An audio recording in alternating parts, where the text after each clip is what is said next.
This is released for the sake of education. This is a brief key insight about all the concepts of the book. We provide free audiobooks, key insights, summaries, and brief study notes on the concepts of the books. So make sure to subscribe and become a part of our family. Without wasting any second, let's dive into the ocean of words. On behalf of Cybervision Systems, I would like to welcome you to one of the most beneficial and powerfully effective personal achievement programs you will ever experience. The Neuropsychology of Self-Discipline, the master key to success. My name is Richard Gebhardt, and I'm going to be your guide as we explore, learn, and use this fascinating and effective program for developing your power of self-discipline, the iron will, the inner strength and drive you need to achieve your life's goals and ambitions. This program is the result of many years of thoughtful scientific inquiry and research. In an attempt to discover and understand the main driving force, the core source of inner power that separates the dynamically achieving person from the unfulfilled, underachieving masses, Cybervision Systems has directed its financial and human resources to find the answer. Through its association with the famed Stanford University Neuropsychological Research Laboratory, and through 7 years of intensive investigation into the science of human achievement, Cybervision Systems has uncovered what it believes is the master key to success. The master key which unlocks the raw potential that lies dormant within the heart and mind of man. Simply stated, we call this key self-discipline. Self-discipline. What's the first thing that phrase makes you think of? Unfortunately, for most people, the term conjures up images of strictness, long stretches of boring or irritating work, of self-sacrifice and self-denial. Nothing could be further from the truth. Truly self-disciplined people are not bored, unhappy, or suffering from any kind of deprivation. In fact, they have learned to give themselves the true joy that comes from pursuing and achieving their most cherished goals and dreams. What, then, is self-discipline really all about? The simple answer may surprise you. Self-discipline is your ability to systematically and progressively work towards a goal until you have reached it. It includes acquiring knowledge and skills. It's your ability to become positively obsessed, single-minded, and efficient, to strive without giving up, to work consistently day after day, week after week, and year after year until your purpose is fulfilled. Self-discipline is the power to say, this is what I really want in life, and this is how I'm going to get it. And if I have to give up some other things, I will, because it's worth it in the long run. To be self-disciplined, you must learn to develop the kind of obsession that glows like a beacon in a storm. You must learn to watch that light and steer your course towards it, no matter what gets in your way or how long it takes.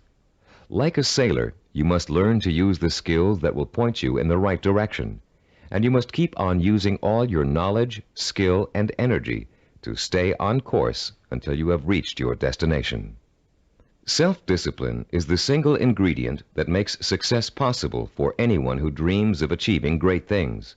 Without it, there would be no Olympic gold medal winners, no great artists, musicians, or writers, no brilliant inventors, Grand Prix winners, or multimillionaires.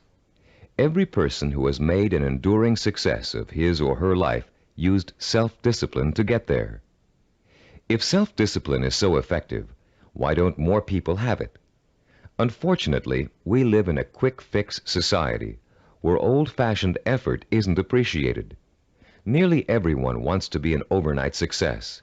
People spend their money as soon as they make it to get instant gratification through material things. And then the same people wonder why they're not getting anywhere. The truth is, without paying the price and without making an effort, most people will fail at what they set out to do. It takes years of hard work and discipline to master a skill or craft. Years of putting in 7-day work weeks to build a business from scratch into a multi-million-dollar operation. Years of schooling and internship to get a medical degree and start a doctor's practice. And years of tempering and seasoning to become a prima ballerina.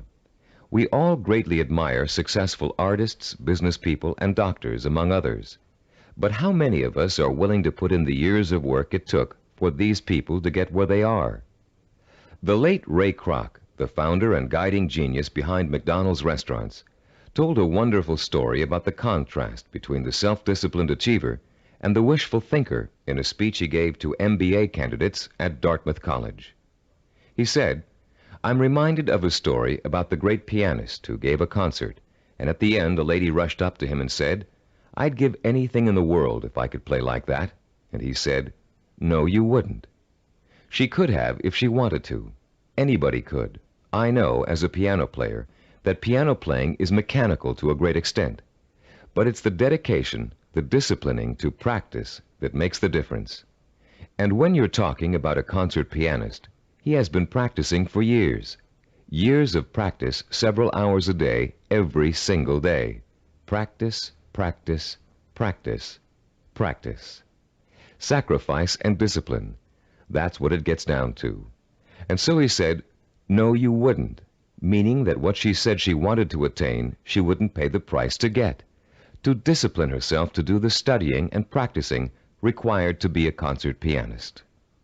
How many times have you heard yourself saying, 'I'd give anything to be a doctor, or a lawyer, or president of a company, or a singer, actress, or dancer, if only I had the talent or the education or the intelligence?' The truth is, with a minimum of talent and average intelligence, you could be any one of those things. With a steady, sustained effort that never falters, never crumbles, and never gets lost in unimportant details, you can be anything you want. Many people believe that talent alone is the key to success. Talent might play its part, but it's not the difference. In every field of endeavor, millions of talented men and women with special talents are wasting away, contributing little to their own success or the good of mankind. And every day we see others who are less gifted, but who have accomplished more. Many believe that education is the key to success. Though it is a valuable aid, it is not the difference.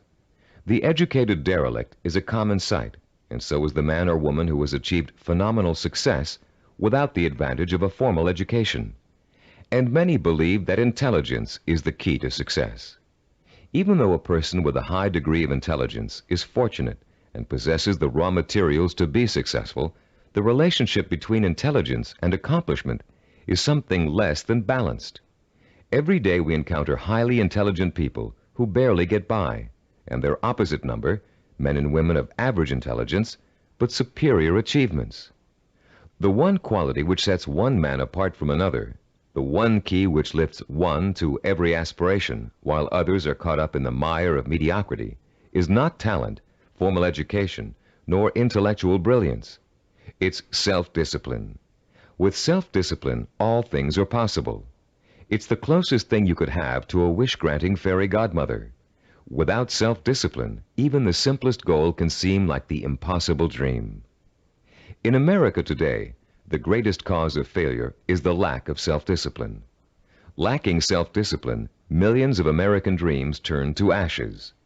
With lofty visions of success, many people don't know that it takes more than wishful thinking, shortcuts, gimmicks, and get-rich-quick schemes to achieve excellence. Somehow, most people have lost sight of the age-old truth that anything worthwhile achieving takes time, organized, persistent effort, and more time. As you look around you, you'll see the many obvious fruits of the undisciplined mind: poverty, unhappiness, and drugs, the social cancer of a quick-fix society. But it is the not-so-obvious, more subtle effects of the lack of self-discipline that we address here, the raw power and potential of talented and intelligent people that lies dormant, unchanneled, and wasted, untapped and unfocused because of the inability of these people to commit and mobilize themselves to a course of consistent action. The lack of self-discipline is the #1 killer of achievement in America. Successful people have one thing in common. They set their sights on a goal and work every hour of every day towards reaching it. They learned what they needed to do to reach that goal, and they found a way to do it. If it meant taking on an extra job, they took the job. If it meant going to school at night, they attended evening classes. If it meant working countless hours 7 days a week, they worked the hours. If it meant relocating themselves and their families, they moved. Success consists of self-discipline, and self-discipline consists of doing whatever you have to do for as long as you have to do it to get where you want to be. If you truly want to seek your fortune, you must develop the inner strength to relentlessly pursue your vision day after day, week after week, month after month, year after year, until it becomes a reality. And it will become a reality. Stop and think about all the things you wish you'd accomplished, the things you know you could have accomplished if you'd only had the self-discipline to pursue them. Would you have gotten more education? Practiced and practiced at your favorite sport until you had a chance of becoming a pro? Learn to read and write music and play an instrument? Study engineering so you could design and sell the ideas you're always dreaming up? Actually, there are things you've accomplished through self-discipline way back in your childhood. Just think, how long did it take you to learn how to walk? For how many weeks and months did you struggle to stand upright? How many bruises did you get from falling down? And how many times did you pick yourself up and try again? You learned to walk because as a toddler, you became obsessed with learning to walk. You were determined to learn, no matter how hard it was at first or how long it was going to take. Every step you took was a small victory, and every time you fell down, it was just an excuse to start all over. Children are naturally self-disciplined because children believe that everything is possible. Children don't say, "I can't do it." Children say, "I want to do it." When you want something badly enough, and when you believe in it strongly enough, self-discipline will get it for you. Self-discipline is the most powerful tool you own for bridging the gap between wishful thinking and real fulfillment. Without it, you can only stare, as author Amy Gross says, like a window shopper at the good things of life and shrug and move on. You can have those good things by developing the self-discipline to achieve them. What do you want that you're willing to pay the price for? What means so much to you that you'll spend weeks, months, or years pursuing it? Start thinking about your most cherished dream, because with the power of self-discipline, you're finally going to be able to achieve it, and this program will teach you how. The Neuropsychology of Self-Discipline, your master key to success, will show you how to take the raw materials you already possess, your talent, intelligence, strength, and motivation, and turn them into the assets you need to achieve your life's goals. You'll learn how to gain the knowledge and skills that will set you on the path to success. And you'll learn to develop the kind of positive strength it takes to stay on that path until you have reached the very end. You may think it's impossible for you to develop the kind of self-discipline you see others using to achieve success. You may think you're too lazy, too scattered, too quick to give up. And that may be true of the way you're behaving now. But most people aren't self-disciplined because they never had a chance to experience the kind of joy and satisfaction that comes with mastering their own abilities and applying them to the one thing they really want in life. Once you get a taste of how intoxicating, of how free self-discipline feels, you'll be hooked on it for life. The neuropsychology of self-discipline is not the result of pop psychological and faddish theories, nor does it contain simplistic pablum-like success gimmicks found so often in many self-improvement programs. The Neuropsychology of Self-Discipline program incorporates the breakthrough findings of one of the world's most respected brain researchers, Dr. Karl Pribram, director of the Stanford University Neuropsychological Research Laboratory, with the practical experience of Cybervision Systems' team of learning experts. Dr. Pribram is one of the most respected and renowned brain and behavioral researchers in the world. Trained as a neurosurgeon, Dr. Pribram has been conducting research into the brain and behavior for over 30 years. His pioneering work and discoveries have led to his being called the father of neuropsychology. Besides his responsibilities at Stanford, Dr. Pribram also serves as the Director of Advanced Research for Cybervision Systems. The Neuropsychology of Self-Discipline incorporates two of Dr. Pribram's revolutionary discoveries. The first is his finding that our behavior is governed by images of achievement, and that without these images, we cannot mobilize and motivate ourselves to achieve our goals. The second is Dr. Pribram's discovery of how the human brain forms visual and sensory images and how these images affect our emotions, our power to commit ourselves to a course of action and see it through to the end with excellence through perseverance and persistence. Dr. Pribram's cutting-edge work lets us understand for the first time the relationship between thinking, sensing, motivation, and behavior.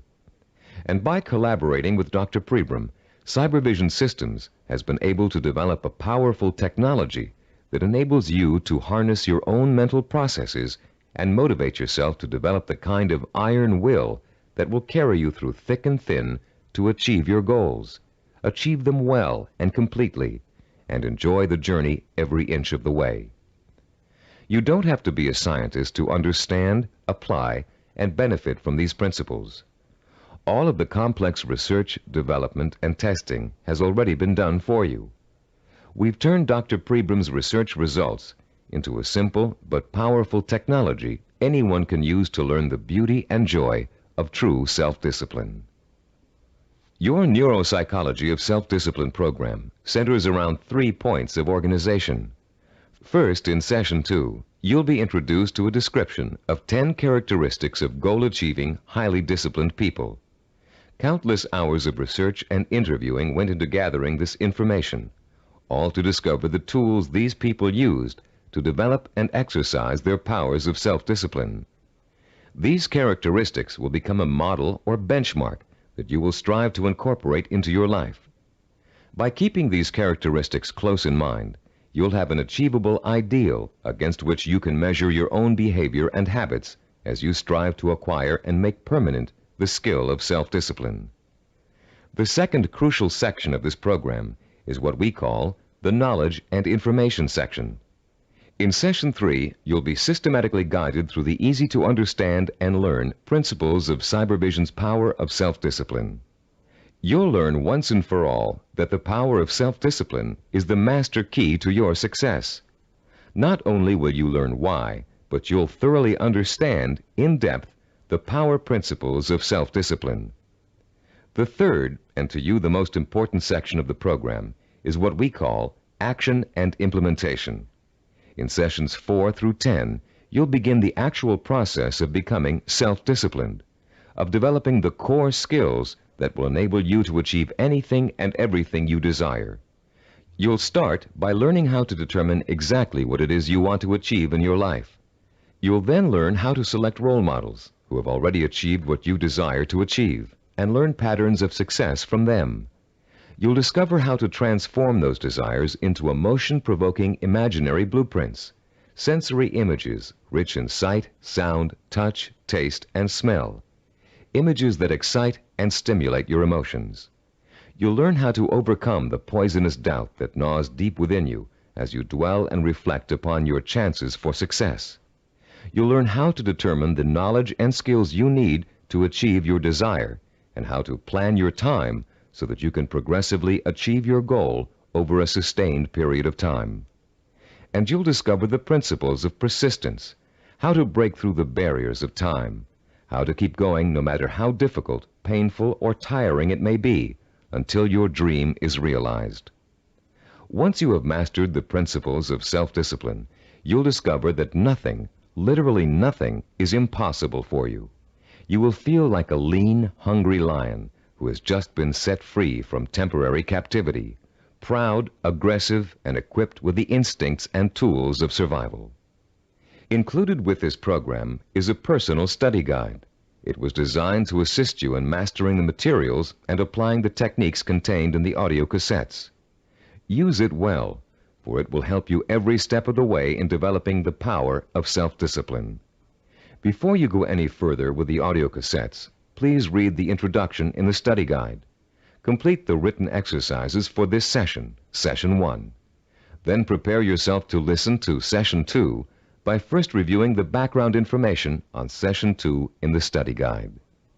By following the principles of this program, you will, for the first time in your life, be able to achieve whatever it is you desire and accomplish it with the pride of excellence. Talking about success is one thing. Anybody can do that. Achieving it day by day Month by month and year by year is another. That's what you're going to learn in this program. How to do it. Behind every great achiever, there's another achiever. It may be someone close to home, a parent, teacher, or friend. It may be someone who's currently famous. Or it may be a historical or mythological figure. There are probably many young cadets at West Point and Annapolis today who secretly dream of someday repeating the astonishing feats of General George S. Patton, the legendary World War II hero. Yet Patton himself attributed his success on the battlefield to great military leaders of the past. From early childhood, one of his favorites was Alexander the Great, the young Greek ruler who nearly conquered the world over 2,000 years ago. Fascinated by Alexander's repeatedly successful conquests and his dashing personal style, Patton read everything he could about the ancient warrior. Soon he came to know Alexander intimately, his personality, his leadership style, his way of thinking and solving problems, his military strategies. And finally, Patton got to the point where he could think like Alexander the Great, act like Alexander the Great, and get results like Alexander the Great. When he planned his battle strategies, Patton used tactics that followed along the lines of Alexander's greatest military achievements, and they worked. Patton was so successful in battle after battle that the Germans considered him to be the Allies' greatest weapon. Patton had Alexander the Great and his own disciplined personality to thank for his success. But Alexander himself had someone else to thank for his own brilliant military maneuvers. Alexander drew his inspiration from the mythical Greek god Hercules. After studying everything that had been written and that was known about the mythical god of courage and strength, Alexander began to pattern his thinking, personal style, and actions after him. There are countless other examples of the great learning from the great. Baseball champion Babe Ruth was once asked how he developed the hitting style that made people call him the king of the home run hitters. Ruth replied that he had simply studied and copied the greatest hitter of his time, a player called Shoeless Joe Jackson. Most, if not all, great achievers draw their inspiration, their style, and their strategies from role models. How much we eventually achieve in life may well boil down to one simple ingredient: the quality of the models we choose to emulate. All human behavior begins with models. We learn to walk, talk, dress, and feed ourselves by watching our families doing those things every day. But we learn more than simple everyday activities from the people who surround us as we grow up. We also learn how to think and behave by watching the way they do. Some people have excellent role models, successful parents, or a family friend who has achieved far beyond the ordinary. But having a role model is just the first step toward becoming a disciplined achiever. You must use that model, make it a part of your own personality in order to succeed. This program will take you through the entire process, from start to finish. In this session, you're going to start by being given a role model of your own, a model of the disciplined, motivated achiever. You'll learn the 10 dominant characteristics of that model and be able to compare your own behavior to it. And you'll also learn about its opposite, the undisciplined underachiever, and why that person is destined to fail. Years of research have gone into the creation of this model. Cybervision has studied people who have been successful in business, education, science, the arts, and other fields. These people were tested for the possible presence of dozens of characteristics and attitudes. And when all was said and done, Cybervision found 10 qualities that were common to every one of them. Understanding the characteristics of the highly disciplined achiever can be as inspiring to you as Alexander the Great was to George Patton. Together, they will form a living, breathing picture of the type of person who is highly self-disciplined and who gets things done. With this picture in front of you, you'll have a model to pattern your own behavior after, and you'll be able to begin to reshape your life along rewarding, achievement-oriented lines. As you listen to these 10 characteristics, compare your own behavior to each one. The idea isn't to become discouraged because you're not living up to an ideal.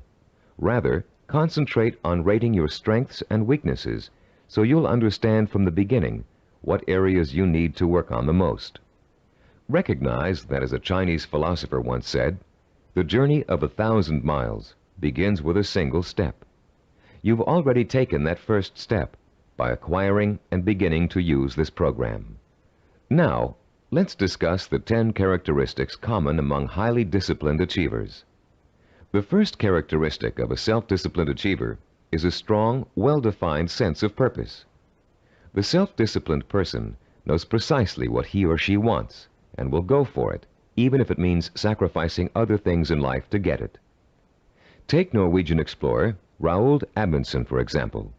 In 1887, when he was a boy of 15, Amundsen read the story of Arctic explorer Sir John Franklin. He was so inspired by Franklin's adventures that he secretly resolved to dedicate his life to polar exploration.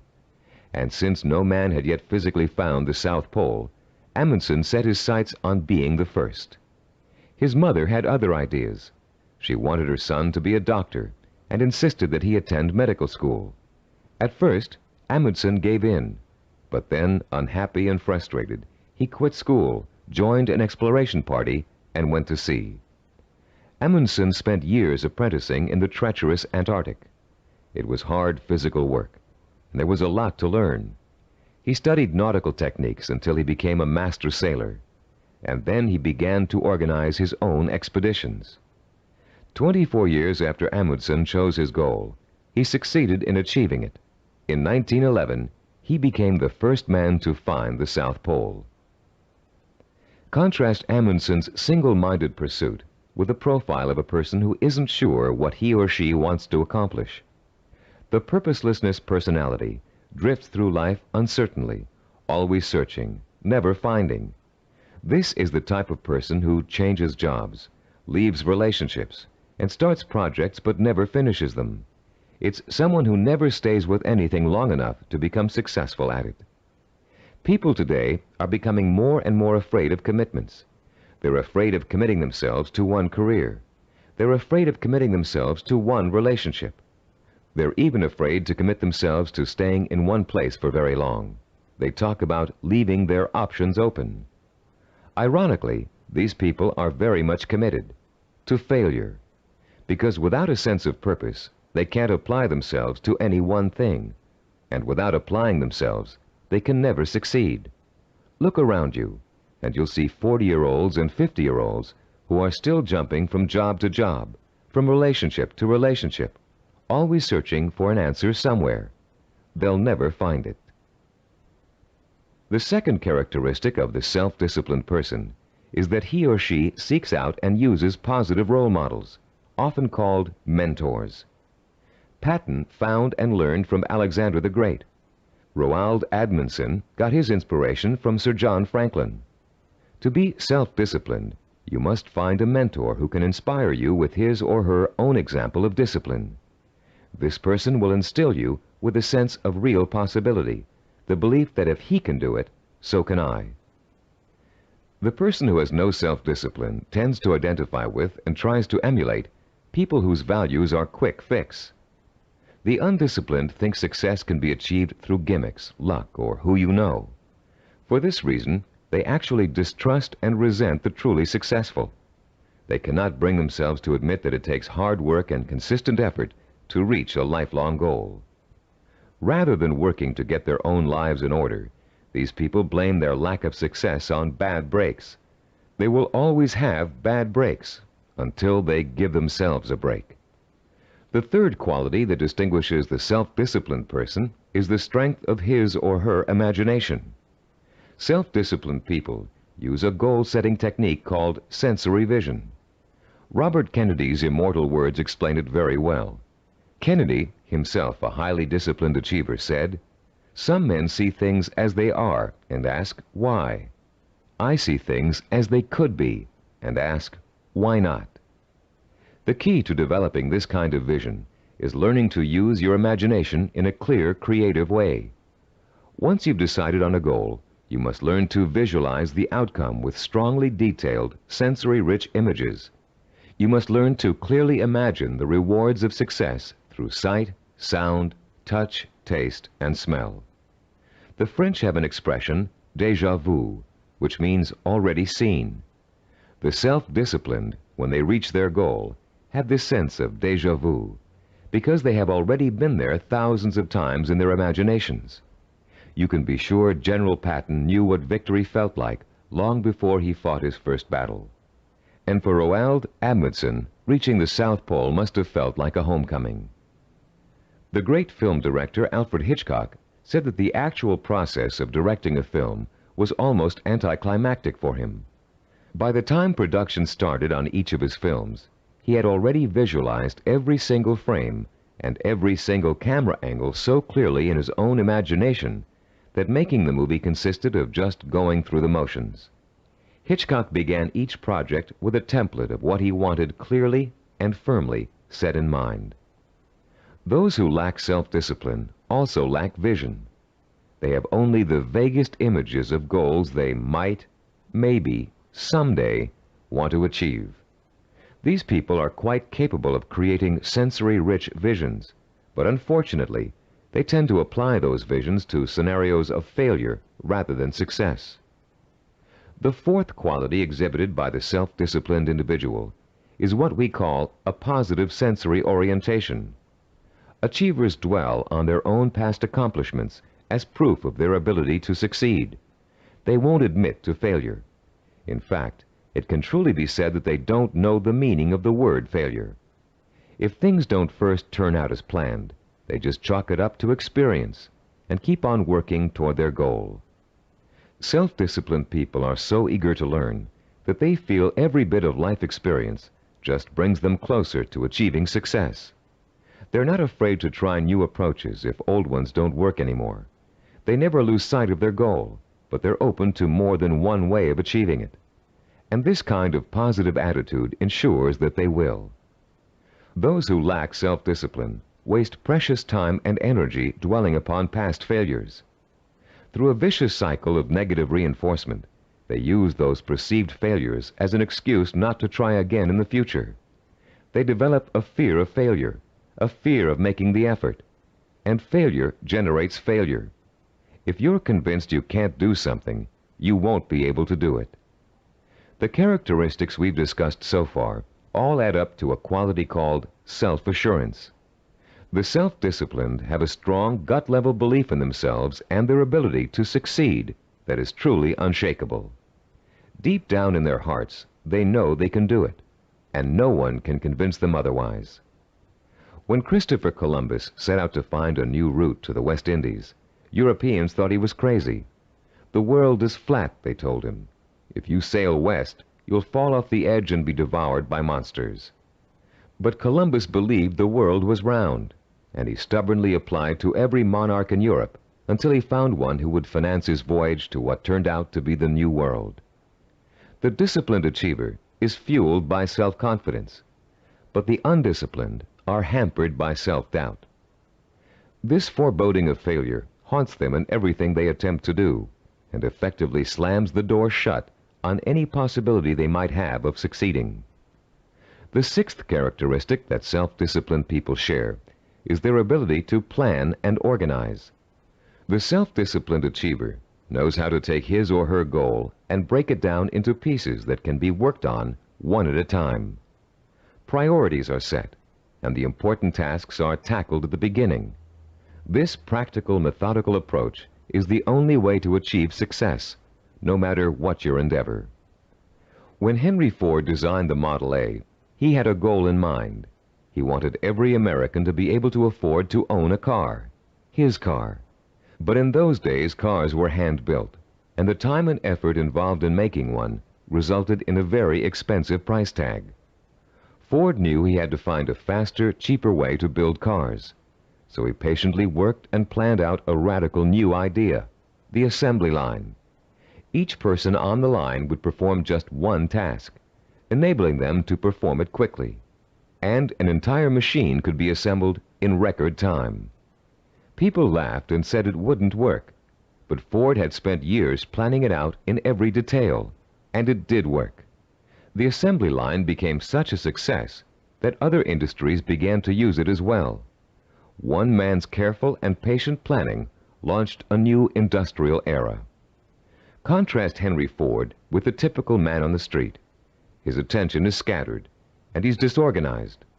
He either has no idea what he's going to do next, or he has so many irons in the fire that he can't keep track of them all. Maybe he's trying to start a business, but he's busy hiring employees when he still doesn't have any clients or office space. Maybe he's decided to switch careers, but he's already planning how to spend all the money he's going to make, even though he's going to need 4 more years of schooling before he can begin to practice his new career. This type of person is wasting time and energy. Without a detailed game plan, and without following that plan as closely as possible until you reach your goal, you can spend your life floundering among half-started projects and missed opportunities for success. Many people think all you need to be successful is a great idea, but without planning, organization, and hard work, the most brilliant ideas aren't worth a dime. Which brings us to the 7th characteristic common to self-disciplined achievers: their ability to acquire the essential knowledge and skills they need to put their game plan to work. Achievers recognize how important it is to learn, and they're willing to make the necessary sacrifices to complete their own personal education. Sometimes this means going back to school. Sometimes it means spending weeks or months gathering information on a particular subject and talking to the kinds of people who can help. Sometimes it means taking a new type of job just to acquire certain skills. What it always means is a commitment to learning what must be learned in order to make a goal achievable. If you want to become a doctor, you must first study pre-med, then go to medical school, and then complete your internship before you can set up a practice. Anyone who thinks he can become a physician without doing all of those things is just dreaming. If you want to run your own business, there are ways of approaching your business education. You can go to graduate school and get an MBA. You can work for someone else in the type of business you want to start and get hands-on experience before going off on your own. You can find a partner who knows how to run a business and take on less responsibility in the beginning, watching what your partner does and learning the essentials. Those without self-discipline are always looking for shortcuts. They take weekend courses and think they're highly qualified for a new profession. They listen to one person's advice and think they've heard it all. They try to start a business without business plans. Going through a real learning process is too much trouble. Why is it so much trouble? Because the undisciplined person lacks patience, the 8th quality on our list of self-disciplined characteristics. The kinds of patience Christopher Columbus and Henry Ford exhibited. The kind of patience engineer Washington Augustus Roebling demonstrated in finishing the building of the famous Brooklyn Bridge. Roebling's father, John Augustus, was the brilliant engineer who designed the Brooklyn Bridge and began overseeing the building of it in 1869. It was going to be the first steel suspension bridge in the world, a feat of engineering for its time. But the project had hardly begun when the elder Roebling suffered a fatal accident, and someone had to carry on. That someone turned out to be his son. Washington Augustus Roebling took over where his father left off, but just 3 years later he contracted Caisson's disease from spending so much time underground. The illness left him almost completely paralyzed, in great pain, and confined to a wheelchair for life. Some people would have given up the project under those conditions, but Washington Augustus didn't. Instead, he moved to an apartment in Brooklyn Heights that overlooked the bridge, and he sat all day at the window, watching the work as it progressed and supervising it from his living room. Messengers ran back and forth, conveying his instructions to the workers on the bridge. Washington Augustus worked this way for 11 years, until the bridge was opened in 1883. Obviously, the younger Roebling's patience paid off, mostly because he, like other self-disciplined achievers, was not intimidated by time. Roebling would have sat at that window without complaint for 20, 30 years or more in order to finish his project. It meant that much to him. Later in this program, we'll explore further the special relationship between the highly self-disciplined and time. For now, we'd like to point out that time becomes immaterial to those immersed in pursuing a goal. Hours pass as if they were minutes, weeks as if they were days, years as if they were months. The self-disciplined do not worry about time. They also see time as a tool. Accomplishment takes time, and people who wish to achieve have all the time in the world. Because every moment they're working towards their goal, they know they are coming 1 minute closer to reaching it. And for the self-disciplined, getting there is at least half the fun. The undisciplined view time as an enemy, something to beat. You'll hear them say, "I want it all now. I can't wait." Unfortunately, these people don't realize that time is going to pass anyway, and if they're not working toward their goal, they're only wasting the time they feel is so precious. The self-disciplined are persistent. This is the 9th quality that contributes to their success. They have what it takes to stick to their vision through thick and thin, day in and day out. They don't give up in spite of rejection, hardship, setbacks, or other people's opinions. They are relentless in their pursuit of their own dreams and goals. The self-disciplined are, actually, very stubborn. They succeed against all odds. When they get discouraged, they draw new inspiration and motivation from their sensory-rich visions of success. And that's enough to fuel their emotional drive to keep on making the effort. Ellie Hawkins, a mountain climber, is a good example of someone who just wouldn't give up even when the odds turned against her. She set out to climb a particularly difficult face of Yosemite's treacherous El Capitan. Ellie undertook this climb to prove that dyslexia, a learning disorder from which she suffers, can be beaten. In the middle of the climb, Ellie slipped and suffered a rope burn on her left hand that was so bad she almost lost complete use of the hand. She could have stopped there, but she didn't. What started out to be a 6-day climb turned into a torturous 8-day ordeal as Ellie worked with one hand, holding her wounded arm above her head to lessen the pain. Ellie reached the top and immediately announced plans to tackle another very difficult climb. No one doubts that she'll do it, because she has the hallmark of a disciplined achiever. The undisciplined are easy quitters. They give up when the going gets rough. They're more interested in having a good time than in working. Even worse, they find it impossible to have a good time when they are working. This brings us to the 10th and last characteristic of the self-disciplined achiever: the ability to experience pleasure while working to achieve his or her vision. These people are excited by their goals and become easily engrossed in the work it takes to get there. They're interested in learning, they enjoy acquiring new skills, and they have a good time while they're pursuing their ambitions. To the highly disciplined, there's no such thing as work. Their work becomes their life and their main source of pleasure.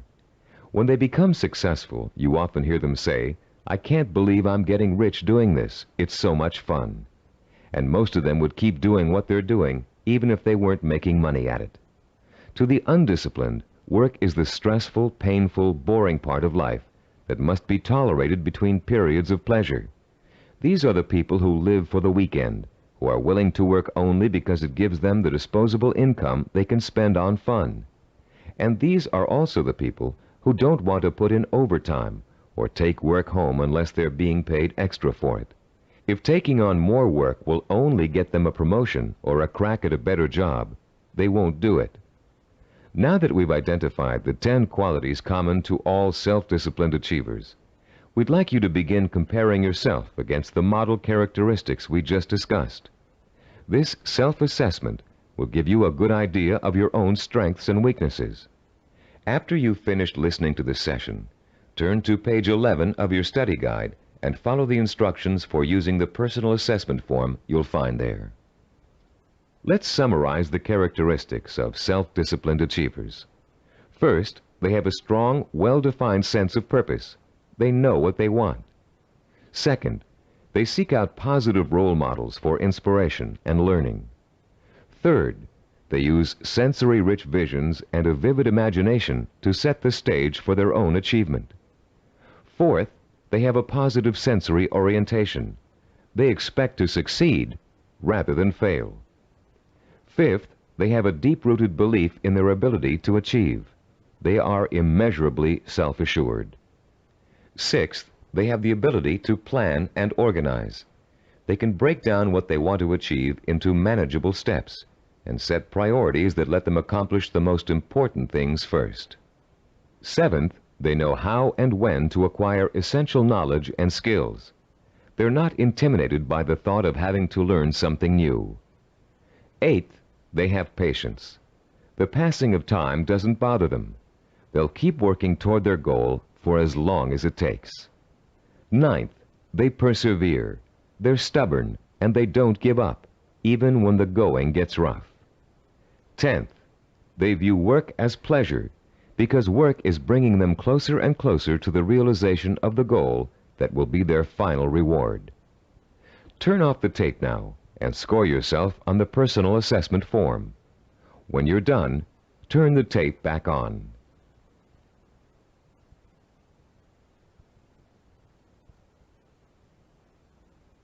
Welcome back. We hope you're not too discouraged by an honest assessment of where you stand now in terms of self-discipline. Remember, you've already taken the first steps toward making a positive change in your life, and you will experience that change by the time you've finished this program. Nothing will be impossible for you once you develop and harness this inspiring and enduring power of self-discipline. And, as you'll soon find out, self-discipline is not so difficult to develop as you might think. As a matter of fact, using this program is going to be your first exercise in acquiring it. Already, you're on your way.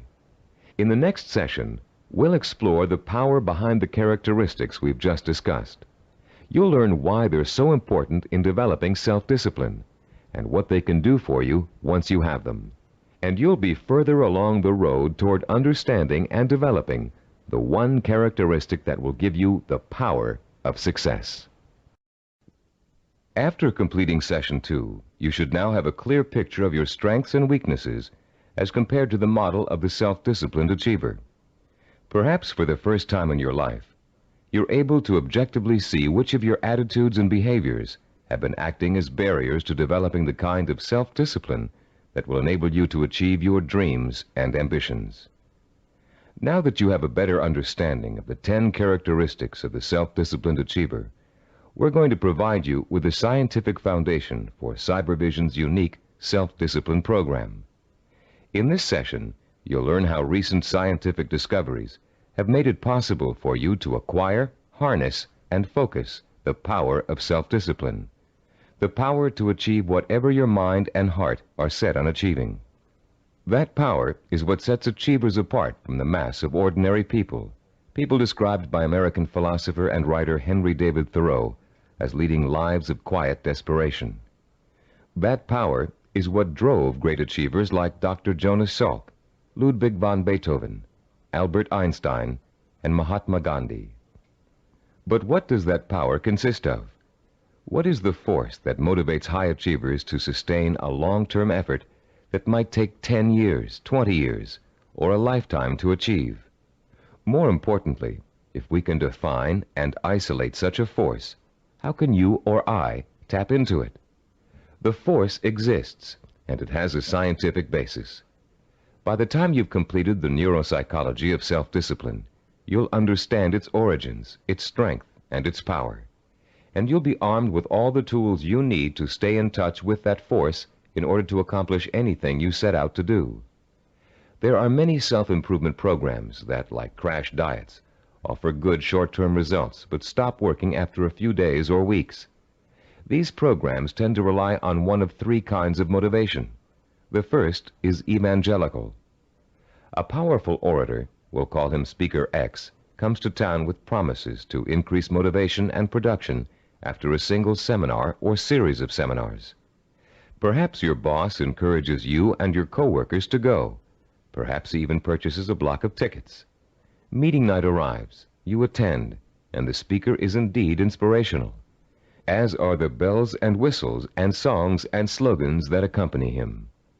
It is a fever-pitched, emotionally charged experience that Speaker X has to offer.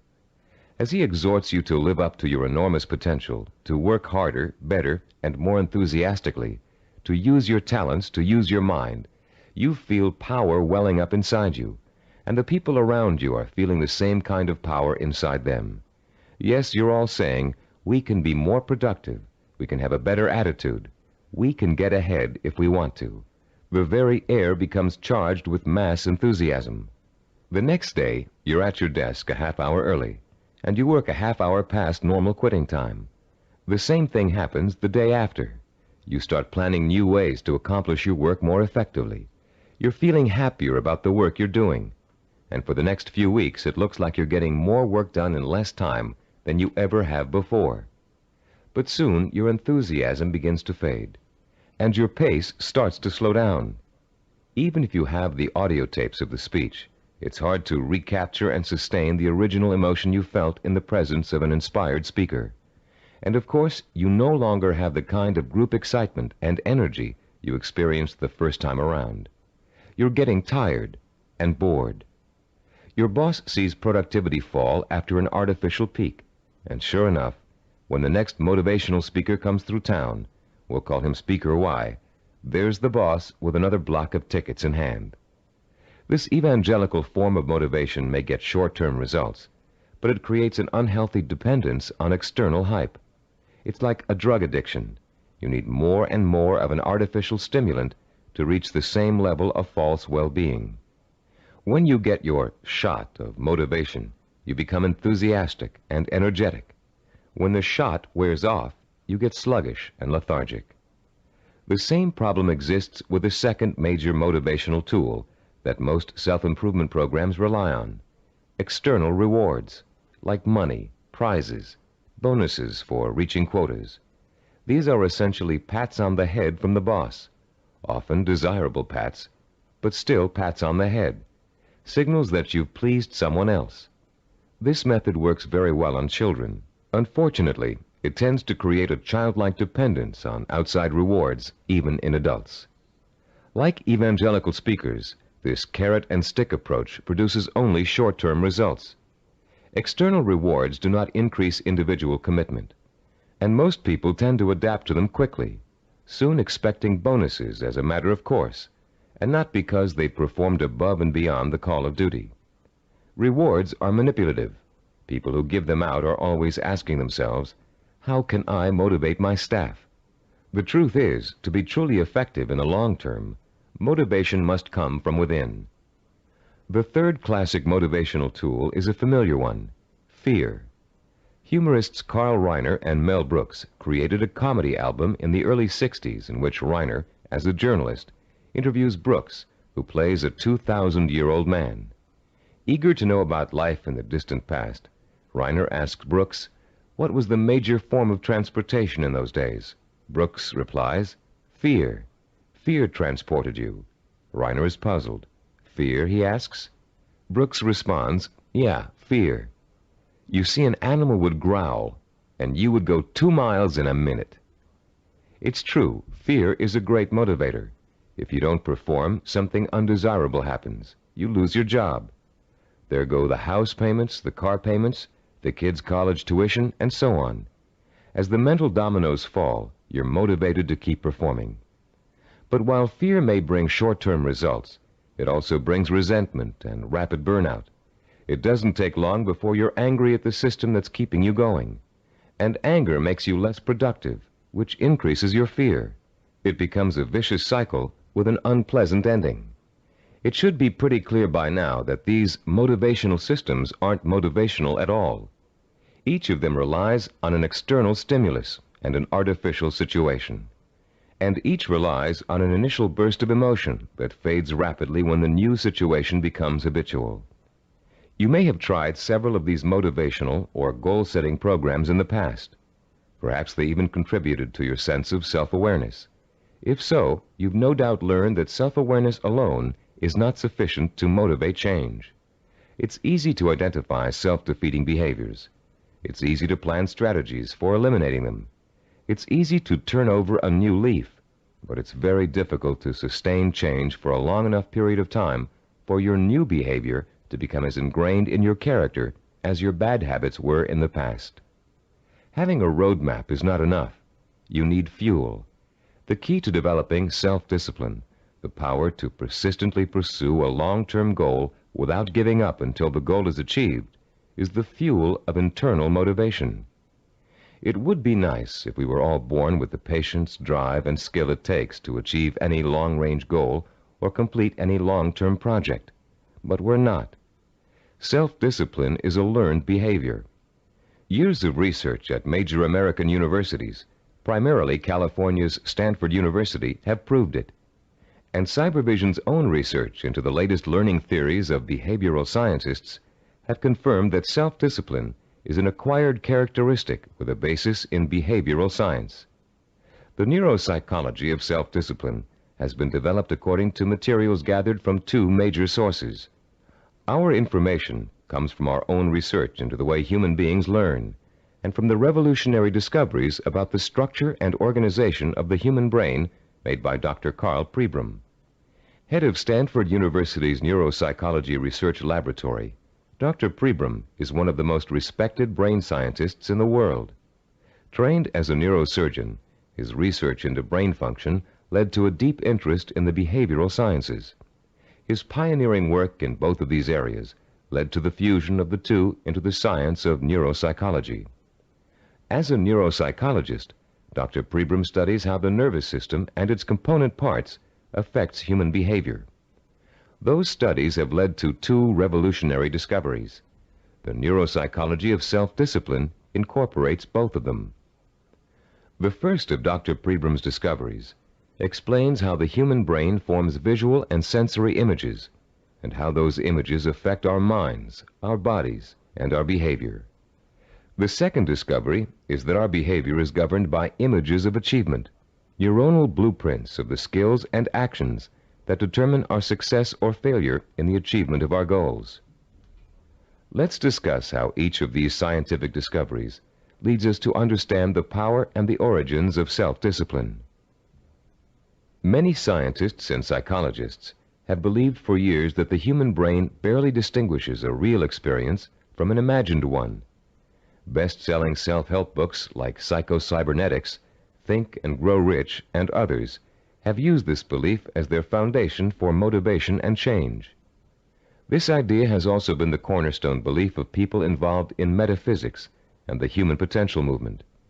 The idea that the brain cannot tell the difference between a real experience and an imagined one has never been scientifically proven until Dr. Pribram's research showed us that it is true. But Dr. Pribram's research did not prove that, as many people think, all you have to do is imagine what you want, and through the magical power of the mind, you will achieve it. If this were true, achievement would be easy. And as anyone who has tried to achieve a long-term goal will tell you, it is not. Put into its proper perspective, this concept of imagination is critical to achievement, but not because imagination possesses a magical power to attract success like a magnet. Imagination is critical to achievement because it evokes the power and emotion that stimulates and sustains the drive to achieve. The human nervous system responds emotionally to imaginary images rich in sensory detail, in sight, sound, touch, taste, and smell, as if they were real. In fact, the brain doesn't distinguish between sensory-rich imagination and reality. That's why the sight of a hand reaching for a murder victim on a movie screen can inspire the same terror, the same rapid heartbeat, and rush of adrenaline as a real threat does. You can perform a simple demonstration of how an imaginary image affects the body's responses right now. Close your eyes and imagine for a moment that you're holding a firm, ripe lemon in your hand. Now bring the lemon up to your mouth and slowly bite into it. As your teeth break through the peel, penetrate the skin, and sink into the flesh of the fruit, imagine the juice exploding into your mouth. What did you experience during this exercise? Did you develop a feeling of bitterness and distaste? Did you pucker up in response? Did you begin to salivate, as you would if you really took a bite out of a lemon? The feeling of bitterness is an emotional response, provoked by the imaginary sensation of the lemon juice being absorbed by the mucous membranes in your mouth. The buildup of saliva was a physiological response. Saliva neutralizes the acid level in lemon juice. You can create a similar response by imagining yourself biting into an onion. rather than experiencing a sense of sourness and a watering of the mouth, your eyes will begin to burn and tear. This power of imagination to create physiological and psychological responses is crucial to the survival of the human species. The images of love and eroticism stimulate sexual response for reproduction. The image of fear stimulates the fight or flight response for survival. But our brain's ability to respond to images is a two-edged sword. The person who is dominated and controlled by emotional impressions becomes a victim of his own sensory images. These people act impulsively in response to their feelings. They have little control over their environment. They are easy prey for fear, superstition, and con artists. They are usually unhappy. On the other hand, the person who understands the power of imagery and who can deliberately harness a flood of sensory images to reinforce an intellectually formulated plan has a lifetime source of energy to apply toward positive action. This person uses emotion as fuel. Only when the imagination is harnessed and focused on the benefits and rewards of a specific goal can we light the fires of self-motivation and develop the kind of self-discipline that will help us achieve that goal. Dr. Pribram made a second significant discovery in his research into the brain and human behavior.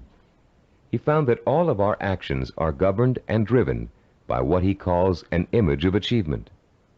That image of achievement is actually a mental blueprint for reaching a goal. It is made up of images rich in sight, sound, touch, taste, and smell. And in the mind of a highly self-disciplined achiever, it serves as the source of emotional fuel that drives him to work long and hard to reach his goal. Wimbledon tennis champion Stan Smith reported that once he realized that he could compete with some of the world's best tennis players, he established a vision of himself becoming the #1 tennis player in the world. He imagined winning the Wimbledon title years before he actually achieved it. He saw himself receiving the trophy, dancing at the winner's ball. He felt the worldwide acclaim that would accompany his success. He used that vision as an emotional well from which to draw the necessary strength, persistence, and perseverance to spend thousands of hours in practice and competition, developing the skills and experience that would eventually see him to the realization of his dream. Have you ever heard someone say, "I wanted it so bad I could taste it"? That's the kind of stimulus that motivates the self-disciplined achiever. Not only can the achiever taste victory, he can see, smell, hear, and feel it too. After years of research, we now know that such deep, sensory-rich images are the actual language of the brain.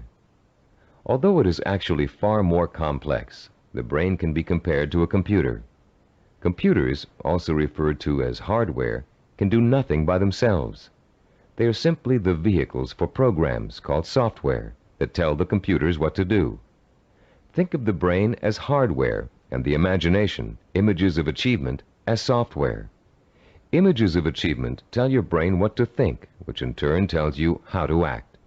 The right images can set in motion a chain of events that will lead you towards any kind of achievement you can imagine. Author Joe Himes describes watching a Taekwondo master named Young Tai Lee practicing blows against a straw-covered board. Lee pounded his fist again and again against the board, oblivious to the fact that his knuckles were bleeding. When Lee's practice was over, Himes asked him whether his hand hurt. Lee replied, "Not until just now, when I thought about it." When Himes looked astonished, Lee explained further, "When I was striking the Makawara board as you came in, my mind was on my home in Korea. Though I was standing here, I was seeing the mountains I knew as a youngster and the children I played with, hearing their laughter and my mother's voice. I was unaware of the pain in my hand." Lee then told a dramatic story of his own Taekwondo master, who once underwent a sinus operation with only his own concentration for an anesthetic. "How was that possible?" Himes asked. "Regulate your breathing," Lee replied. "Fix your eyes and mind on something else, perhaps a rock or a spot on the floor or ceiling. Concentrate on that object, savor it, taste it, give it color, and smell the dimension. Let it absorb all your thoughts and concentration, and the pain will diminish." If we replace the word object in Lee's description with the word goal, we have the perfect description of a sensory blueprint. Concentrate on that goal, savor it, taste it, give it color, and smell the dimension. Let it absorb your thoughts and concentration. This ability to use sensory images to marshal one's powerful sensory impulses toward a goal is the essence of self-discipline. We are all born with imagination. Self-disciplined achievers have learned to use it to achieve even the most seemingly impossible goals. The self-disciplined achiever begins the journey to success with imagination. He asks himself, if I can have whatever I can imagine, what do I want? What is my purpose? When he has defined that purpose, he uses his imagination to create a vision of achievement, a sensory-rich image that will evoke an emotional response so strong that he is driven to action to bring his vision to life. And when he has achieved that goal, he uses his vision to create new goals, for the self-disciplined achiever never stops. He has learned such a powerful method for becoming successful that the pleasure of succeeding has for him become life itself. The self-disciplined achiever also uses imagination to change his goal whenever necessary. As images evoke emotion, and emotion propels him to act, he gets closer and closer to his goal. And the closer he gets, the more his reality changes. When it changes in such a way as to make his original goal either impossible or undesirable, he changes that goal to fit his new reality. The self-disciplined achiever creates a feedback system that ensures that he will never give up, and he will ultimately achieve what he wants. This is where most people fall down. They're working towards a goal, and suddenly circumstances interfere with that goal. They get sidetracked. Then when they try to get back on course, it doesn't work. Because their original goal does not fit their new reality, they think they have failed, and they give up. In the same circumstances, the self-disciplined achiever uses his or her goal visualization as a reality check. If reality suddenly dictates that the original goal won't work, the goal must be altered to fit reality. The achiever has not failed. He or she has set a new course that will lead to success. Take someone who sets out to become an obstetrician. After 4 years of pre-med and 2 years of medical school, our self-disciplined achiever suddenly realizes that she's far more interested in becoming a neurologist. Should she drop out of medical school? Of course not. She'll simply switch her visual blueprint to another field of medicine and change her plans for where she'd like to intern after medical school. She doesn't think of herself as a failed obstetrician. She thinks of herself as a successful neurologist. Or take the businessman who wants to open up a retail store in his neighborhood. During the knowledge-gathering process of talking to other business owners, discussing loans and insurance with bank officers, and looking into buying franchises, he discovers that a retail operation won't really fit his particular talents or expectations. Instead, he realizes he's a perfect candidate for starting a direct marketing company. So he changes his vision and his direction to fit his new goal. For these people, the fire still burns, but the trial and error process of working towards their goal has led them in directions they wouldn't originally have thought to go in, and they will be successful because they're flexible enough to grow and change as their goals grow and change. The relationship between vision, self-motivation, and achievement can be condensed into an easy-to-understand 7-step formula for developing self-discipline. As we explain that formula, you can refer to your study guide and follow along as we talk about the 7 keys to self-discipline outlined in Diagram 3.1. The first step in developing the power of self-discipline is to create a purpose. You must define a cause to which you can wholeheartedly commit your time, resources, and energy. This cause points you in a direction. It gives you a reason for making the effort. It lights a small spark inside you that will soon begin to burn with emotion and drive. The second step is to find role models who have already achieved what you want to achieve. Study their life patterns, their methods and techniques for reaching their goals. Let their example inspire you. and realize that they are normal people just like you, but they are self-disciplined people. With the power of self-discipline, you can achieve as much as they have. With a firm purpose in mind and an exciting sense of possibility sparked by your role models, you'll find yourself developing a strong-willed emotional belief in your ability to succeed. The first small spark of hope is turning into a glowing ember of possibility. In the third step, you'll translate your feeling of possibility into a sensory-rich vision of success. At this point, with a vision rich in touch, taste, sight, smell, and sound in front of you, you'll make the leap from the possible, "I think I can do it," to the heartfelt, "I know I can do it."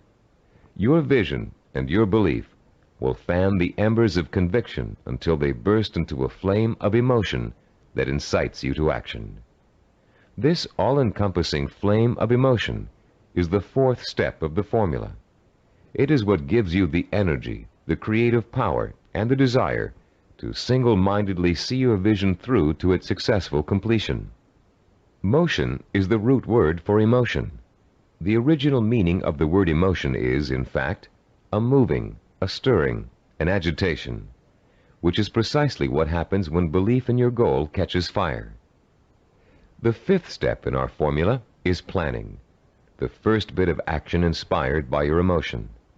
Through effective planning, you can identify and map out the steps you need to take in order to make your vision a reality. You'll figure out exactly what you need to do to accomplish your goal and how long it will take. And turning your vision into a concrete goal will further fuel the fires of emotion and action. Once your vision has become a plan, you must acquire the knowledge and skills necessary to implement that plan. This is the sixth step in the formula for developing self-discipline. No matter how difficult the learning process might be, you continue to draw inspiration and fortitude from your vision. And each time you master a skill, your confidence in your ability to achieve increases. The seventh and last step in our formula is what we call persistence and perseverance. Persistence is staying with your vision, seeing it through to its completion, no matter how long it takes or how difficult it is. Perseverance is persisting in spite of setbacks, disappointments, and hardship. Once you begin acting to achieve your goal, your drive to sustain the forward motion, to persist and persevere, is constantly fueled by the strength of your initial vision. And as you get nearer and nearer to accomplishment, the vision becomes more and more real. As your vision fuels reality, and reality fuels your vision, your drive to achieve begins working like a giant breeder reactor. You've put into motion a self-perpetuating spiral of vision, belief, emotion, motion, and reality. This formula for harnessing the essence of self-discipline will change your life. For the first time, science has given us the power to truly be able to change our own circumstances from the inside out, to understand what makes men and women overcome tremendous odds and obstacles to achieve greatness. For the first time, greatness is within the grasp of each of us. Through the understanding of the scientific principles that govern our thinking and behavior, we can, for the first time, program ourselves for success.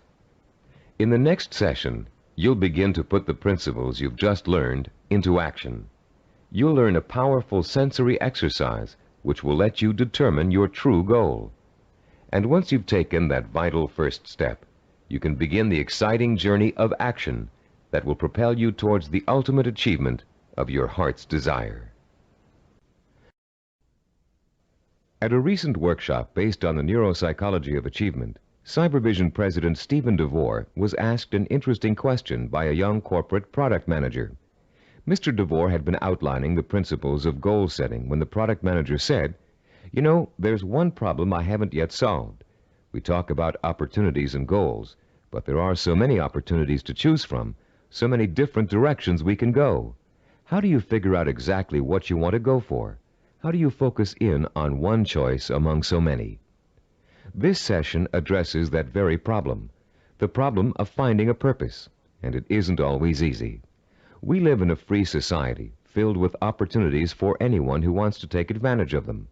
It's wonderful to have so many choices, but sometimes it makes choosing what you really want to do, your purpose, even more confusing than ever. Still, there are ways to narrow your choices down, and this session will show you how to do it. Through an exciting and powerful 4-point exercise, you're going to learn to pinpoint what it is you want most in life, out of all the things you may think you want. It will take some effort, some soul-searching, some creative thinking, and the outcome may surprise you. By the end of this session, you'll have chosen and defined what we call a macro purpose. The term macro means large or inclusive. Your macro purpose is equivalent to what creative people call the big idea. It's your main desire, your real purpose in life, your reward for hard work and effort. It's going to become your very reason for existing. Besides defining your macro purpose, in this session you're going to learn what micro purposes are and how they're used. Micro purposes are the stepping stones to your macro purpose. They consist of all the things you need to do to achieve your most important ambition. To help you thoroughly understand the concept of macro and micro purposes, think back for a moment to your early years in school, when you first learned to do simple math. Remember what a struggle it was to understand how to add, subtract, multiply, and divide? Numbers seemed a mystery to you back then, and you may have thought you'd never learn how to perform the most basic math functions. At the time, learning math for you was a macro purpose, and all the elements of learning it were micro purposes. You had to learn to count, for one thing. You had to learn the symbols for addition, multiplication, subtraction, and division. And you probably had to memorize the multiplication tables. As an adult, math seems to hardly be important, but you couldn't balance your checkbook or manage your money without it. And if you're a stockbroker, accountant, retail store manager, or bank teller, among other things, math is an important part of your job. So math was a micro purpose that helped you launch your present career, your macro purpose. If your desire is to earn a college degree, a macro purpose, you must take a certain number of courses and amass a certain number of credits. Each course you take that counts toward your degree is a micro purpose. But if you want to be a doctor, earning a bachelor's degree by itself is only a micro purpose. You still have to attend and graduate from medical school and complete an internship, more micro purposes, before you can be licensed to practice medicine. As you can see, macro and micro purposes change according to your stage in life and what you want to accomplish at the moment. A teenager may enter college with no clear idea of what he or she wants to do except finish school, the macro purpose of the moment. But by the third year of school, that student may decide on a career that requires additional schooling and a period of apprenticeship. So finishing school becomes a micro purpose, a stepping stone to a rewarding career. But macro and micro purposes don't just apply to careers or lifelong goals. Setting a macro purpose and determining what micro purposes are necessary to achieve it is an excellent way to help you accomplish any goal, no matter how large or small. It's a logical and creative process that lets you organize your thoughts and actions to make your goal clearer, more rational, and easier to achieve.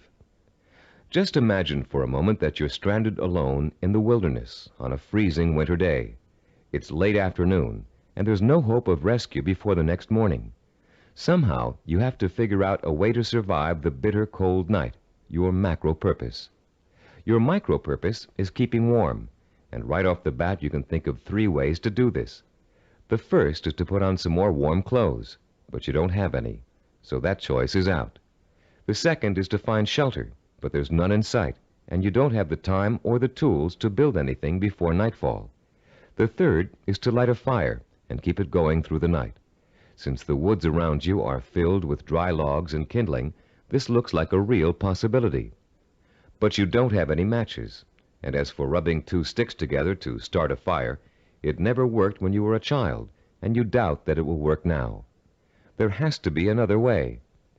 Looking around you for another solution to accomplishing your macro purpose, you notice a sliver of broken glass on the ground, and there's still enough sun left for you to be able to feel its warmth. Picking up the glass, you hold it so the sun's rays can penetrate its surface and focus on a dry stick of wood underneath.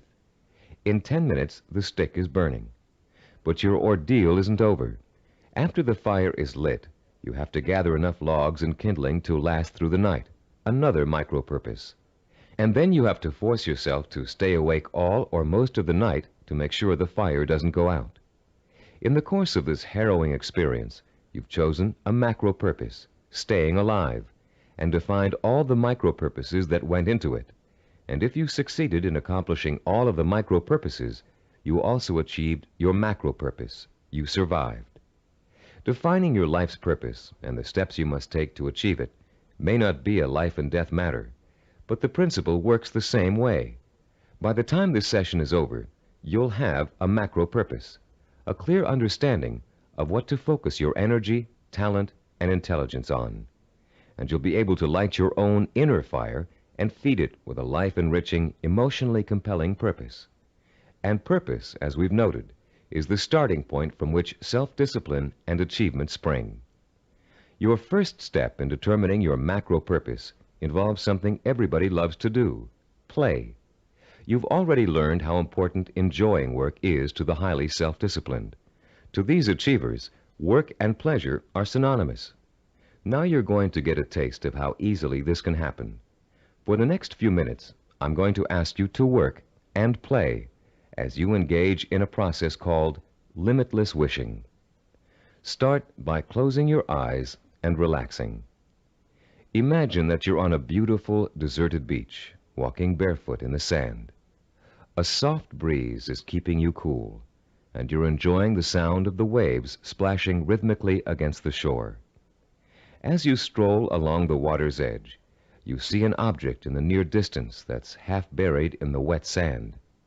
The waves splash over its surface, then recede, leaving it exposed to your curious eyes. You wonder what it is, and you start to walk a little faster so you can reach it before it's engulfed by the next wave. In a couple of minutes, you're standing over it, still not sure what it is. It's metal, somewhat round, and looks like an old lamp. You dig your fingers into the wet sand and pull it out. There's an inscription on the side of the object, but you can't read it clearly. You begin to rub some of the sand away from the oddly shaped letters. Suddenly, the lamp begins hissing, and it releases a cloud of what looks like steam or gas. Frightened, you drop it, but you continue to watch what the lamp is doing out of curiosity. Slowly, before your very eyes, the cloud begins to assume human shape, and soon you're looking up at the largest person you've ever seen. When it speaks, its voice is rich and kind, and its message is amazing. The genie thanks you for releasing him from hundreds of years of captivity inside the lamp, and according to the hospitality of his people, he offers you a reward for helping him. You have only to name 5 wishes, he says, and they will be granted. You can ask for anything, he tells you, as long as it is specific and humanly possible to achieve.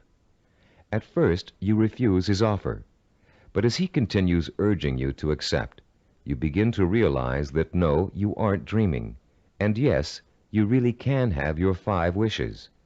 The possibilities start dancing before your eyes. Think long and hard about it. What are the things that will turn your life around and make you truly happy? What is it you secretly wish for, day in and day out, every day of your life? Take your time in deciding. This is too important for you to rush over. You may change your mind about your first choices after you've thought about it some more.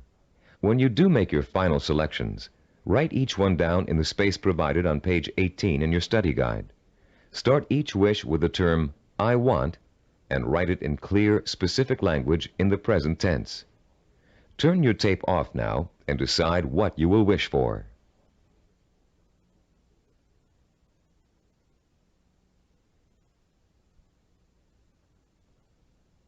Welcome back.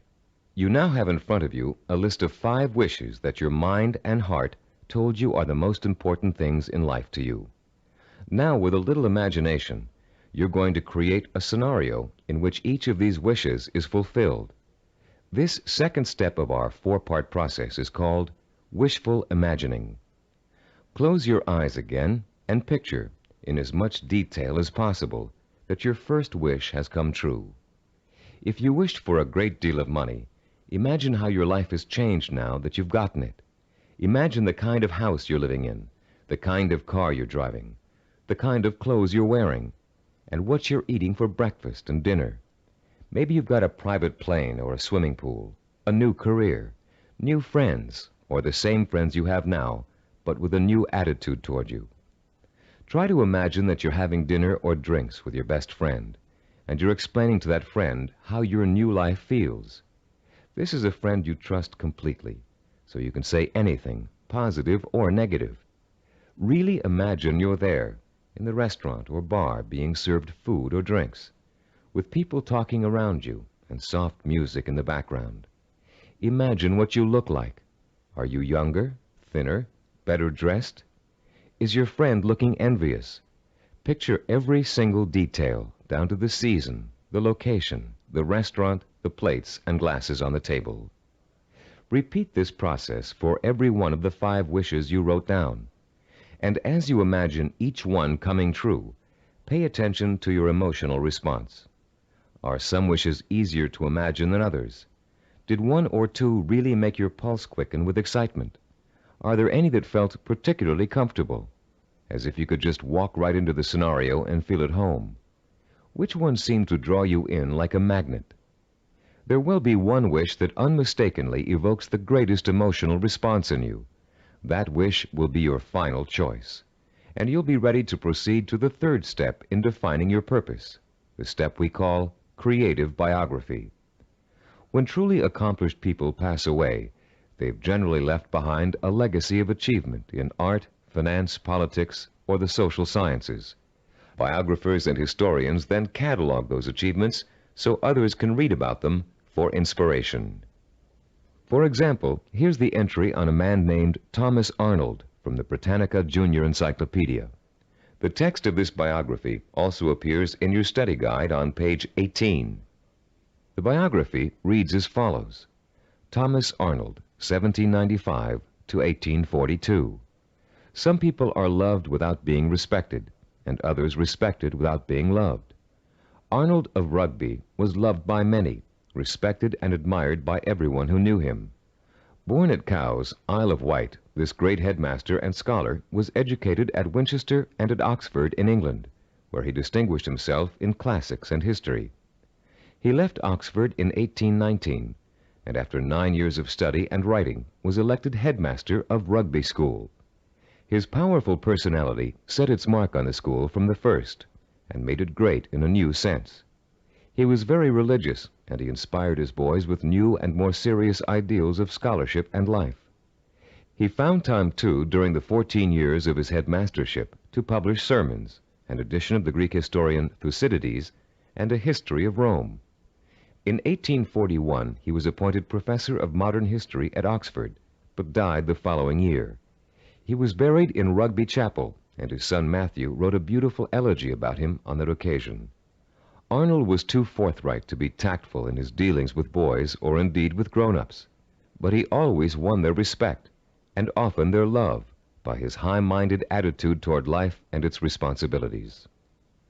This entry can only summarize the lifelong accomplishments of a beloved teacher and respected scholar. But listening to it, you can get a good idea of the purpose which must have guided Thomas Arnold. Here was a man who valued learning, scholarship, teaching, and personal integrity above all else. What do you value above all else? What would you like to be remembered for? Relax and close your eyes again. Now imagine that you hold in your hands an encyclopedia published in the year 2100. It's a heavy book with a solid feel to it. You can smell the leather binding and feel the crisp new paper as you open it. Find the section that begins with the first letter of your last name. Then turn the pages slowly as you search for the entry that gives you the details of your life. There it is, suddenly, clear as a bell. Your heart beats just a little bit faster as you see your name in bold-faced type. Now you're burning with curiosity. Did they include the most important things about you? Are your most cherished accomplishments in there? Did they understand the purpose behind the things you did? You begin to read the entry to find out. Yes, it's all there. your birth date and hometown, the schools you went to, where you lived, and then the words that describe your highest achievements, your contributions to society. Savor the words as you read them. Let them form a clear picture in your mind of the kind of person you were and what your purpose in life was. When you've finished reading your own biography, turn off the tape and write down what you just read in the space provided on page 19 of your study guide. Don't leave out a single detail. Make sure you paint a vivid picture of the self-disciplined achiever who worked so long and hard in pursuit of a single purpose that he or she ended up deserving an entry in such a distinguished publication. When you've finished writing your own biography, please turn the tape player back on.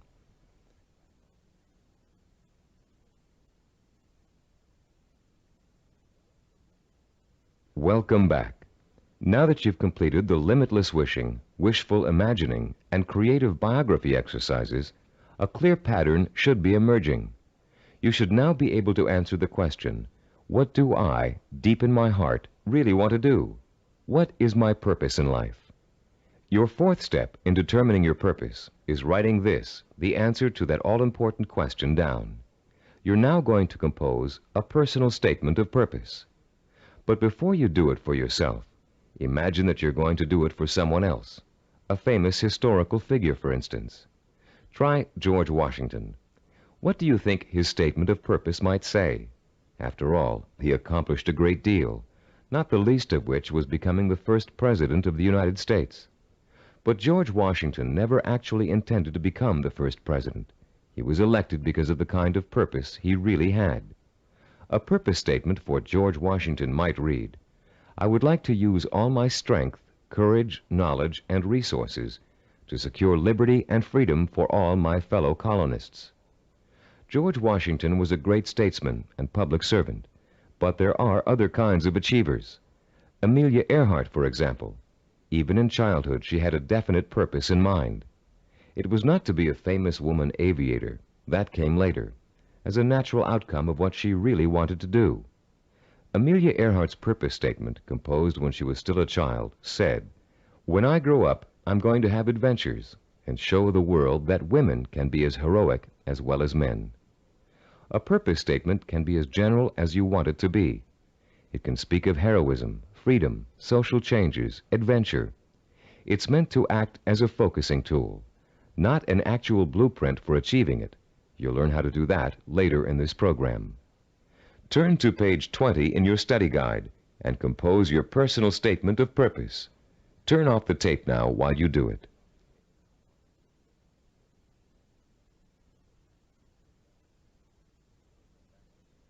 Welcome back again. You've come a long way in this session. You've learned to use limitless wishing, wishful imagining, creative biography, and a statement of purpose to narrow down your options and make a final choice about where you're going to focus your efforts. You've just used this four-part process to make a major decision about what you really want to accomplish and achieve in your life. But you can use it again and again, anytime you feel it's necessary, to aid you in making any kind of decision, from the smallest to the most important. This process works equally well for macro and micro decision-making. Whether you know it or not, you're now well on your way to becoming a self-disciplined achiever. You've learned to use one of your richest natural resources, your intuition and imagination. You've discovered what it is you really want to achieve and have written it down as a statement of purpose. You've laid the solid foundation upon which the power of self-discipline is built.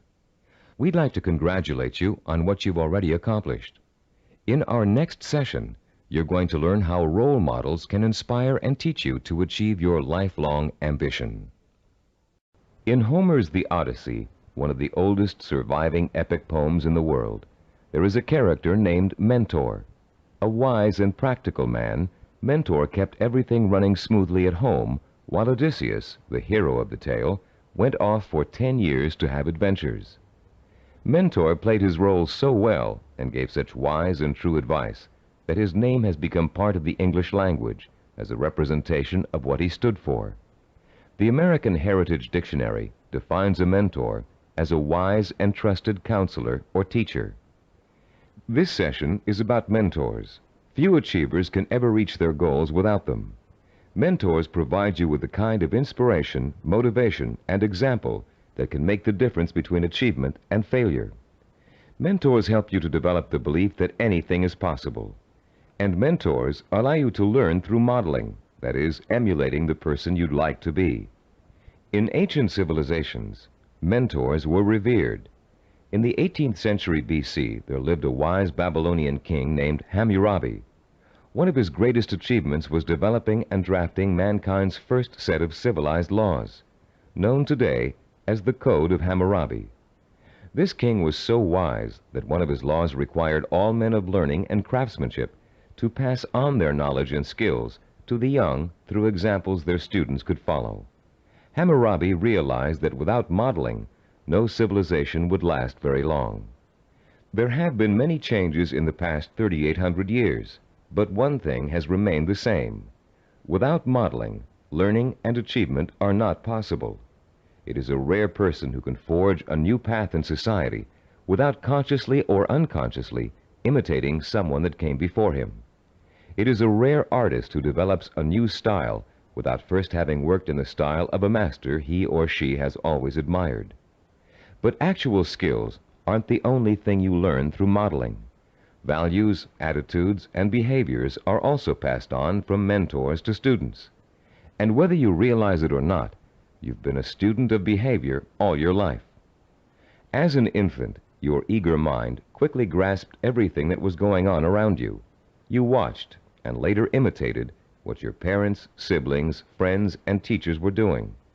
If you had good models, models of integrity and achievement, most likely you grew up to be an achiever yourself. But if your models reflected apathy or failure, you probably grew up to imitate many of the self-defeating and negative behaviors you witnessed in your early years. Most of us had models who could best be called middle of the road. Your parents may have had specific skills and abilities they were proud of, but fell short of being a good example to you in other ways. An older brother or sister may have possessed exceptional talent in an area where you couldn't possibly compete. As a result, you've probably been instilled with a mixture of negative and positive attitudes about yourself and your abilities to succeed. It's time for you to develop the kind of positive outlook that is critical to developing self-discipline. It's time for you to throw off the cloak of self-doubt and realize that when you acquire self-discipline, you have what it takes to achieve your goal. It's time for you to use that self-discipline to develop the knowledge and skills you need to achieve. And in order to do all those things, it's time for you to find mentors who have already accomplished what you want to achieve. You're no longer a helpless infant who can't pick and choose good models to learn from. As an adult, you have the intelligence and power to go out and find the kind of mentors who will inspire and teach you with examples of their own persistence and positive attitudes and behaviors. By the time we finish this session, you'll know how to find your own personal mentors and use them to their fullest ability. And you'll be able to overcome the negative attitudes and lack of self-discipline that have been holding you back up until now. You'll learn how to identify your own personal role models using historical figures and the people surrounding you today. You'll find out how to actually learn new attitudes and behaviors from them. You'll learn how to use them to create a blueprint for your own actions, starting right now. And more importantly, you'll learn how to draw inspiration from them, the kind of inspiration that empowers your purpose, what you want to achieve, with a sense of possibility. If others have achieved it, then it's possible for me too. How do you go about finding mentors? At first glance, it may seem that there's nobody even remotely accessible to you who has the same kind of hopes and dreams as you do. But high achievers always find a way, and so can you. In our research, we discovered that achievers draw their inspiration from role models in two ways: indirectly, from reading and watching films, and directly, through day-to-day observation and contact. Let's first discuss how self-disciplined achievers indirectly find their mentors. Indirectly, they learn through media portrayals, mostly through the reading of biography and autobiography, reading profiles of achievers in magazines and other periodicals, and watching inspirational films and television programs. You may not be able to meet and talk to George Washington, Charles Lindbergh, Margaret Mead, or Agatha Christie, but each one of them has left behind a legacy of accomplishments that have been covered extensively in print and film. Stop now and think of all the people you've read about, heard about, or seen portrayed in films. Whom did you admire most? Whose story elicited a throb of recognition from you, a feeling that if you could be in anyone's shoes, that was the person you'd like to be? It could even be a fictional character, a great detective or explorer created by an imaginative writer. But there had to be, and still has to be, someone you've always greatly admired and wished you could be like. After he made the film Rocky, Sylvester Stallone talked in an interview about the power of mentors and how his movie worked to inspire millions of people around the world. "I think there's a definite formula in reaching audiences," he said. "Provide them with heroes and heroines who have to pull themselves up from the depths of despair. And as they struggle and claw and finally attain their goal, the audience says, 'That's the kind of person I want to be.'" Stallone's character Rocky is the embodiment of a man obsessed with and driven by a vision rich in emotion and purpose, a self-directed achiever who overcame the odds through hard work, effort, persistence, and perseverance. Browse through the New York Times nonfiction bestsellers list this Sunday in your local paper. You'll find that half the books listed are biographies or autobiographies, testaments to people of enormous self-discipline and high achievement. Examples of the power of self-discipline are all around you. You only have to visit your library, your local newsstand, the closest movie theaters, or your local video store for inspiration.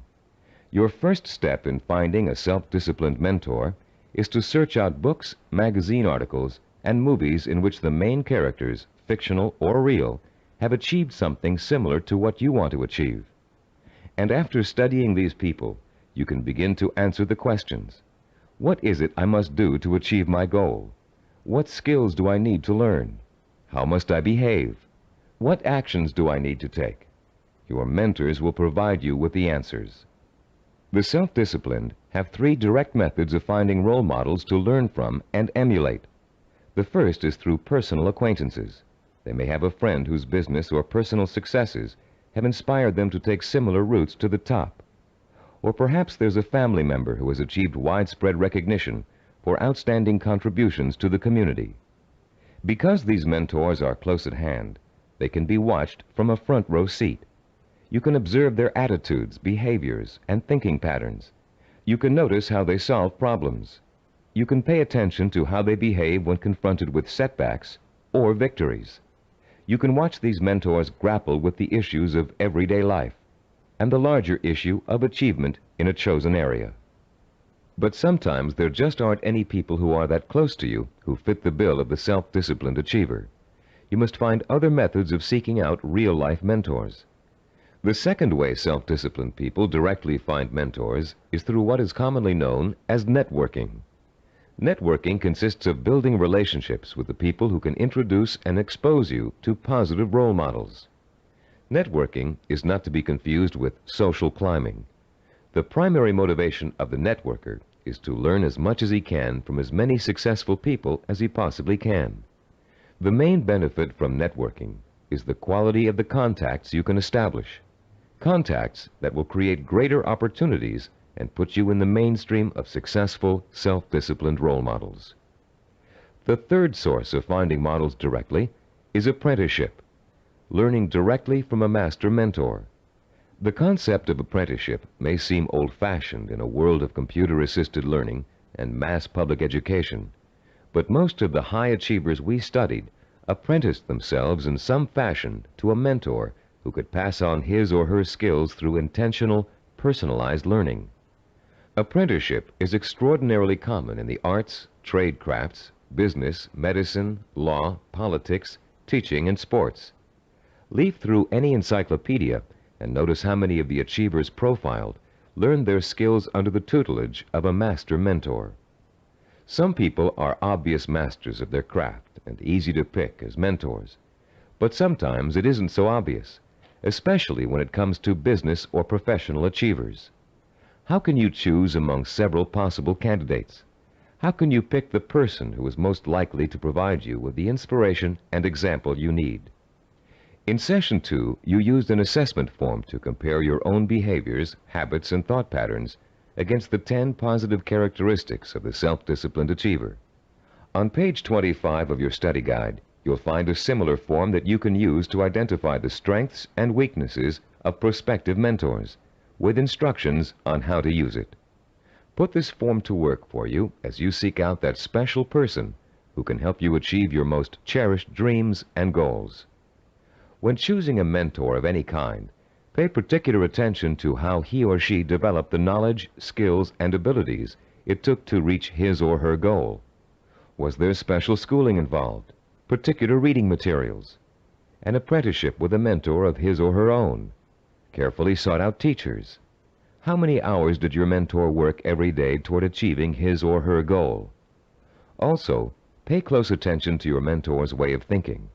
Be sure to choose someone who handles stress and pressure well, someone who responds to difficult problems by coming up with creative solutions, someone who loves what they do but still finds time for important personal relationships. The highest achievers work hard but are not workaholics. They still find time to enjoy their friends and families. Look for a mentor who has learned not to waste time and who has mastered the art of juggling a heavy schedule while staying calm and in full control. This will be an important trait for you to imitate, and find someone who neither capitulates to everyone around him, nor is so arrogant he won't listen to the opinions of others. You'll want to learn how to listen well, and then make your own decisions. In looking for all these traits, remember that your mentor is still going to be human and have faults. This is one of the most important things you can learn about your role model. In spite of great success, wealth, and the admiration of friends, family, and the community, he or she makes mistakes just like you.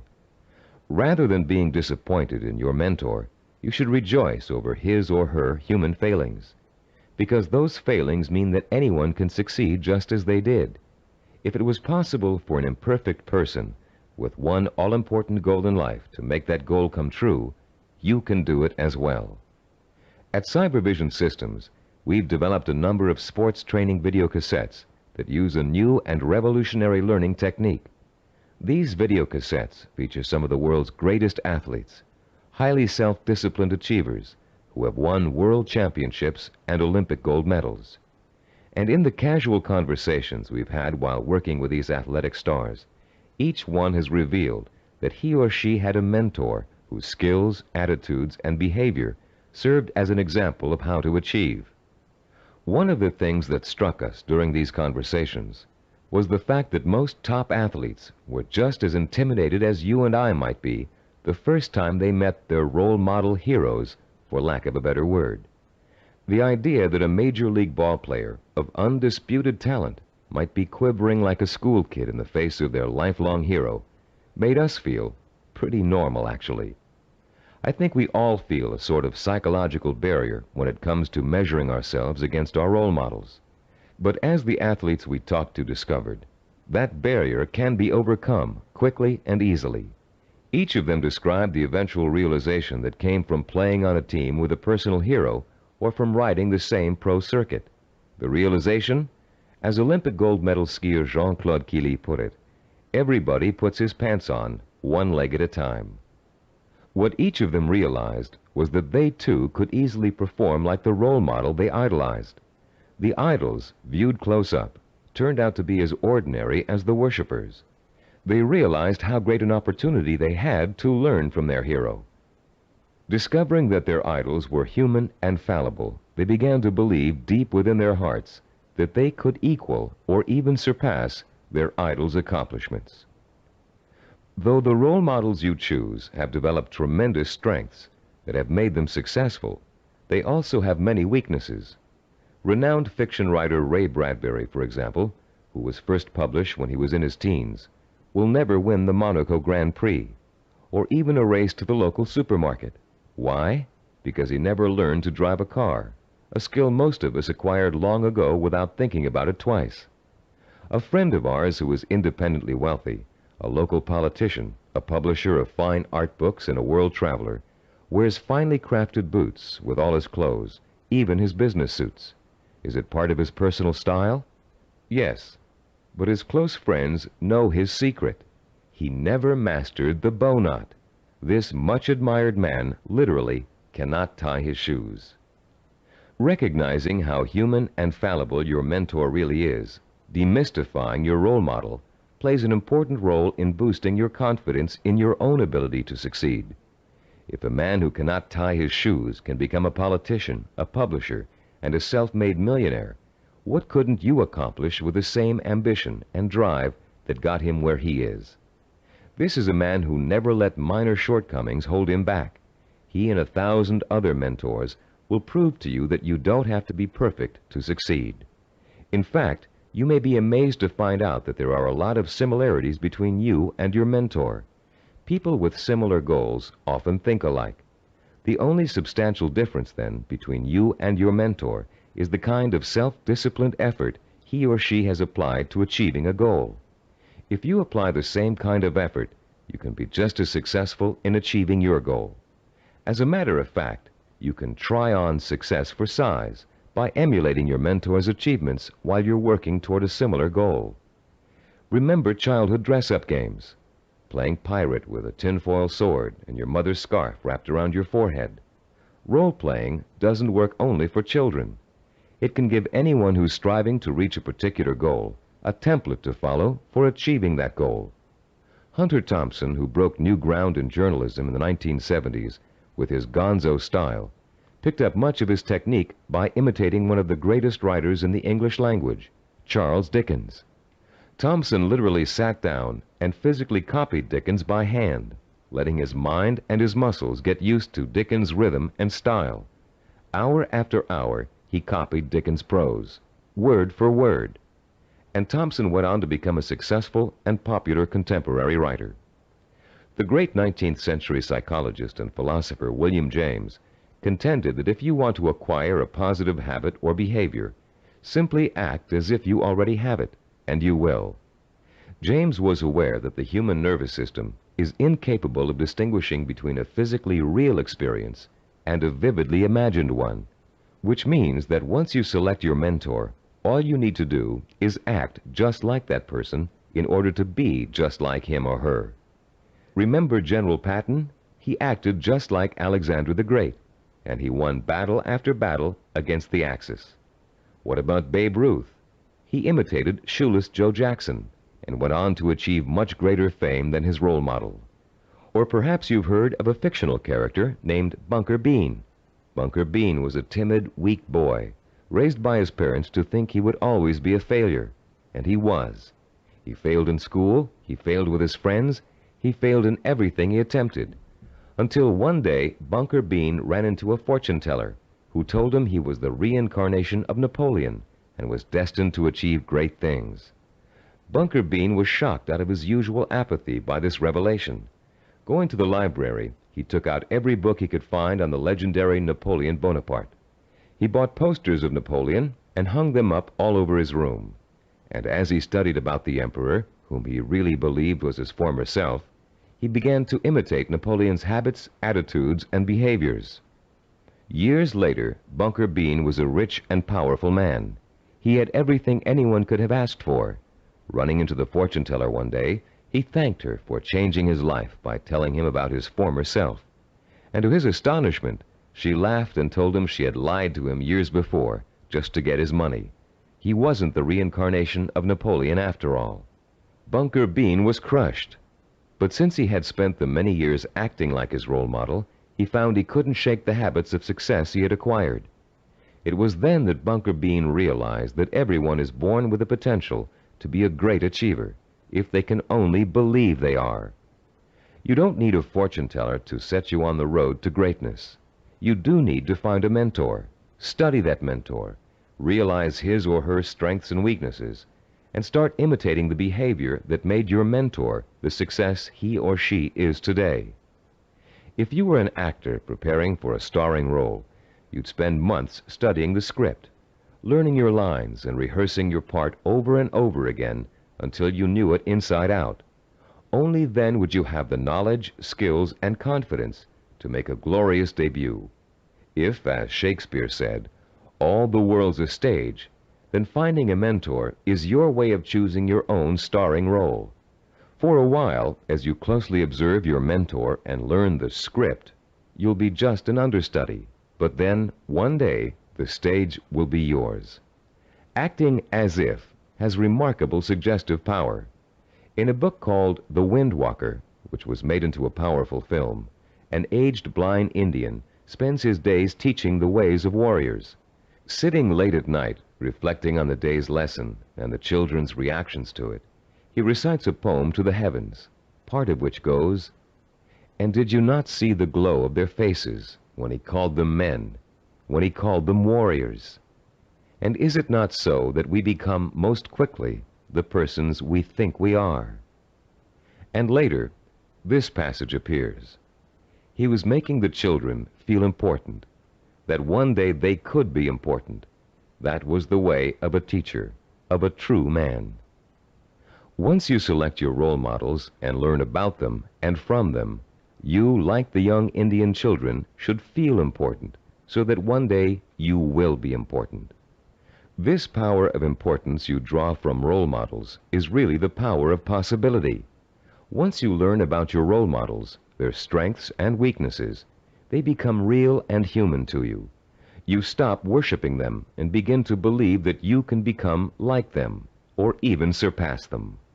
Once you make this realization, then your purpose becomes more real, more possible, and the fires of desire, fanned by the sense of possibility, begin to burn deep within your heart.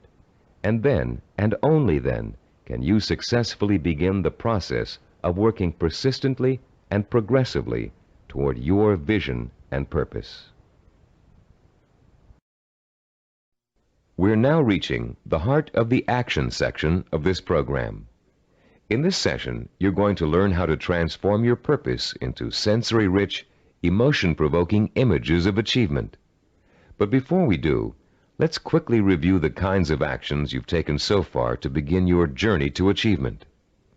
In Session 4, you learned how to determine your purpose, the goal that represents the true desire of your heart and mind.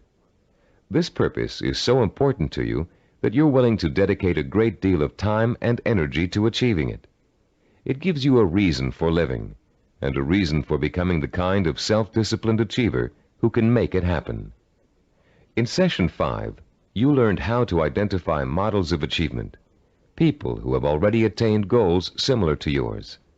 You learned how to turn those models into personal mentors, people who can inspire and teach you to achieve in much the same way they did. You found out how to isolate and identify their talents and habits.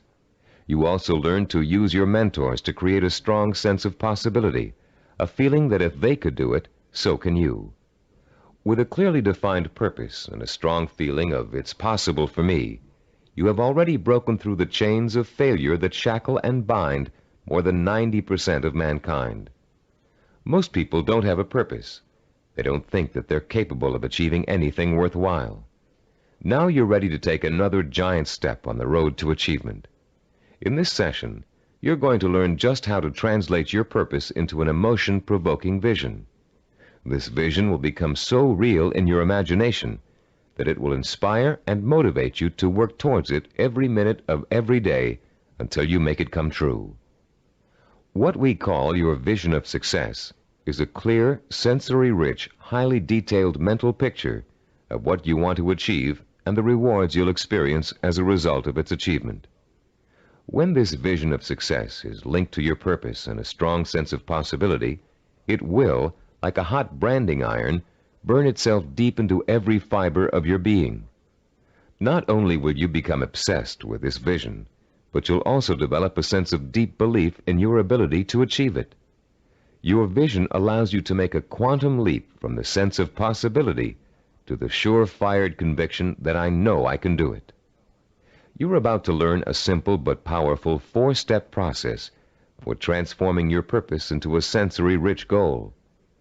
Once you have done that, we're going to give you 5 easy-to-use guidelines that will help implant the goal deep into your mind and nervous system. It will then become a permanent part of you and serve as the fuel that fires your emotion and incites you to purposeful action. Let's now begin to learn about the process of sensory goal setting and how you can use sensory goals to develop what we call a magnificent obsession, a burning desire to achieve your purpose. The first step you must take is to translate the statement of purpose you developed in Session 4 into what we call a sensory goal statement. As you recall, your statement of purpose was a general statement of what you would like to achieve. Your sensory goal statement is going to be much more specific. There are 3 main elements to the statement you are now going to write. First, it must be result-oriented. It must focus primarily on what you want to get out of your achievement. Second, your sensory goal statement must be time-specific. You must determine a point in time when your goal will be achieved. And third, it must be measurable. You must specify a criterion that lets you know when your accomplishment is complete. If you want to become a doctor, for example, your criterion might be finishing your internship and setting up your own practice. If you want to start your own business, your criterion of success might be the day you move into your own offices or hire your first employee. Having a measurable goal gives you the motivation to work towards a specific end. It also lets you measure your progress along the way and take corrective action if you're moving off target. This sense of having a concrete reality to work for, combined with an actual time frame and a result to look forward to, fuels your drive and compels you to work persistently and systematically toward the ultimate success of your endeavors. Let's quickly look at a few examples of how a statement of purpose can be translated into a sensory goal statement. Let's say your statement of purpose reads, "I want to help cure disease." Your sensory goal statement might read like this: "In June of 1989, I will receive a medical degree." If your purpose is to become your own boss, then your sensory goal statement might read, "In January of 1987, I will open up a retail store of my own." If your purpose is to run a marathon, your sensory goal statement might read, "In June of 1986, I will enter the Boston Marathon and complete the 26-mile run in under 5 hours." Now turn to page 29 of your study guide and look at Form 6.1. There's a space there for you to write your goal statement down. Take a moment now to compose and write your sensory goal statement in the space provided. I'll pause for a minute while you do this.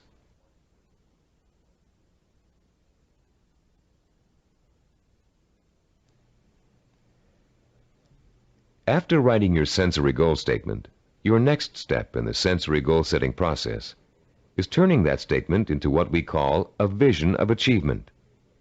The first way in which you're going to do this is by finding photographs in books, magazines, and newspapers that show people living, experiencing, and achieving your vision. If your vision is to become a doctor, look for photographs of a medical school graduation ceremony. Find pictures of doctors involved in research. Look at Scientific American, the New England Journal of Medicine, and similar publications aimed at doctors and scientists. If your vision is to be your own boss, find photos of people who own successful businesses. Business Week, Industry Week, and specific retail trade publications are good sources to try. If your vision is to run the Boston Marathon, make photocopies of newspaper stories about marathon winners that you can find in the library, and check Runner's World and similar publications aimed at serious runners. The purpose of this exercise is to give you some concrete images to inspire your own personal images of achievement. You'll learn how to create those personal images in a few moments. Creating a vision achievement scrapbook of pictures that personally speak to you about your own desire for achievement can have a powerful effect on your motivation and drive. Devote some time today or this evening to locating these pictures, and in the future continually be on the lookout for more. The third step in the process of developing a sensory goal requires that you make a listing of all the advantages and rewards you will experience as the result of achieving your goal. For a few minutes, close your eyes and imagine that you have already successfully realized your ambition. How is your life different because of it? What recognition have you achieved? Has it made a difference with your family and friends? Has it made an impact on other areas of your life? Are you getting up at the same time in the morning, driving the same car to work? Are you going out more in the evenings, wearing different clothes? Turn to page 31 in your study guide, and in the space provided on Form 6.3, write down every single reward you can imagine resulting from the achievement of your goal. Don't just write down the general rewards, get as specific as possible. For instance, running the Boston Marathon may greatly boost your self-confidence and increase the respect you get from family and friends. But training for it will also get you into superb physical shape, meaning you'll have more energy, more stamina, more drive. You'll look better, feel better, sleep better, and do a better job at work. Use the photographs from your scrapbook to help you identify all the rewards you can think of that are associated with your goal. And when you're finished writing them down, you'll be ready to translate them into a vision that will stimulate your emotions, provoke your desire, and incite you to positive action. Close your eyes for a few moments and imagine that you have just achieved your goal. Where are you? What do you see around you? Are you indoors, outdoors, in your own home, at the office? Who are you with? Notice every tiny detail of your surroundings, including the texture of wallpaper, the color of the sky, the faces of the people you're with, the clothes they're wearing. Pretend you're going to have to draw a picture of this scene in a moment, so you really need to focus in on every little item so as not to forget it. Now, holding that visual image before you, switch your focus to sounds. What are you hearing? Are people talking to you? Are they congratulating you? If so, what are they saying? Are you hearing the voices of your parents, your spouse, your children, your friends? Are you all watching TV, where a famous newscaster's voice is reciting the story of your achievement? Maybe there's a party being held in your honor, and you can hear music in the background. Concentrate on every single sound you can hear and differentiate. Now, let's add the sense of touch. Are people shaking your hand? Do their hands feel smooth, rough, warm, cold? Are the grips firm or slack? Are you being patted on the back, hugged by your family and friends? Is someone pulling at your sleeve to get your attention? Next, imagine the prevalent smells that are surrounding you. If you're in the middle of a celebration, can you smell the food on the buffet table? Is the fragrance of champagne wafting up from the glass you're holding? Can you smell people's perfume or cologne? Now concentrate on taste. Are you sipping that champagne you were holding a moment ago, eating hors d'oeuvres? Or is the taste of success so sweet that you don't need or want any food? Finally, what are you feeling emotionally? Pride? Satisfaction? Maybe you're feeling relief that the hardest work is behind you. Maybe you're feeling the power of your new position. Perhaps you're feeling the exhilaration that comes with knowing that having achieved what you did, you can now achieve anything. You might even be feeling humble, having come face to face with weaknesses you never knew you had during the long, hard effort to reach success. After you have awakened all of your senses to the sight, smell, taste, touch, sound, and feeling of success, turn to page 32 in your study guide and complete Form 6.4, entitled The Sensory Vision Worksheet.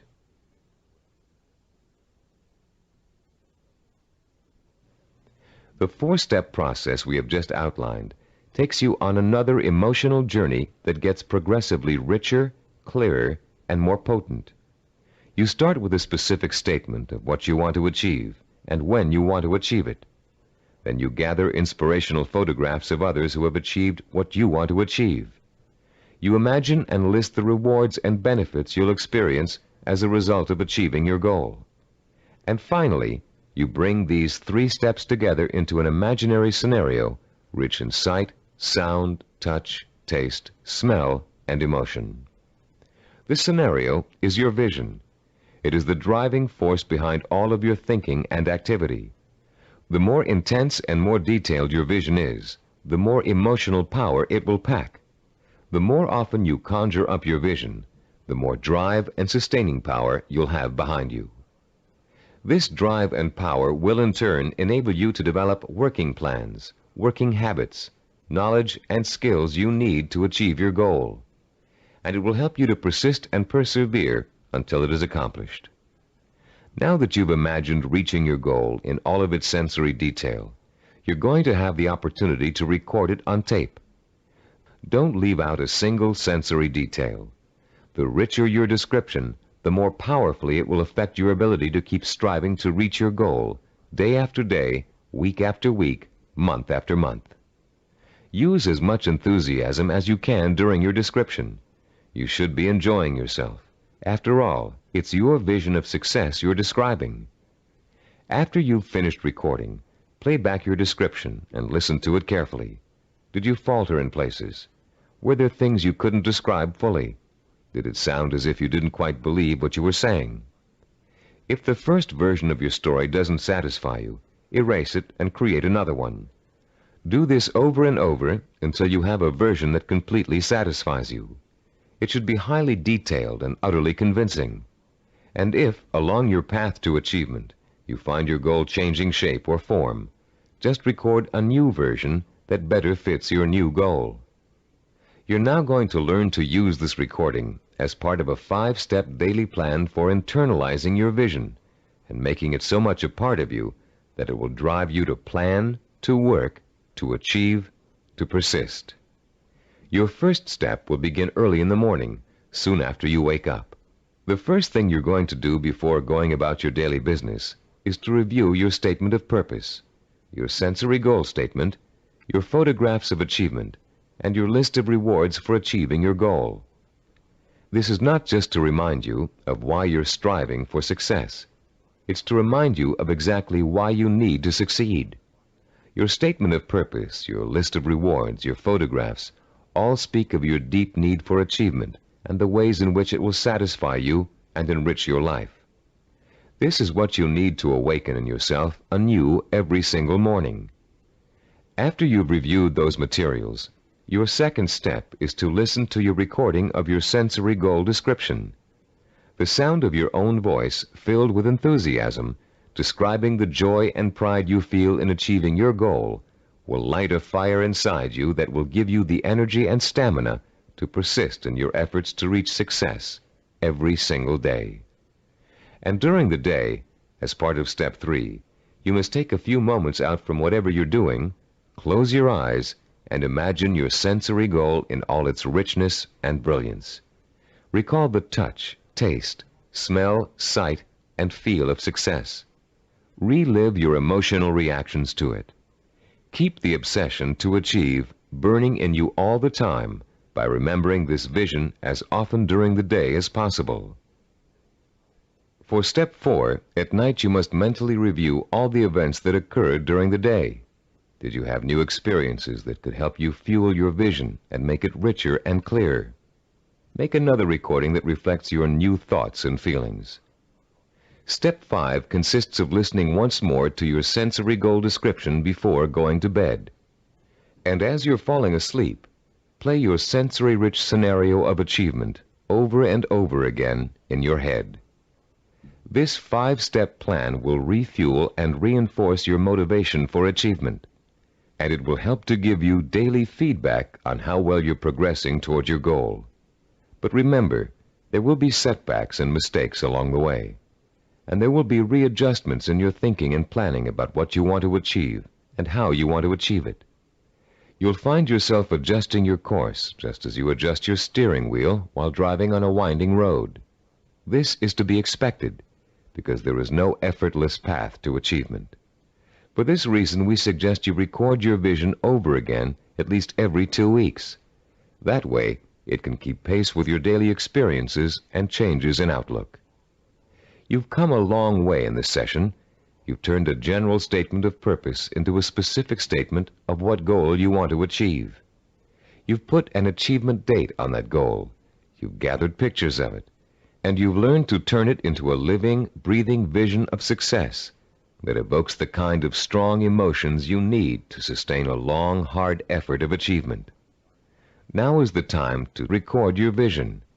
Take your time and do it as many times as necessary until you are satisfied with the results. Remember, you're going to be listening to it twice a day, so it needs to be rich and rewarding. You may find you need several tries before you successfully record a vision that satisfies you in its richness of detail and intensity of emotion. Do as many versions as you need until you get the one that sounds just right. If your goal changes, record a new version. If you've reached your goal and want to pursue another, create a new vision and record it. Remember, include all the details and be as enthusiastic as possible. Now, begin your own narration of what it would look, taste, touch, smell, sound, and feel like to achieve your goal. What you can do, or dream you can do, begin it. Boldness has genius, power, and magic in it. These immortal words, written by the great German philosopher and dramatist Johann Wolfgang von Goethe, perfectly set the stage for what you're going to learn in this session. Here, we're going to help you turn the vision of what you want to achieve into an action plan. In Goethe's words, to boldly begin your dream. You already have the vision. You believe in it and in your potential to achieve it. Now we're going to work on a practical, step-by-step process through which your vision can be brought to life. For, as former United States President Theodore Roosevelt said, dreams are a dime a dozen. Everybody's got dreams. It's their execution that counts. Planning is the logical mapping out of where you want to go and how you want to get there. Seneca, the Roman philosopher, captured the importance of planning when he said, "When a man does not know what harbor he is heading for, no wind is the right one." Planning helps you focus your direction and organize both your time and resources. Every moment spent in planning saves 3 or 4 in execution.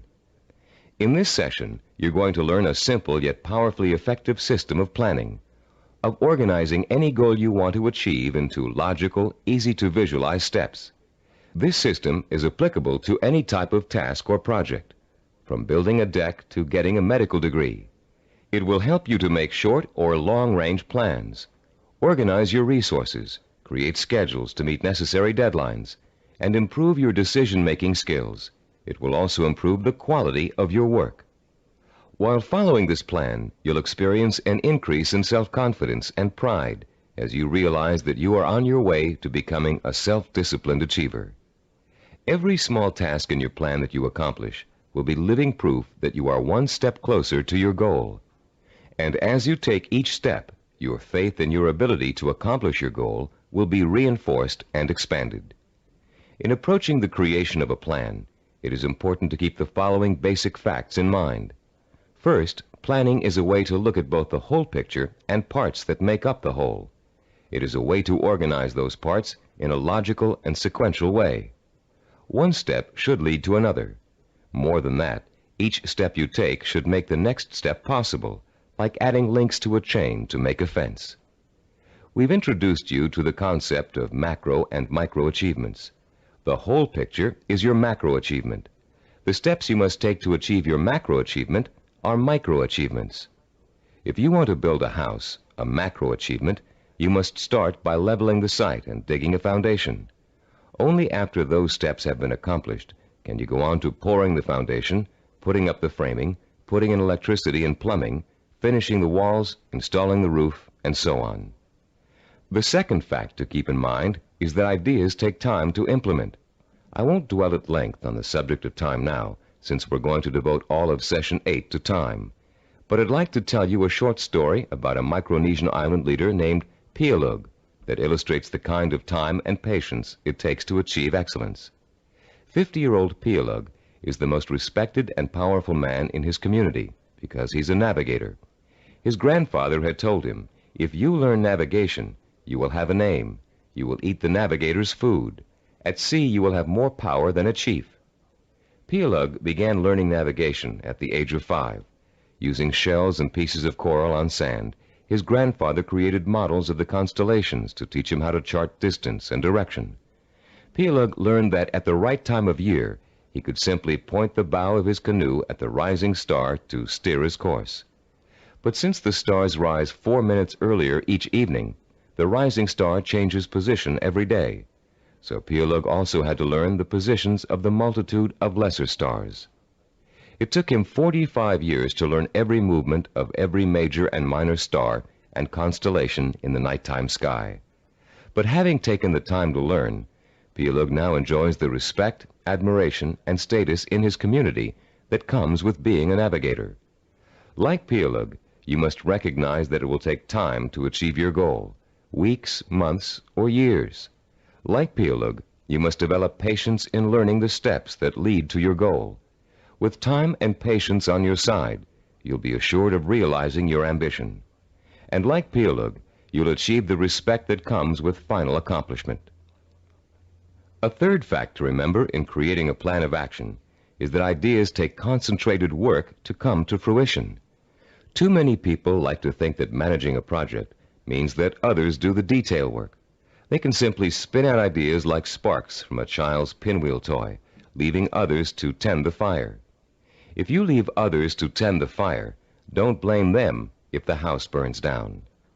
Admiral Hyman Rickover spent over 40 years building America's nuclear submarine fleet.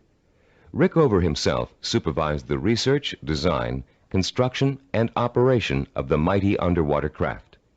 His reputation as an excellent manager who always got results was only equaled by his talent for engineering. Upon Rickover's retirement, he explained his philosophy of management to an interviewer. "The man in charge," Rickover said, "must concern himself with details. If he does not consider them important, neither will his subordinates. Yet the devil is in the details. It is hard and monotonous to pay attention to seemingly minor matters. In my work, I probably spend 99% of my time on what others may call petty details. Most managers would rather focus on lofty policy matters, but when details are ignored, the project fails. No infusion of policy or lofty ideals can correct the situation." 3 basic elements to keep in mind, then, when creating an action plan.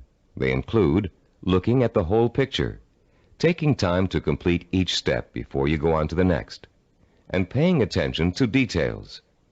A 4th point to remember is planning, and the implementation of a plan is a trial and error process. You will make mistakes. Most of them will be unavoidable and will serve as springboards of learning and refinement. When you make a mistake, learn from it. Take corrective action to avoid making it again, and get right back on course. Remember, supposed experts have made greater mistakes than you're going to make, and have managed to turn them into creative successes. Take the Coca-Cola Company's introduction of the new Coke, for example. After spending millions of dollars on market research, and more millions of dollars marketing their reformulated soft drink, they were forced by public pressure to bring back the old formula. They made a mistake in trying to change the taste of Coke, and their marketing executives admitted it.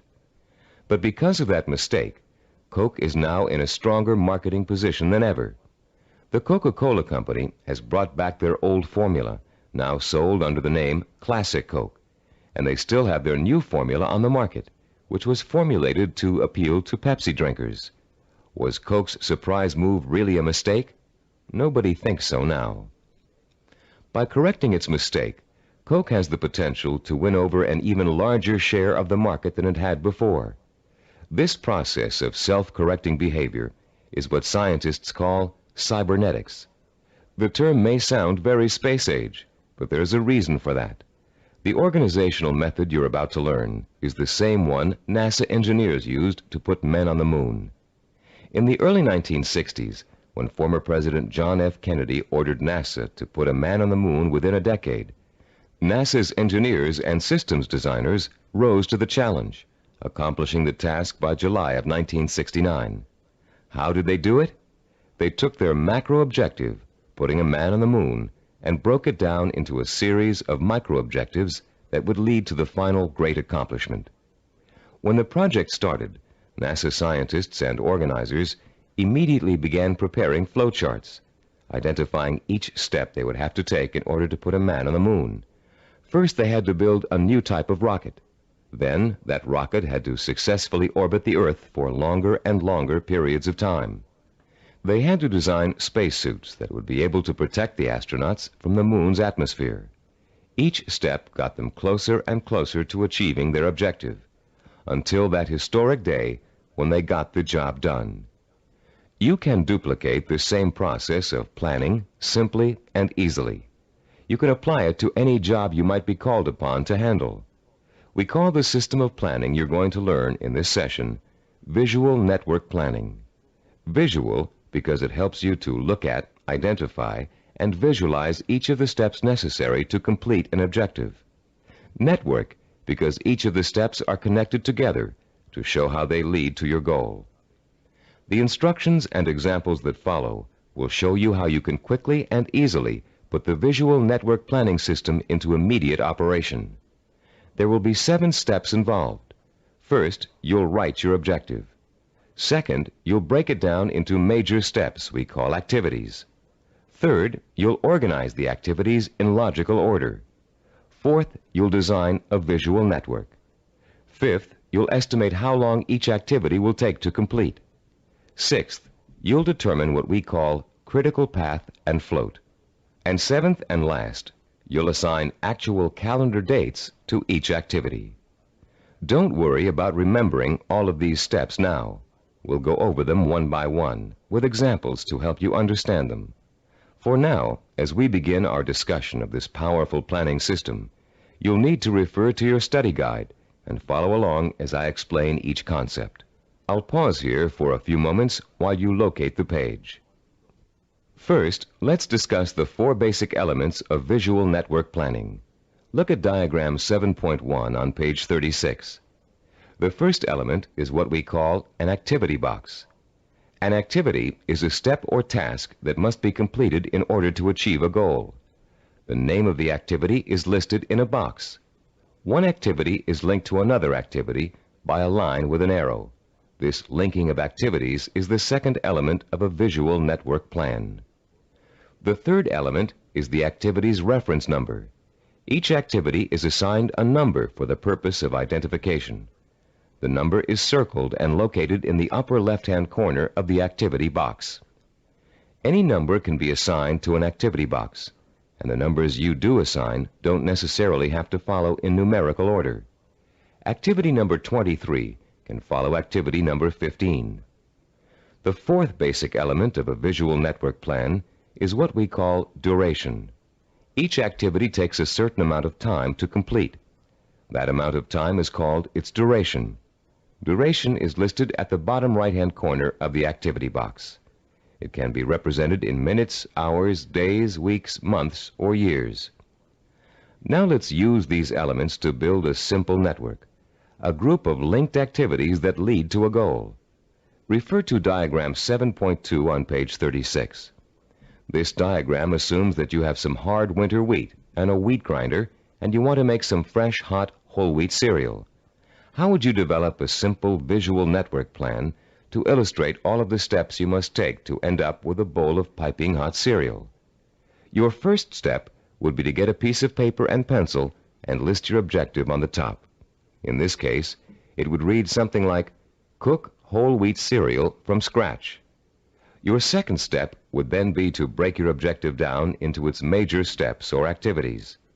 In this case, there are 2 major activities involved. The first is grinding the wheat. The second is cooking the wheat. Third, you would then put the activities into their logical order. In our example, the wheat must be ground before it can be cooked. And fourth, you would construct a visual network plan in which the 2 steps are placed in activity boxes with reference numbers, durations, and linked arrows. We have already developed the visual network plan for this objective in diagram 7.2. As you can see, activity number 2 is grinding the wheat. Activity number 4 is cooking the wheat. When activity number 2 has been completed, having taken 2 minutes, activity number 4 is ready to begin. Activity number 4 takes 7 minutes. Reaching your goal of making a bowl of fresh, hot, whole wheat cereal takes a total of 9 minutes. This simple visual network plan shows you how many activities you need to complete before your goal can be accomplished. In this case, 2. and how long each activity will take. In this case, 2 minutes and 7 minutes. The example is very elementary. If you look at diagram 7.3 on page 37, you'll see a slightly more complex visual network plan. In this case, our goal has 2 activities that are dependent upon the completion of 1 activity. Here our goal is to get both a car and a motorcycle out of a garage. Neither can be accomplished without opening up the garage door.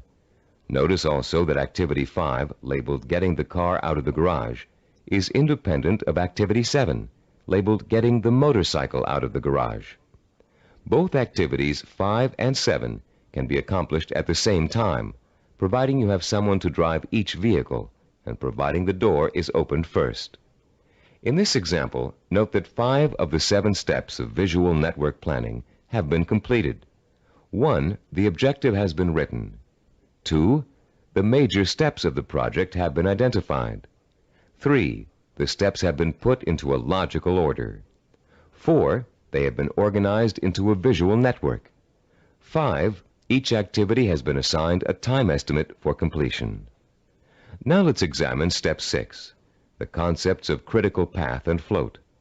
To help you follow along in our explanation, turn to page 38 of your study guide and look at diagram 7.4, titled Critical Path and Float. As you can see, we have expanded our visual network plan for cooking cereal to one for cooking and eating cereal. The new objective is to prepare and eat freshly ground whole wheat cereal in 15 minutes. Look at the visual network plan. You now have 3 separate paths that come out of activity 3, grinding wheat. Going from the top down, the first path is made up of activities 3, 5, and 11. The middle path is composed of activities 3, 9, and 11. The bottom path includes activities 3, 7, and 11. Look at the 3 paths individually and total up the amount of time each will take. The middle path will take a total of 14 minutes to complete. The top path takes only 8 minutes. The bottom path takes 9 minutes. Look at your objective again. Your goal is to cook and eat the cereal within 15 minutes. If you are to complete your objective on time, the activities on the longest path must all be completed on schedule. The longest path on a visual network plan is known as the critical path. The activities on the critical path are called critical activities and are vital to the success of the project. The non-critical activities, those not on the critical path, can be delayed without affecting the result. These activities have what is called float. Float is the amount of time an activity can be delayed without affecting the completion of the project. In diagram 7.1, grinding the wheat, cooking the wheat, and eating the cereal take the longest amount of time and are thus on the critical path. Getting the bowls and milk can be delayed without affecting the schedule. Therefore, they both have float. Diagram 7.5 on page 39 is the visual network plan we use here at Cybervision Systems to develop our programs. Study the plan and try to determine the critical path. Which activities take the longest amount of time to complete? As you can see, activities 11, 13, and 15 are on the critical path. Activities 17 and 19, and 21 and 23, which take a total of 10 weeks to complete, have 6 weeks of float. Because of the amount of time it takes to complete the critical path, these activities can be delayed for 6 weeks without affecting the schedule. On the other hand, if any of the activities on the critical path are delayed, the whole project will be late. Identifying the critical path of your project enables you to gain control by knowing what your priorities are. You can then concentrate your efforts on getting those priority items done, letting the others float until you have time to take care of them too. The 7th step in developing a visual network plan is to assign calendar dates to each of the activity boxes. Once you're ready to commit your project to firm starting times, you must insert completion dates for all activities along the critical path. For example, if we were to begin our audio program development on January 5th, and the first activity on the critical path, developing a program idea, has a duration of 1 week, then the activity box showing the completion of this task would have a target date of January 12th. That date, and all others on the critical path, must be met in order for the project to be completed on time. A delay in finishing a critical path activity will result in the delay of the project. But critical path dates have another function besides keeping your project moving on time. These target dates also serve as guides for the float events that lead to your goal. You can position your float activities to coincide with your critical target dates in such a way as to complete them when it's best or easiest for you to work on them. These activities can be worked into your schedule because they can be delayed until it's most convenient for you to do them. Visual network planning works for macro goals and for micro goals. You can create one visual network plan for a macro goal, such as becoming a doctor, and create another visual network plan for getting through medical school. In diagram 7.6 on page 40 of your study guide, we've outlined a simple visual network plan for someone with a macro goal, becoming a neurologist. Each of the activities listed on this plan, which takes a total of 15 years of post-high school study, can be turned into a micro-network plan of its own. Any project that has a beginning and an end will benefit from visual network planning. Before embarking on your plan for accomplishing your macro goal, we suggest you try this organizational method out on something smaller, so you can see the results in a matter of a few hours or a few days. Apply it to a project around the house that you've been putting off for weeks, pruning your trees or repainting several rooms. This will give you a chance to get used to organizing your activities in a logical and systematic way. In using this plan, you'll learn the meaning of hard work and patience. You'll find yourself tempted to skip certain steps and leap ahead to something you feel like doing right away. But when you do go off your schedule, your project won't be completed in time, and you'll begin to see how important it is to stick to dates and schedules if you want to realize any goal. Using this plan will also reward you with a sense of self-disciplined accomplishment. As you complete each task on your path to success, you can mark it off on your chart and be proud that you've done it. You'll also be able to look at your chart at various times during your project and see how far you've come. Before we go on to complete this planning session on cassette side 10, I'd like to say a final word about the planning system you've just learned.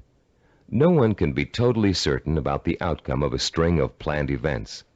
Mistakes, unforeseen problems, and outside events over which you have no control can and will contribute to the changing of your plans. Your visual network plan is not carved in granite.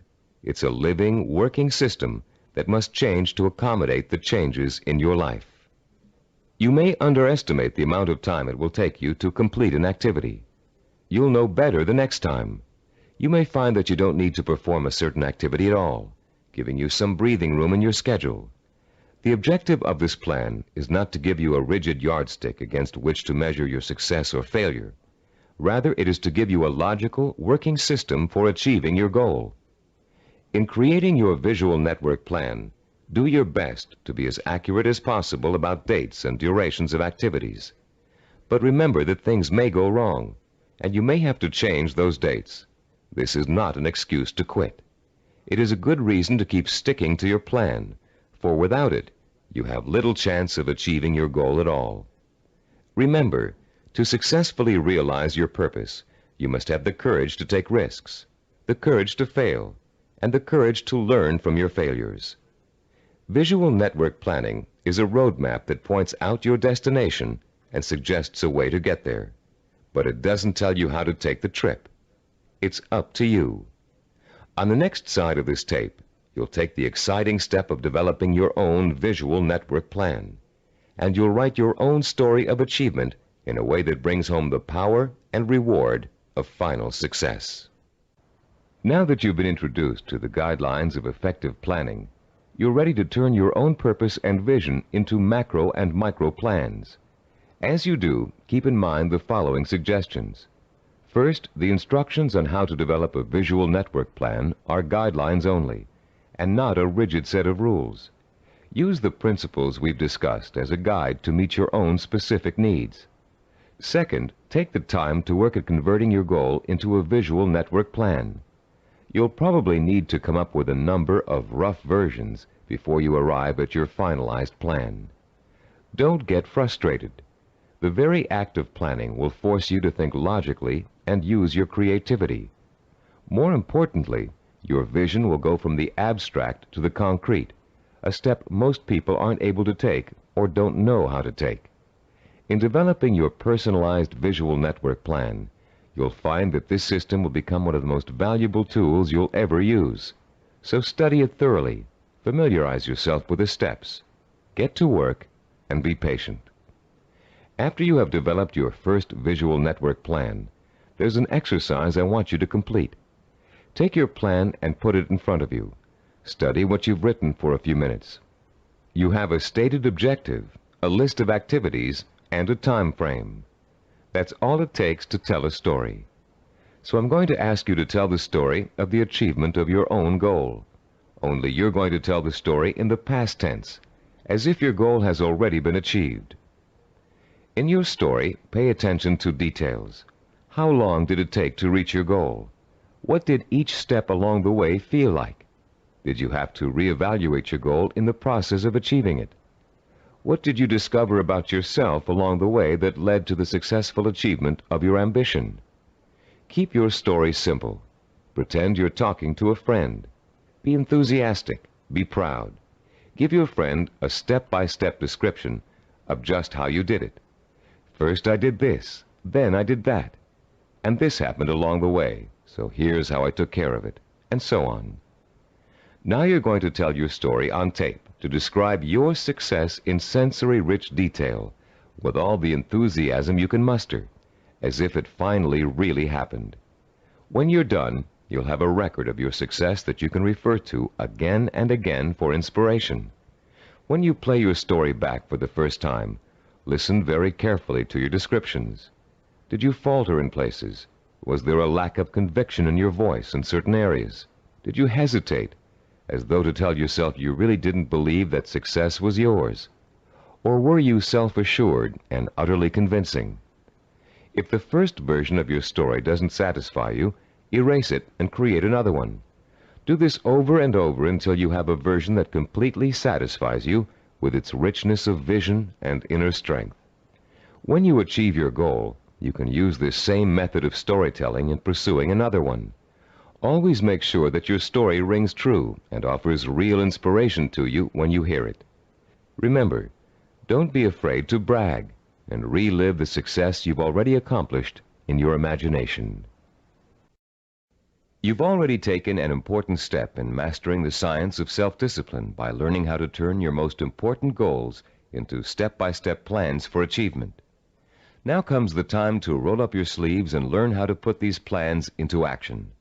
This is an exciting moment for you and a turning point in your quest for success. Up until now, you've learned how to prepare for achievement.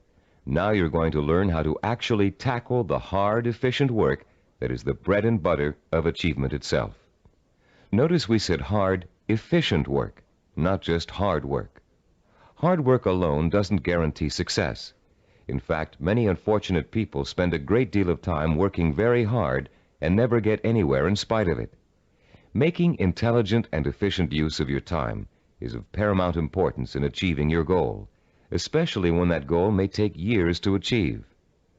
In this session, you're going to learn how to manage your time and effort so efficiently that you won't waste one valuable moment in your journey to achievement. You'll learn how to find time in an already busy schedule to work on the micro tasks that make up the stepping stones to your macro purpose.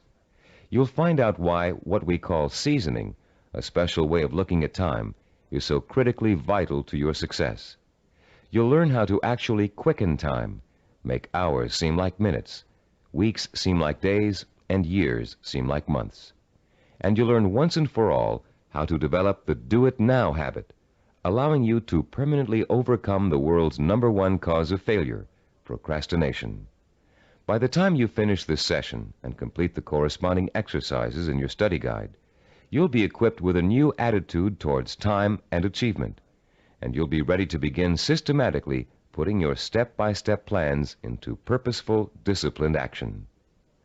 Let's now begin exploring the fascinating principles of using and managing time that can make the difference between success and failure. To begin at the beginning, let's talk a little bit about the relationship between time itself and achievement. We all know that it takes time to accomplish something. Depending on what you'd like to accomplish, it may take a little bit of time or a great deal of time. The same goal can also sometimes be achieved in less time or more time, depending on how good a job you want to do in achieving it. Think about any small task you might be confronted with around the house. Let's say one of your doors is stuck and needs planing in order for it to open and close easily. There are lots of ways you could accomplish that task and lots of shortcuts you could take.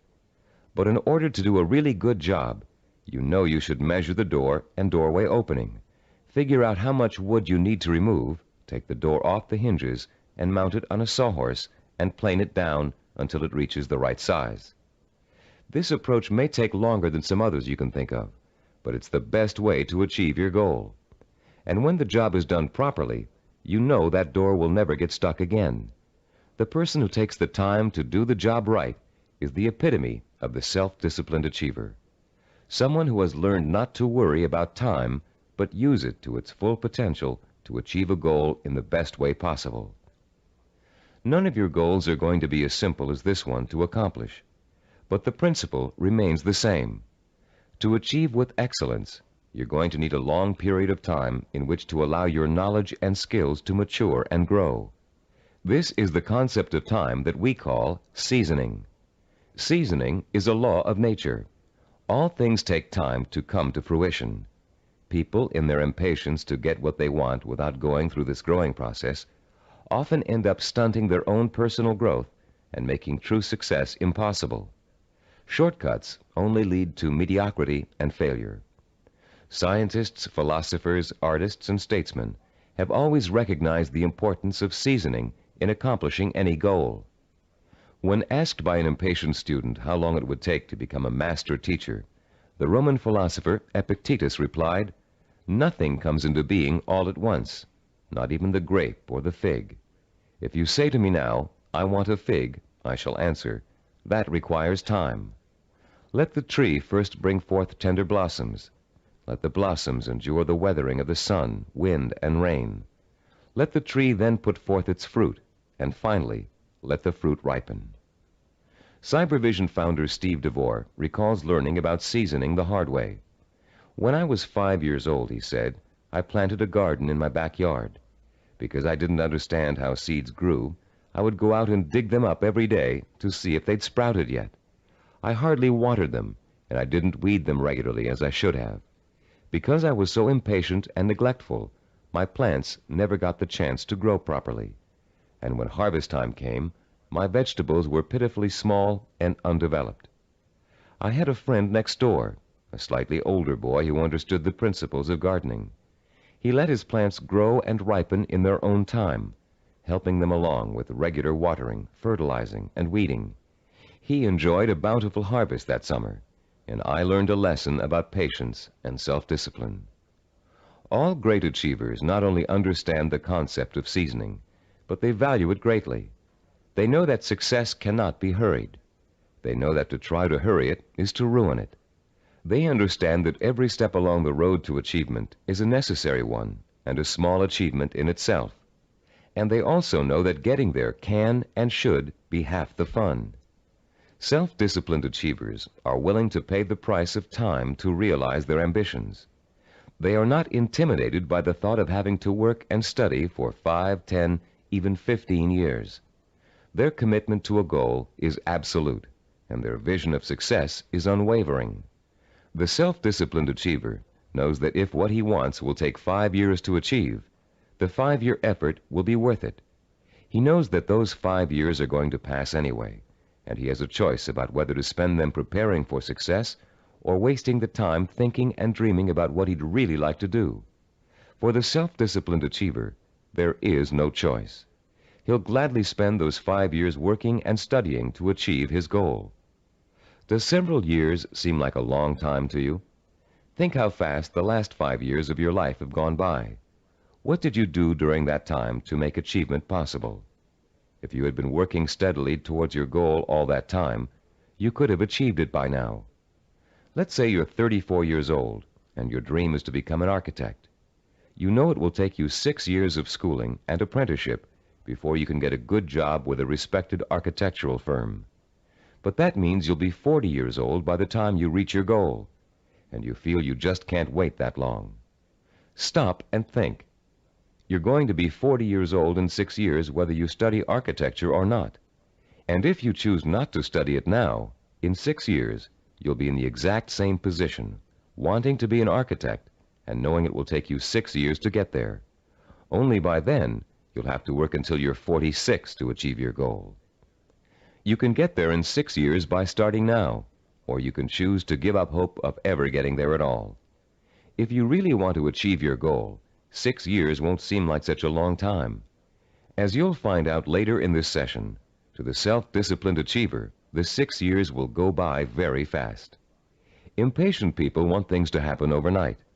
In the words of French philosopher Blaise Pascal, they anticipate the future as too slow in coming. And in being unwilling to devote hours of time to the kind of seasoning it takes to become accomplished at anything, they waste their lives by doing nothing at all, and they wonder why they always feel so unfulfilled. How many youngsters have you known who came home from a rock concert determined to learn to play the guitar? It looked easy when the group on stage was playing, so the youngster goes out and buys a guitar and takes his first few lessons. And all of a sudden, it becomes apparent that it's not easy. It's going to take years of hard work and effort to learn to play really well. So the youngster loses interest and gives up, bored with the tedium of practicing scales for hours. Yet the professional musicians he's watched have put in years of practice to get where they are, and where the youngster would like to be. The great artist Pablo Picasso was once approached by an admiring woman in a restaurant. Having recognized him, she asked him to draw something, anything, on a napkin for her. She told him she'd pay him whatever he thought was fair, if only he would provide her with this impromptu work of art. Picasso agreed and spent 5 minutes drawing a picture on the napkin. When he was finished, the woman picked the napkin up in delight. How much did he want for the picture, she asked. Calmly, Picasso replied, $10,000. Dumbfounded, the woman began to argue with him that a picture drawn on a napkin in 5 minutes couldn't possibly be worth that much. But Picasso just smiled and said, Madame, it may have only taken me 5 minutes to draw the picture, but it took me 40 years to learn how to draw it. 40 years. Does that seem like an interminable amount of time? To a master artist seeking the ultimate expression of his talent, a great scientist seeking a cure for disease, or an ambitious businessman trying to turn a small company into a Fortune 500 corporation, 40 years can seem to fly by overnight. To the dedicated self-disciplined achiever, time is nourishment for what he wants to accomplish. And that time is well spent, taking step after step in a continuous effort to achieve a specific goal. The achiever does not get sidetracked. Every day he concentrates on the micro tasks that make up his macro purpose. And each completed micro task becomes a source of pleasure and a reward in itself. Top newscaster Eric Sevareid achieved his macro purpose by actually ignoring it. Instead, he concentrated on the micro purposes that would help him accomplish his goal. Sevareid tells the story in his own words. Once when I relinquished my job and income to undertake a book of 250,000 words, I could not bear to let my mind dwell on the whole scope of the project. I would have surely abandoned what has become my deepest source of professional pride. I tried to think only of the next paragraph, not the next page, and certainly not the next chapter. Thus, for 6 months, I never did anything but set down one paragraph after another. The book wrote itself. Years ago, I took on a daily writing and broadcasting chore that has totaled now more than 2,000 scripts. Had I been asked at the time to sign a contract to write 2,000 scripts, I would have refused in despair at the enormousness of such an undertaking. But I was only asked to write one, the next one, and that is all I have ever done. You can learn to work in microtasks by following your step-by-step plan for success and concentrating only on each step at a time. But you cannot learn seasoning as if it were a skill. Seasoning is an attitude that must be adopted and made part of your mental framework if you are able to achieve your lifelong purpose. It is crucial to self-discipline. More than that, it is actually at the heart of self-discipline. Besides seasoning, the self-disciplined achiever experiences something we call time quickening. Time quickening does not mean taking shortcuts, as you might first guess. Rather, it represents what happens to your perception of time as you become involved in the pursuit of your goal. Time quickening is an almost magical experience where time seems to disappear and you know you're in complete control of what you're doing. When it happens, you feel energetic, concentrated, and completely absorbed in your task. We've all experienced time quickening when we're doing something we particularly enjoy. For you, it may have happened while you were reading an exciting murder mystery, watching an action-filled movie, playing a game of tennis, or even weeding a garden. Time quickening takes place whenever you find yourself completely engrossed in something to the point where nothing can distract you. The moments fly by so quickly, you're just not aware of them. Past and future seem to disappear, leaving only you and the task you're engaged in. And after what only seems like minutes, you look up and notice in shock that a great deal of time has passed. Dreams are a reverse example of this phenomenon. Although you may often wake up feeling as if you've been dreaming a particular dream for hours, the whole thing has actually taken place in just a minute or two. The human mind has the amazing ability to alter our own perception of time. Once you learn to use this ability to your advantage, you will no longer be discouraged at the thought of having to spend so much time pursuing your goal. Scientific research has shown us how to trigger the experience of time quickening. You can actually learn to consciously create the sensation that time has stopped. You can do it by becoming single-mindedly and uninterruptedly involved in an activity for a significant period of time. Time quickening occurs when you surrender your attention and your senses to something outside of yourself. There are 6 steps you can and must take to experience the benefits of time quickening. Listen to them carefully, and then try to recreate them, first with lesser tasks that may or may not be related to your goal, then with your actual micro-purposes. First, create or find a working environment that is free of distractions and potential diversions. Second, focus on doing one task at a time and stick with it until it is completed. Third, surrender yourself to the task at hand. Work hard and work well, and don't stop working until you have finished as much or more of the task as you started out to do. Fourth, plan to work uninterruptedly for a significant span of time, several hours if possible. Fifth, don't watch the clock as you work, and don't continually compare how much you've accomplished against how much you still have to do. Sixth and last, stop working when your thinking becomes muddled due to fatigue. The first few times you try using these 6 steps, you may have a hard time following them all. But the more you practice, the easier it will get. And soon you'll notice that time seems to be flying by quicker and quicker every time you sit down to work. Time quickening makes work enjoyable and helps prevent the normal wear and tear of work on your mind and your nerves. It is the antidote to burnout and the key to maintaining a healthy emotional balance during long hours of effort. Time quickening will enable you to successfully complete the string of microtasks that over an extended period of time will take you closer and closer to the completion of your macro goal. And if your goal is years away, time quickening will make it seem to all happen so quickly that the illusion of overnight success will almost seem as if it's coming true. Using time quickening to follow a step-by-step plan for reaching a goal is one way to make that goal appear closer than it really is. But time quickening won't do you any good if you find you can't even get started on your micro-tasks. For most people, the biggest enemy of success is procrastination, postponing doing the work you know you must do in order to accomplish your ambitions. Like most people, you may think procrastination is relatively harmless, a trivial problem that you don't really need to worry about. But there's nothing trivial about a habit that is the cancer of self-discipline. Procrastination is an achievement killer, and unfortunately, the more often you succumb to it, the more habitual it gets and the harder it is to deal with. Procrastination is a serious deterrent to self-discipline, and it takes a serious effort to overcome it. In the next part of this session, we're going to explore some common reasons for procrastination and the most effective ways of overcoming the would-be achiever's most self-defeating habit. Psychological research tells us that chronic procrastinators fall into 3 groups. The first group fears failure.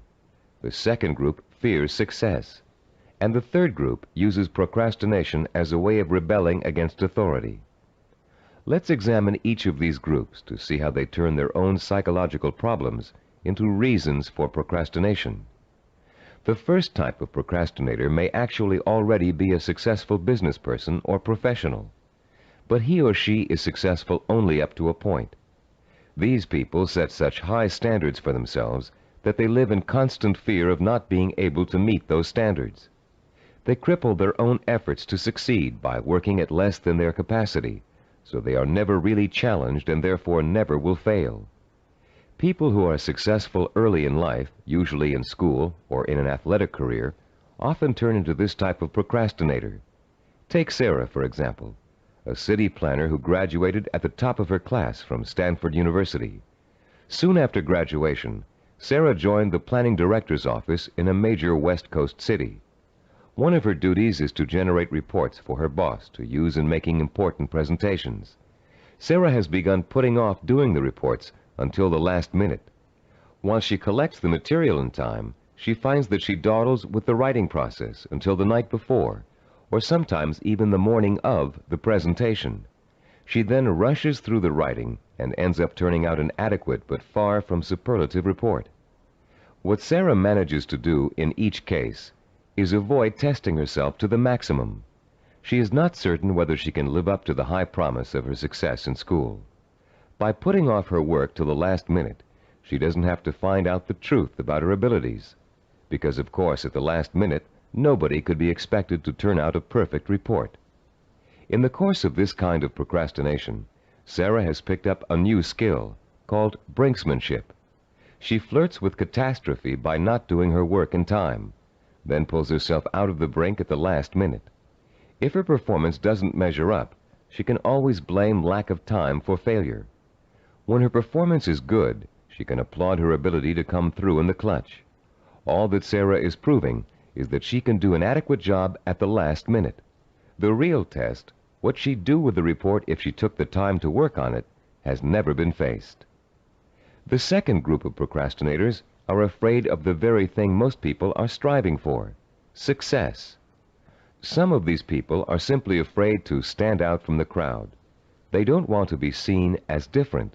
Many are afraid that if they are too successful, they will outgrow marriage partners, families, or friends. These people limit their own performance, actually holding themselves back, because they fear the kind of change success may bring to their lives. The third group of procrastinators is constantly rebelling against authority. These are the people who put off doing their work because it gives them a feeling of control over their boss. Rebellious procrastinators spend their lives reacting to a fear of being controlled or dominated. Whenever something is expected of them, they react by procrastinating just to prove that they are the ones in power. If you're a procrastinator, you probably fall into one of these 3 groups, or you may find you have a little bit of each type of procrastinator in you. Understanding the reason for your procrastination is your first step towards overcoming it. It's especially important for you to realize how self-destructive and self-defeating procrastination is. Whether you're rebelling against someone or responding to an inner fear, procrastination will eventually hurt you in everything you try to do. There are a number of techniques you can use to help overcome the habit of procrastination and replace it with energetic, efficient, inspired action. William James, the great Harvard University psychologist and philosopher, who already taught us in Session 5 the value of acting as if we are what we want to be, has a very practical solution to procrastination. James suggests, do something every day for no other reason than you would rather not do it at all. Listen again. Do something every day for no other reason than you would rather not do it at all. What James is really telling you to do is to replace the habit of procrastination with the habit of action. As soon as you catch yourself thinking, well, I won't do that now, I'll do it later, you must immediately do whatever it is you're procrastinating about. Self-disciplined achievers also use two special time management techniques to overcome the tendency to procrastinate. The first is called Swiss cheesing. The second is called unscheduling. Swiss cheesing is another term for dividing a macro purpose into a series of micro tasks. The management consultant who invented the term conceived of it as a way of poking holes in a large task to make many smaller tasks. If you have a task that will take 2 hours, Swiss cheesing it creates 8 15-minute segments, or 4 30-minute segments, or however many smaller segments you need to get the task done. Breaking a macro purpose down into micro tasks makes it seem much less formidable. In fact, this one-step-at-a-time approach is the only way to achieve a major goal. Without losing sight of what you want to achieve, you should never go around thinking about the enormity of your major purpose. You must concentrate only on achieving one small step at a time. Unscheduling also helps you to overcome procrastination and get on with your project in the most efficient way possible. Sometimes you know you're going to need so much time to complete a task that you won't even start it. You rationalize that you'll never find the time to finish it anyway. But often people overestimate how much time it really will take them to do something, and they don't realize that by Swiss cheesing, they can find the time to do it in an otherwise busy schedule. Turn to page 45 of your study guide and look at Form 8.1. You'll see a chart with the days of the week listed along the top row, and the hours in a day listed vertically along the left side. There are 7 days listed and 16 hours per day. The chart presumes that you get up at 6 o'clock in the morning and retire at 10 p.m., but you can easily change the numbers to correspond to your own daily hours. It's often a shock to look at a chart like this and realize how many hours you actually have available to you in a one-week period. Of course, many of those hours are taken up with the necessities of everyday life. Your first task in this exercise is to fill in all those hours that are occupied with travel, meals, work, meetings, regular recreational activities, and other commitments. Only fill in the time that absolutely must be devoted to activity. If you regularly watch television or read magazines for 3 hours every night, that doesn't qualify as a life necessity unless it's part of your job to do so. When you've finished, look at the boxes you haven't filled in. These represent your free time, time you have full control over and can devote to your own micro projects. You may be amazed to find that you easily have 20 or 30 hours per week of free time to devote to your project. And if you include time that's spent commuting on a bus or train, the hours may add up to considerably more than that. Once you've ascertained when and where your free time occurs, you can begin allocating that time to your micro projects. When the hour arrives to start working, remember William James' advice and do it now. Work uninterruptedly during that time, taking scheduled breaks only as necessary. And don't allow yourself to get sidetracked. Working uninterruptedly means learning to say no when people try to take you away from your work. If a friend calls up and asks you to go bowling while you're working, you must learn to refuse. Make a date to go some other night, but complete your working hours in the time you've allotted to them. Let your family know that you're serious about completing your tasks. Schedule time to enjoy being with them, and let them know that when you're working, you are not to be interrupted. After successfully completing each work session, fill in the blank hours on your chart with a special colored pen or pencil. Choose a name for your project and fill in the blanks with that name. It will soon become extremely rewarding for you to look at the chart and see the red or green boxes begin to take up considerable space on the page. More rewarding, you'll begin to see real progress in your effort to complete your micro tasks. As you learn to devote uninterrupted time to your work, you'll find the time-quickening experience begin to occur more and more often, and you'll be less and less inclined to procrastinate. Soon your micro-projects will become as much a part of your life as eating and sleeping. And an excitement will take hold as you begin to realize that, yes, you are working steadily toward your goal. And not only can you really do it, you are really doing it. Be careful not to overcommit yourself in terms of time spent on your project. Your goal is not to exhaust yourself. And beware of trying to go in too many directions at once. That can cause the kind of anxiety that will make you want to give up before you even get started. Concentrate on accomplishing one task at a time. That task will get done, and then you can start on the next, which will also get done, and so on. Keep in mind through all of this that your objective is not to punish yourself with work in every free hour you have during the week. Working towards a macro goal by accomplishing micro tasks should not be an unpleasant experience.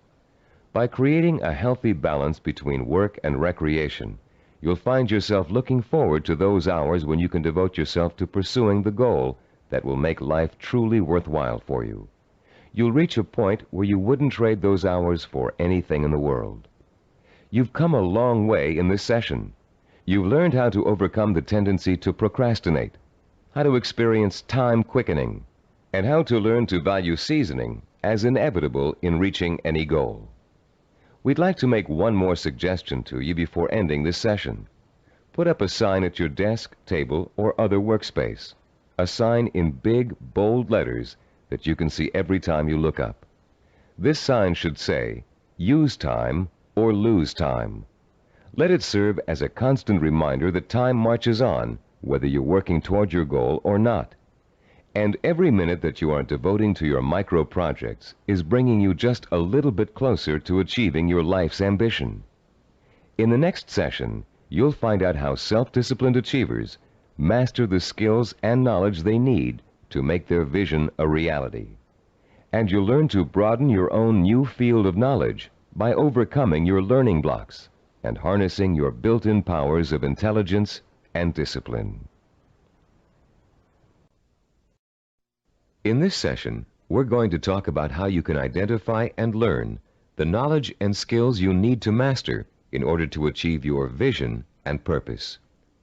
As we've repeated throughout this Neuropsychology of Self-Discipline program, any goal worth achieving takes preparation and careful, patient work.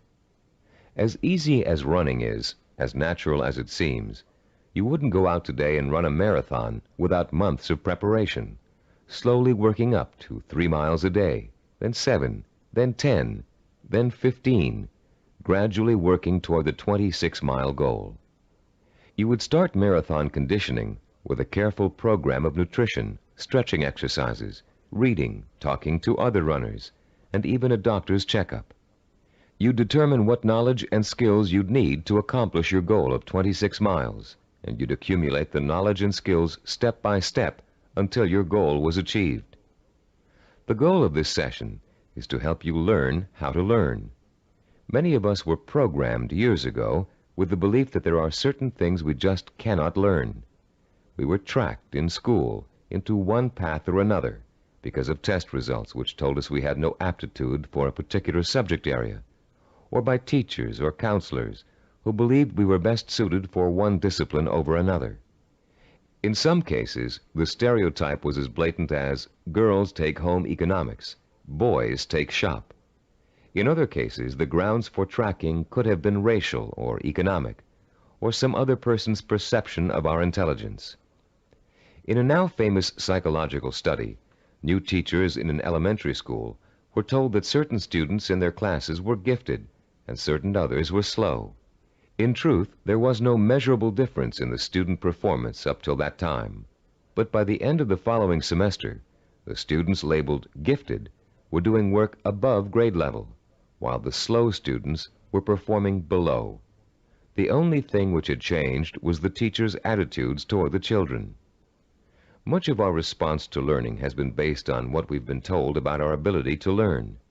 In this session, you'll learn how to break through the learning barrier and clear away the mental blocks that have you falsely entrapped in the belief that you can't learn certain difficult subject matter and skills. You'll learn how to learn all over again, this time recognizing that your potential is as unlimited as your imagination. You, like other self-disciplined achievers, will know how and when to acquire the essential knowledge and skills that will enable you to achieve your goals. In our research into human achievement, we found that the world's most persistent and successful people had developed a four-step approach to learning that ensured they would successfully acquire the knowledge they need to achieve their goals. The process is a simple one. Listen carefully as we go over its basic components. First, they're able to determine what new skills and knowledge they must learn in order to achieve their goals. Second, they call into play their belief in their ability to learn. They believe they can learn any subject or skill, no matter how difficult it might be. Third, they're patient. They understand that acquiring new knowledge and skills is often a slow, step-by-step process that requires systematic trial and effort. No matter how young or how old, the learner must go through the same progression of acquiring knowledge and skills.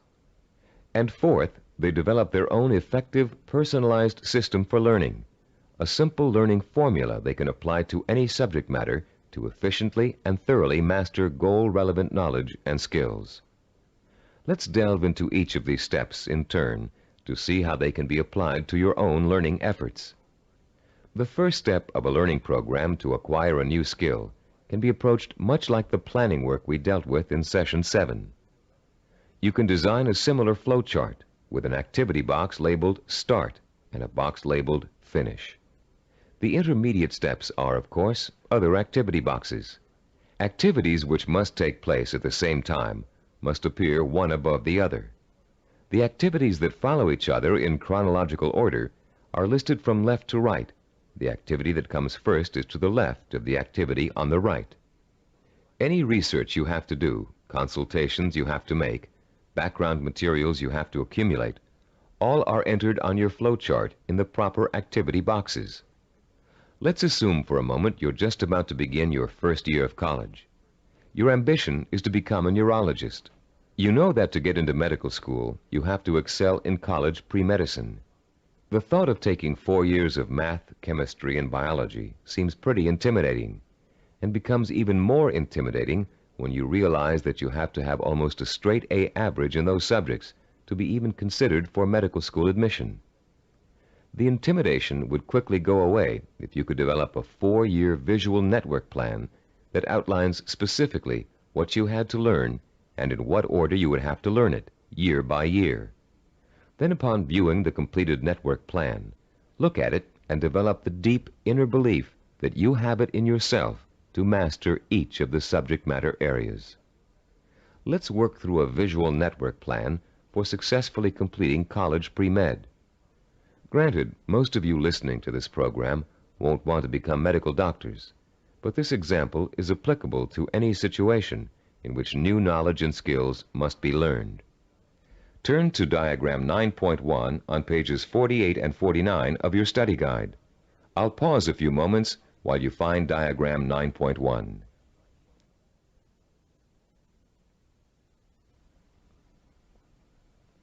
As you can see, there are 3 visual network plans. The first one outlines the chronological steps to becoming a neurologist. We call this a macro plan, with the objective of becoming a neurologist. Below that is the micro plan with the objective to graduate in pre-medicine in 4 years with a minimum 3.5 grade point average. The micro plan is broken down into 2 levels. The first level is visually represented in 2 steps. The Start, labeled number 1, and Graduate with a Bachelor of Science in Pre-Med, labeled number 3. This first level has actually been extracted directly from the macro plan. Now look at page 49 and the Level 2 diagram. As you can see, Level 2 is an expanded version of Level 1. Through the study of the college course catalog and after talking at length with college advisors, you have identified the pre-med requirements and have broken them down into a prerequisite chronological order. This visual network plan then serves as the step-by-step map for completing your pre-med program, the first step in your macro objective of becoming a neurologist. As you look at the visual network plan for completing pre-med, what type of emotions do you experience? Do you feel intimidated at the prospect of excelling in the hard sciences? Do you doubt your ability to learn such difficult subjects and to learn them so well that you finish each course at the top of your class? If you feel intimidated and experience doubt, then you probably won't make it. If you look at the plan and feel deep down inside that with enough effort, study, and application, you can master each of the courses, then you'll probably succeed. The difference, you see, is really not in ability or intelligence. Rather, it is an attitude, your belief in yourself. The belief in yourself as someone who is capable of learning is 90% of the learning hurdle. The other 10% is single-minded application mixed with ability. The belief in yourself as someone who has the ability to learn is the second step involved in the self-disciplined achiever's pursuit of goal-related knowledge and skills. Much of your own belief in yourself as someone who is capable of learning complex material may have been educated right out of you in school for a variety of reasons, some of which we explored at the beginning of this session. One major reason for this belief is a vicious cycle people get caught up in early in their learning experience. Take math, for example. Many people have learning blocks when it comes to math. They feel that they just don't have the aptitude to learn complex mathematical concepts, and they can prove this lack of ability to you from their grades and success in math classes. What most of these people lack is not the aptitude for math, but the application of self-discipline. Math requires progressive learning. You have to master one concept before you can go on to the next. If you miss a few steps in between, then it's really easy to get lost. And once you get lost, it's nearly impossible to catch up. To stay on top in math requires a daily effort of study. Most people who enter math because of their lack of self-discipline think that they can get by with a minimum of effort. Most of these people are intelligent. They can get by in most other courses by just coasting. They think they can do the same thing in math, but soon they get behind and can't catch up, and usually do poorly in the course. Then, after such an experience, they label themselves as poor in math. They carry this label with them throughout their lives. This label shades most of their decision-making when it comes to choosing courses of study and careers. Such people will avoid careers that require mathematical understanding because they think they don't have the aptitude. Actually, they probably had and have the aptitude, but not the attitude. Their life's potential was stunted by a false assumption. All they needed was someone to teach them the value and skill of self-disciplined application. Most of the people we studied in the creation of the Neuropsychology of Self-Discipline program were not extra intelligent, but they did have a firm belief in their ability to learn anything and everything. To them, 90% of their ability to learn was their belief in their ability to learn. If you examine your own positive role models, you'll probably discover that few of them test out at genius level on intelligence tests. Most people think that Albert Einstein, for example, was a mathematical genius, when in actuality he flunked his college entrance exams and was a poor student in mathematics. As a youngster, he envisioned himself one evening riding through space on a beam of light. In his imagination, he sensorially experienced the theory of relativity. He knew what it was, but he was not able to explain it to others in a language they could understand. The only language was mathematics. Driven by his vision, he forced himself to learn mathematics. For Einstein, it was a day-by-day struggle, but he finally developed enough mathematical knowledge to simply express his experience mathematically. Einstein's theory of relativity and its mathematical expression ushered in the age of nuclear energy. Another scientist, whom most people attribute genius, was the inventor of the laser, Dr. Theodore Myman. While at Stanford University, he flunked his PhD oral exams and had to take them over again. Learning didn't come easy for him. It was a daily, step-by-step struggle. Baseball hitting great and cybervision role model for its baseball neuromuscular training video cassette, Rod Carew, didn't make his high school baseball team because his coach thought he wasn't a good enough hitter. Since then, through thousands of hours of practice, Carew has won 7 American League batting titles and is one of 13 players ever to get more than 3,000 career hits. The list goes on. Famous author, philosopher, and scholar Leon Uris flunked high school English 3 times. Malcolm Forbes, publisher of Forbes magazine, one of the most successful business publications in the world, did not make the staff of his college newspaper. The editor said he lacked the basic skills of reporting and editorial writing. Steve DeVore, who founded Cybervision, speaks the Finnish language, considered by language experts to be the most difficult language for Western tongues to learn. Though he mastered this difficult language, he lays no claim to a superior intellect either. When I was 19, he told an interviewer, I was selected to go to Finland for 2 years of volunteer work. I had no foreign language ability at that time. In fact, I had nearly flunked out of high school French and Latin. So I thought of myself as having absolutely no ability to learn languages. With this negative attitude, DeVore entered an intensive language program for 2 months before he left for Finland. It was something like 16 hours a day with a group of 10 others. I finished last in the group, he recalls. DeVore went to Finland, where he spent 5 miserable months unable to communicate. I couldn't do anything. I was incredibly frustrated. I'd lose patience when people were talking. Then one day I went to the park, and in the park there was a man giving instructions to his dog in Finnish. The dog obviously understood him and was obeying all of his commands. I thought, this is ridiculous. I'm smarter than a dog. If a dog can understand Finnish, so can I. In the 2 months following this experience, DeVore became fluent in the Finnish language.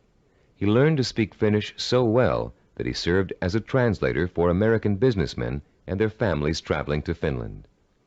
Buoyed by the accomplishment of learning Finnish, DeVore returned home after 2 years and went back to college. Where before he had been a lackluster C student because he was convinced he couldn't learn, he received straight A's and academic scholarships for the rest of his college and graduate school years. Which proves another point about learning, success, and attitude. Once you have successfully learned a subject or skill, it bolsters your confidence in your ability to learn other skills. Once you've proven to yourself that a negative concept you had was wrong, you begin to realize that all of your negative concepts may be wrong. What you couldn't do in the past, you can now do. You can do it because finally you believe you can do it. Breaking the cycle of a negative attitude may not be easy, but once you do, you'll be far less inclined to get back into the cycle. That's why small steps and small accomplishments are so important in pursuing a macro goal. You may look at a map for becoming a neurologist and say, I'll never get through all those math courses. But if you get 1 A in algebra, you'll realize that you can. Another way of expressing this is that success in learning begets more success. Once you have successfully learned a subject or skill, it bolsters your confidence in your ability to learn other skills. Your past, in which you may have been labeled or labeled yourself as a non-learner, is precisely that, your past. It is not your present. It has little relation to what you are capable of accomplishing now. What has happened to many of us is that we have been conditioned into a negative feedback loop where learning is concerned. The step-by-step accumulation of new skills is the way to break this loop and replace it with a much more positive cycle.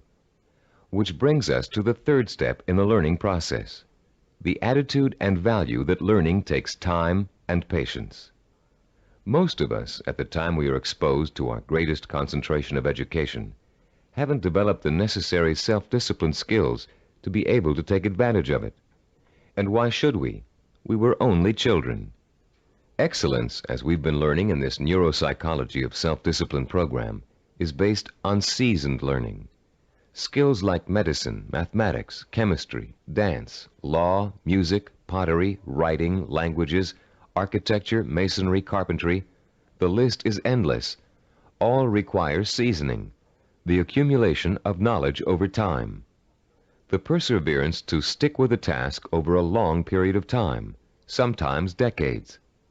The ability to find pleasure in the accomplishment of steps toward a goal, rather than seeking the instantly gratifying quick fix.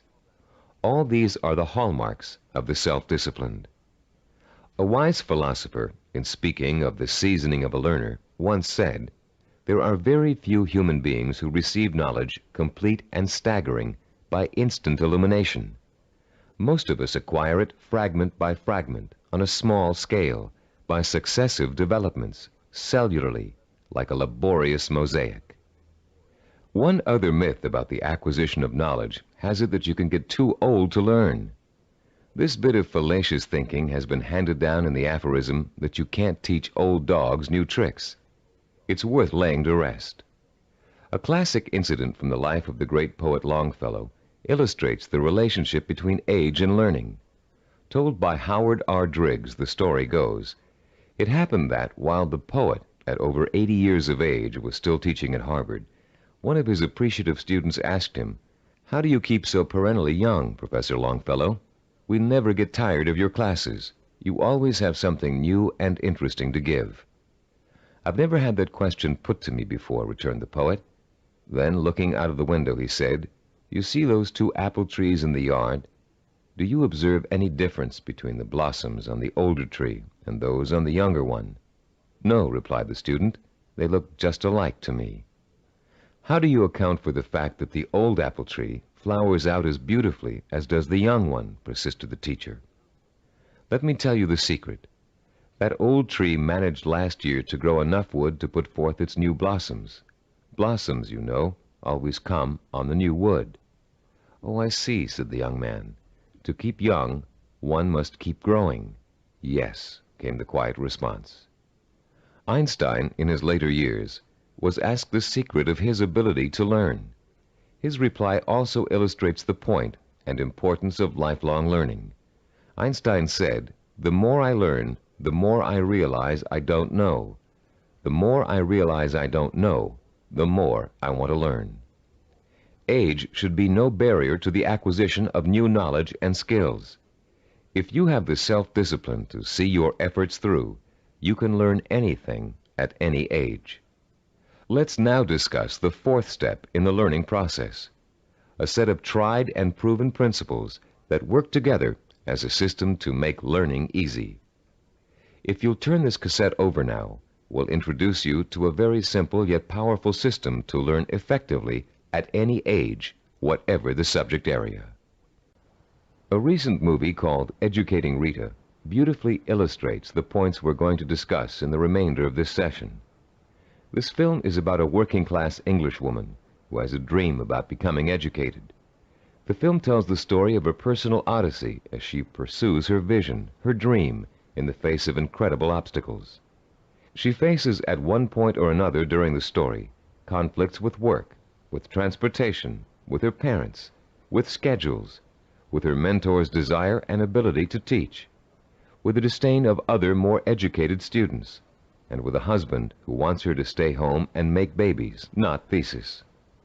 Through it all, she perseveres, driven by the dream of herself as an educated woman, a woman who can discuss important issues, who can commune with the great thinkers and writers who make up such a rich part of her English heritage.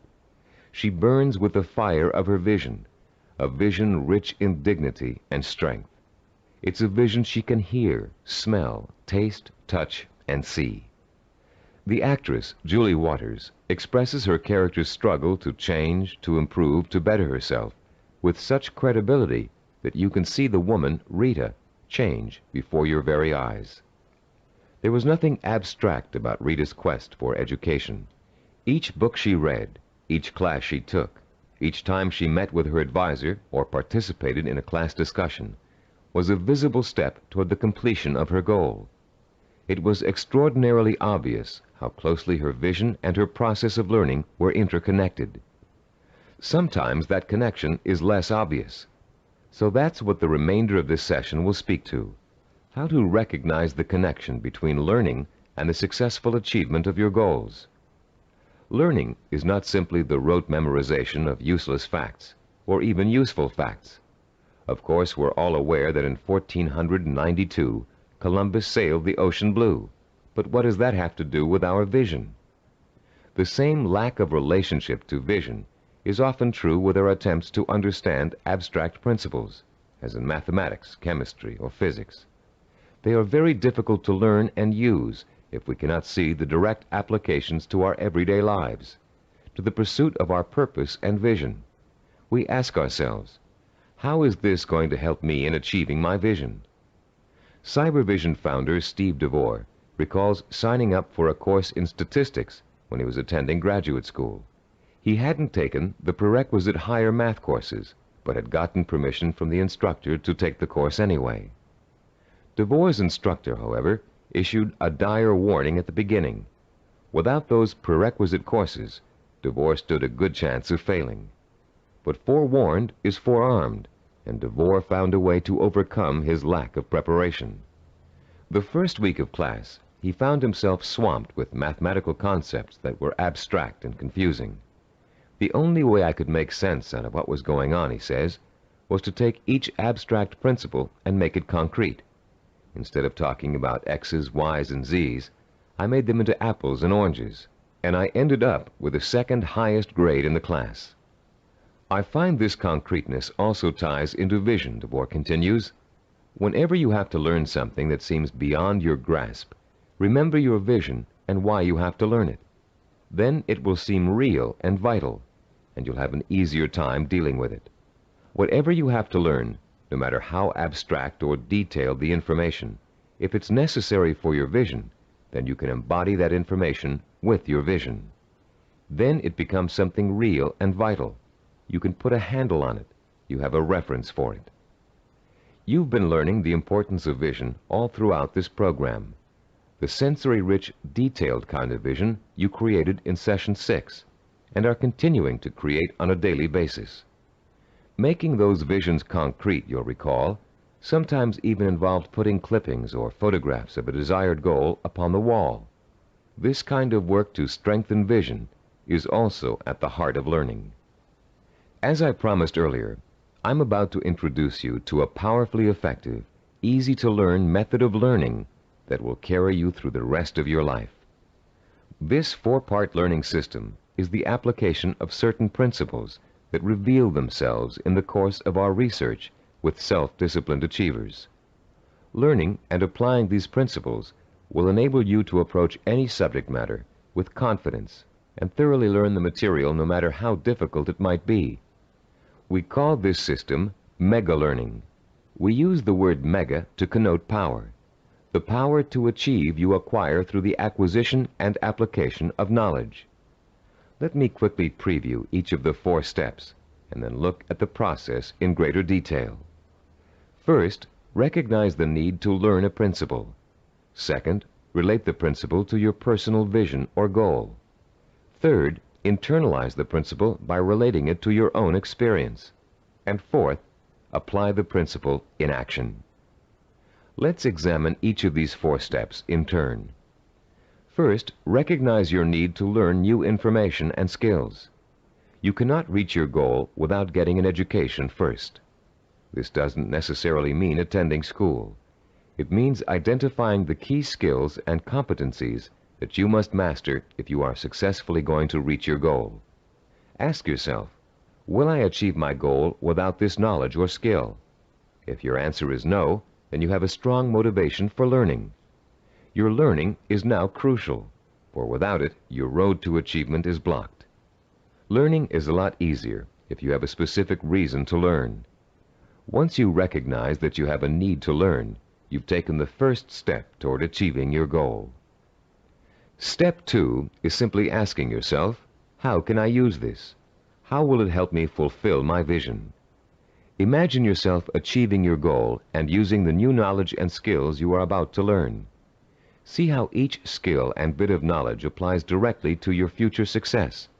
no matter how unrelated or trivial it might seem to be in the beginning. This process is akin to putting a jigsaw puzzle together.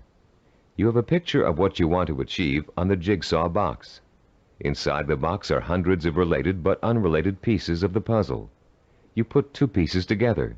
You pick up a third piece. You toy with it, mentally turning it over, looking at its edges, its contours, its unique characteristics, looking at the ways it might fit into the whole picture. Then comes the aha moment. You see exactly where the new piece of puzzle fits, how the contours of the piece are shaped to fit the pieces already in place. And as you place the piece in the puzzle, you get an idea of what the larger picture will look like. Perhaps you refer back to the picture on the jigsaw box, which is analogous to the mental picture you have of the goal for which you're striving. The very act of studying the information and putting it in its proper place helps you bring the picture on the box to life. The third step in our learning process is internalizing the principle by relating it to your own experience. If you're learning about electrical waveforms and frequency, for example, think about the times you've thrown a pebble into a pond and seen ripples form on the water. The bigger the pebble and the harder you threw it, the bigger and faster the waves would be. In Newtonian physics, you can easily understand the law that states, for every action there is an equal and opposite reaction, by remembering how you stand up from a sitting position. Do you just shoot straight up, or do you have to first push your weight down on the chair to stand up? In order to stand up, you have to first push down. That's Newton's law in action. Every time you find an example from your own experience to illustrate a bit of knowledge you're trying to learn, you'll reinforce your understanding of that knowledge. And you'll remember it because it's anchored to something very personal. Every time you think of Newton's law, you'll picture yourself pushing off a chair to stand up. It works for just about any abstract theory you can think of.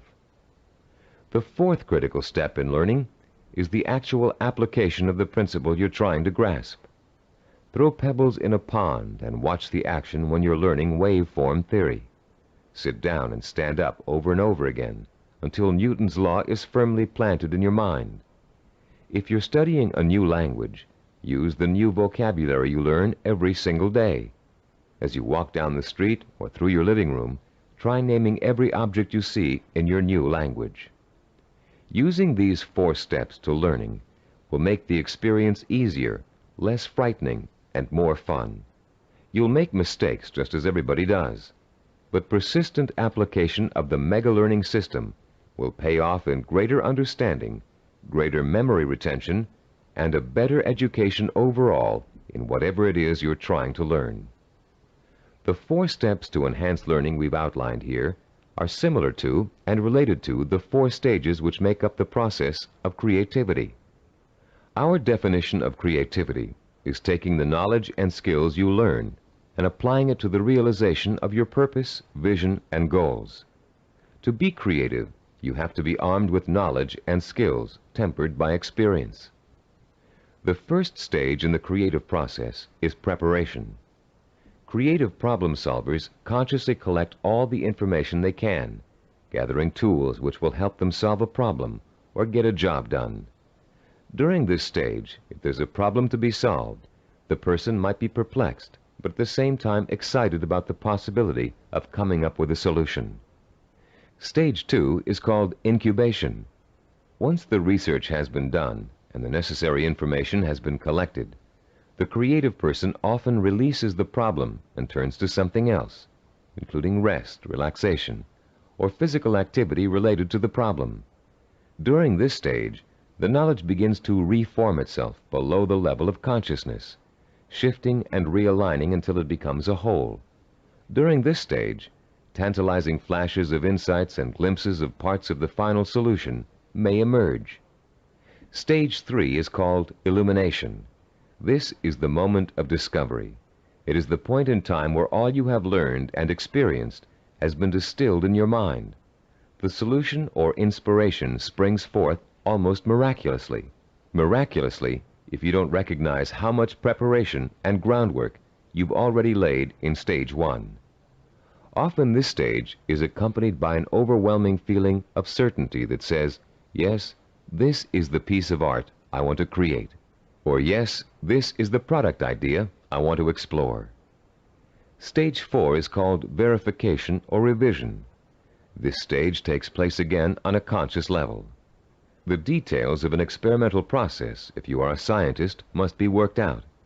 If you're an artist, you must decide whether this picture will be painted in watercolor or oil. This stage involves visible work and rational thinking. It involves drawing from your base of knowledge and fundamental skills to make your work conform to the vision of your creative insight. As you can tell, the knowledge and skills you acquire are the tools for the creative process. The parallels to the simple approach to learning we've outlined here and the process of creativity should also help put to rest the misconception that self-disciplined people are not creative. That discipline involves being married to lists and systems to the exclusion of freedom and creativity. On the contrary, creativity is the byproduct of a disciplined, well-informed mind. A mind that is using its storehouse of knowledge to solve problems and achieve goals. The more you learn, the more creative you can become. If your heart is set on becoming a professional musician, you can hardly be expected to know how to compose a symphony until you've become an expert in reading music and have studied music history. If you want to become a heart surgeon, you can't expect to pioneer new techniques in heart surgery until you've thoroughly mastered all the existing techniques. If you want to start a business, you must first study how other businesses are run, and then make your own decisions about how your company will work. If the realization of your vision requires the mastery of new knowledge and skills, I hope that learning will now be a stepping stone rather than a barrier to the creative realization of your goals. In our next and last session, you'll learn how to develop the twin pillars of the self-disciplined character, persistence and perseverance. And you'll be well equipped to begin your long and fruitful journey towards the goal you've chosen as your most important ambition. I'd like to begin this final session with two true stories that illustrate the value of persistence and perseverance in any of life's endeavors. The first story is about a mountain climber named Don Bennett. After successfully scaling 14,000-foot Mount Rainier, one of the highest mountains and most difficult climbs in the United States, Don Bennett was interviewed about the experience by a local reporter. "How did you do it?" the reporter wanted to know. "How did you keep going for 14,000 feet and not giving up?" Bennett thought for a moment before answering. Then he spoke slowly, trying to get the reporter to understand the mental process that led him to the peak of that mountain. "Starting months before the climb," Bennett said, "I created a vision of myself at the top of the mountain. That vision was so real that I could actually feel the cold wind blowing in my face, and I could see the spectacular mountains and valleys all around me. I saw and felt this vision 100 times a day. It inspired me. It motivated me. It kindled my determination to see the climb through to the end. During the climb itself," he continued, "I drew upon my vision for inspiration. When the going got tough, I saw myself at the top of that mountain just as clear as could be. And then finally, I reached my goal and my vision became a reality." The reporter was impatient with Bennett's explanation. Yeah, he said, "I've heard all that vision stuff before. But that doesn't explain how you did it. You're an amputee. How did a one-legged man climb a 14,000-foot mountain?" Don Bennett looked the reporter straight in the eye and said quietly, "One hop at a time. My vision became a reality, one hop at a time." Our second true story takes place during the last few weeks of World War II. Don McCall was a seaman on the Navy ship Indianapolis, which at the time was cruising the Philippine Sea. Suddenly, the ship was struck by Japanese torpedoes, and immediately it began to sink. McCall was asleep below decks when the first torpedo hit. He instinctively grabbed his life jacket and made his way up to the deck as the ship began to roll over. As he launched himself into the churning sea, the ship sank, taking 300 men with her. Another 900 or so had been pitched into the water.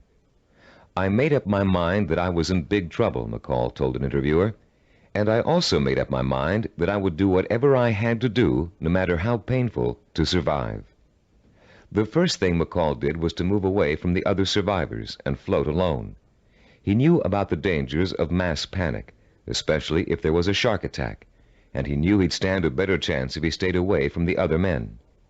McCall also protected himself from exposure in the blistering sun by keeping a life jacket over his head. He kept a hose on his person so he could retreat underwater in case of a Japanese attack. And most important, he kept in mind the lesson he had learned about the danger of drinking seawater, no matter how thirsty he got. For days, McCall watched men succumbing to mass panic and hallucination. He watched them being torn apart by sharks, while he escaped attack by remaining perfectly still. He watched them drinking seawater and dying of dehydration, while he swallowed his own desire to drink. He watched them dying all around him, while he remained alive. 4 days later, a Navy patrol boat plucked an exhausted 90-pound McCall out of the sea. He had survived 4 days without food or drink in the blistering sun, in shark-infested waters. An incredible feat, and he had proved the power of self-discipline even in holding death at bay. Like mountain climber Don Bennett, McCall never lost sight of his vision, staying alive. He used all his knowledge and skill to make that vision come true. He resisted drinking seawater to get immediate gratification of his thirst, which would have killed him. And he found creative solutions to the problems of exposure to the sun and Japanese attack. Both Bennett and McCall used self-discipline to endure terrible physical hardship and achieve seemingly unachievable goals. Your own goal may not seem as urgent as theirs, but the principle of achieving it remains the same. Through vision, commitment, patience, and creative application of knowledge and skill, you can see your goal through to the end. But the ultimate key to your success is what this session is all about: persistence and perseverance. In this session, you're going to learn what persistence and perseverance are really all about. You'll be taught how to develop both of these critical qualities through the application of 5 simple principles. You'll find out how to turn problems and setbacks, even agonizing situations, into positive learning experiences that will actually bring you closer to the realization of your goal. And you'll understand the value of never giving up, no matter how tough the journey gets or how endless it seems. First, let's define the words persistence and perseverance. Is there a difference between the two? Yes, a subtle one.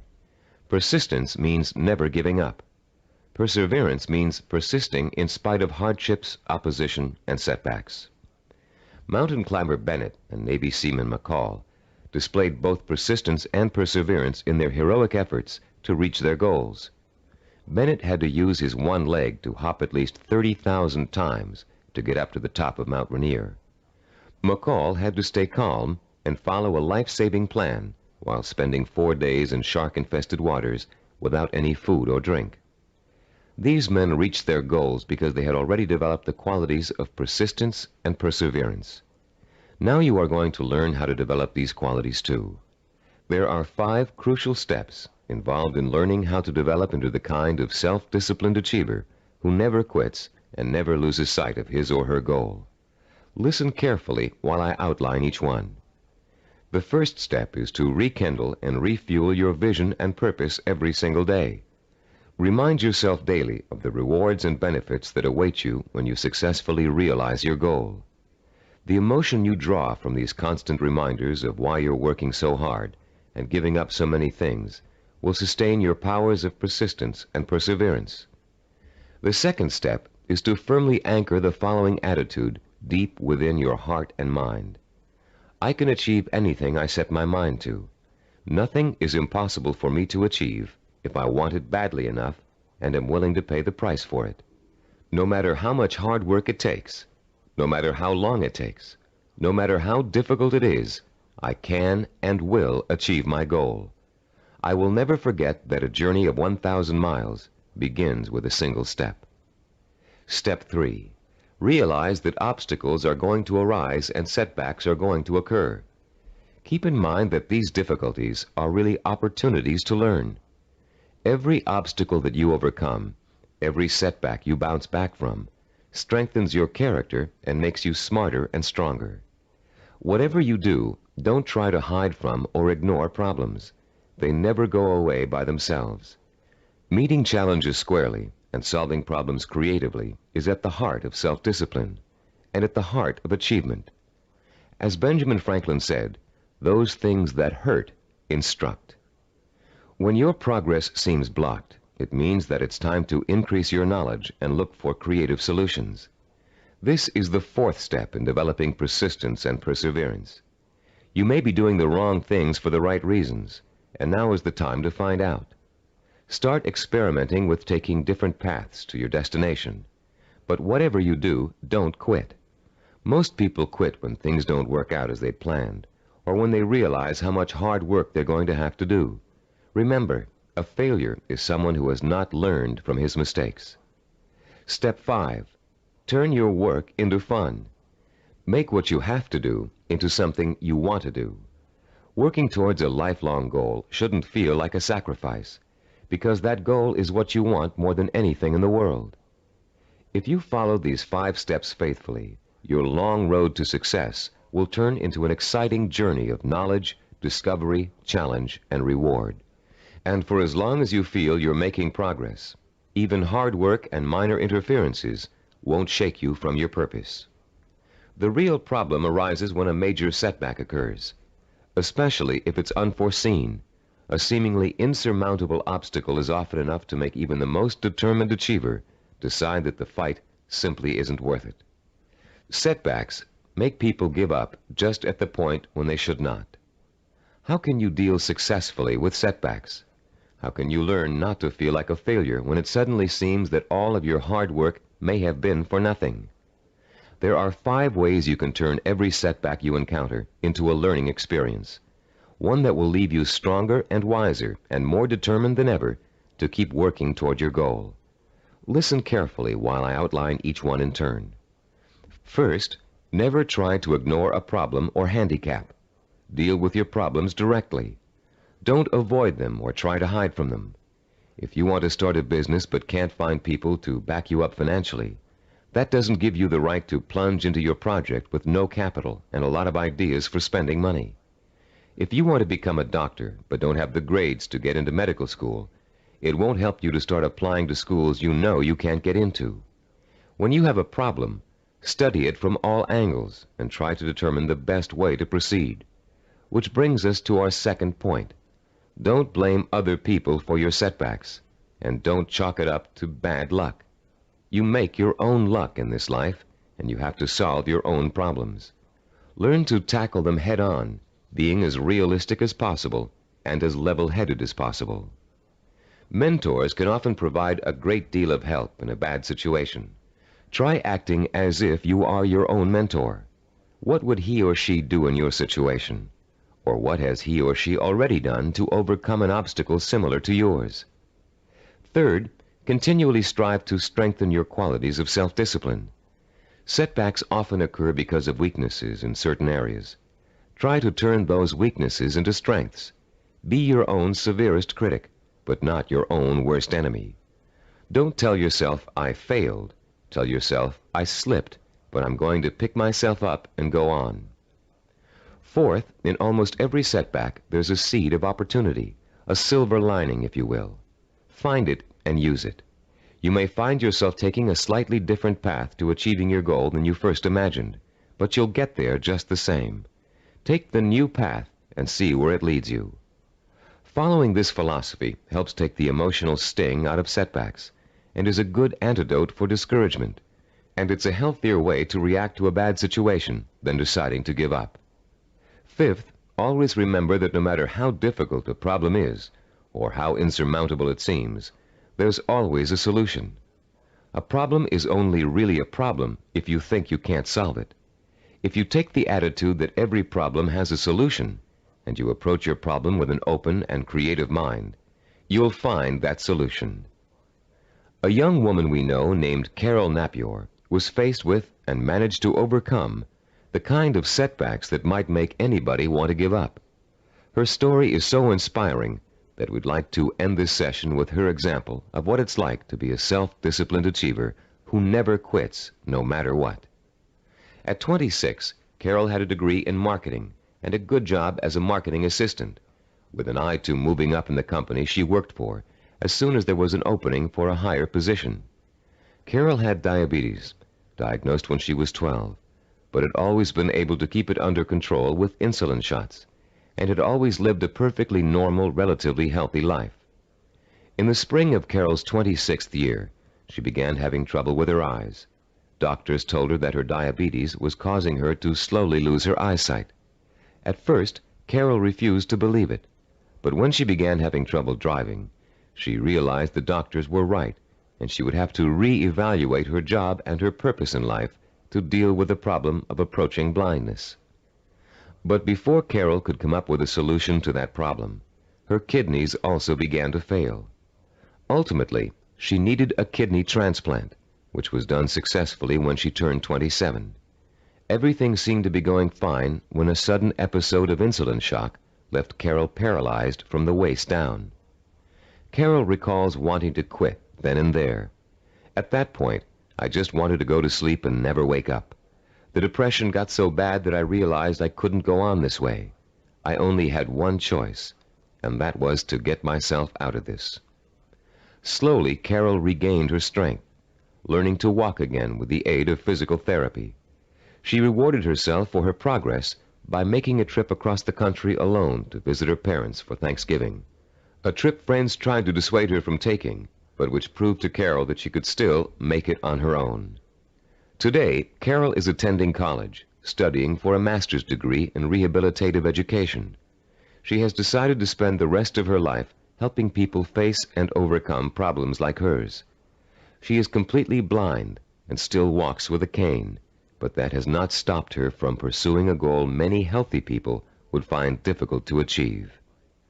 The key to reaching any goal is to develop the strength of character that makes you refuse to give up, no matter how bad things look.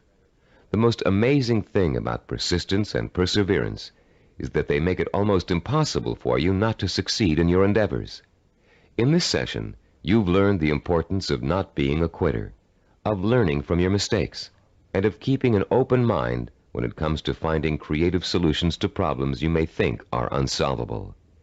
In the next session, we're going to review everything you've learned in the Neuropsychology of Self-Discipline program and give you some tips for developing the lifelong habit of self-discipline. We're now coming to the end of the Neuropsychology of Self-Discipline, and now is a good time to reflect on what you've learned and how far you've come.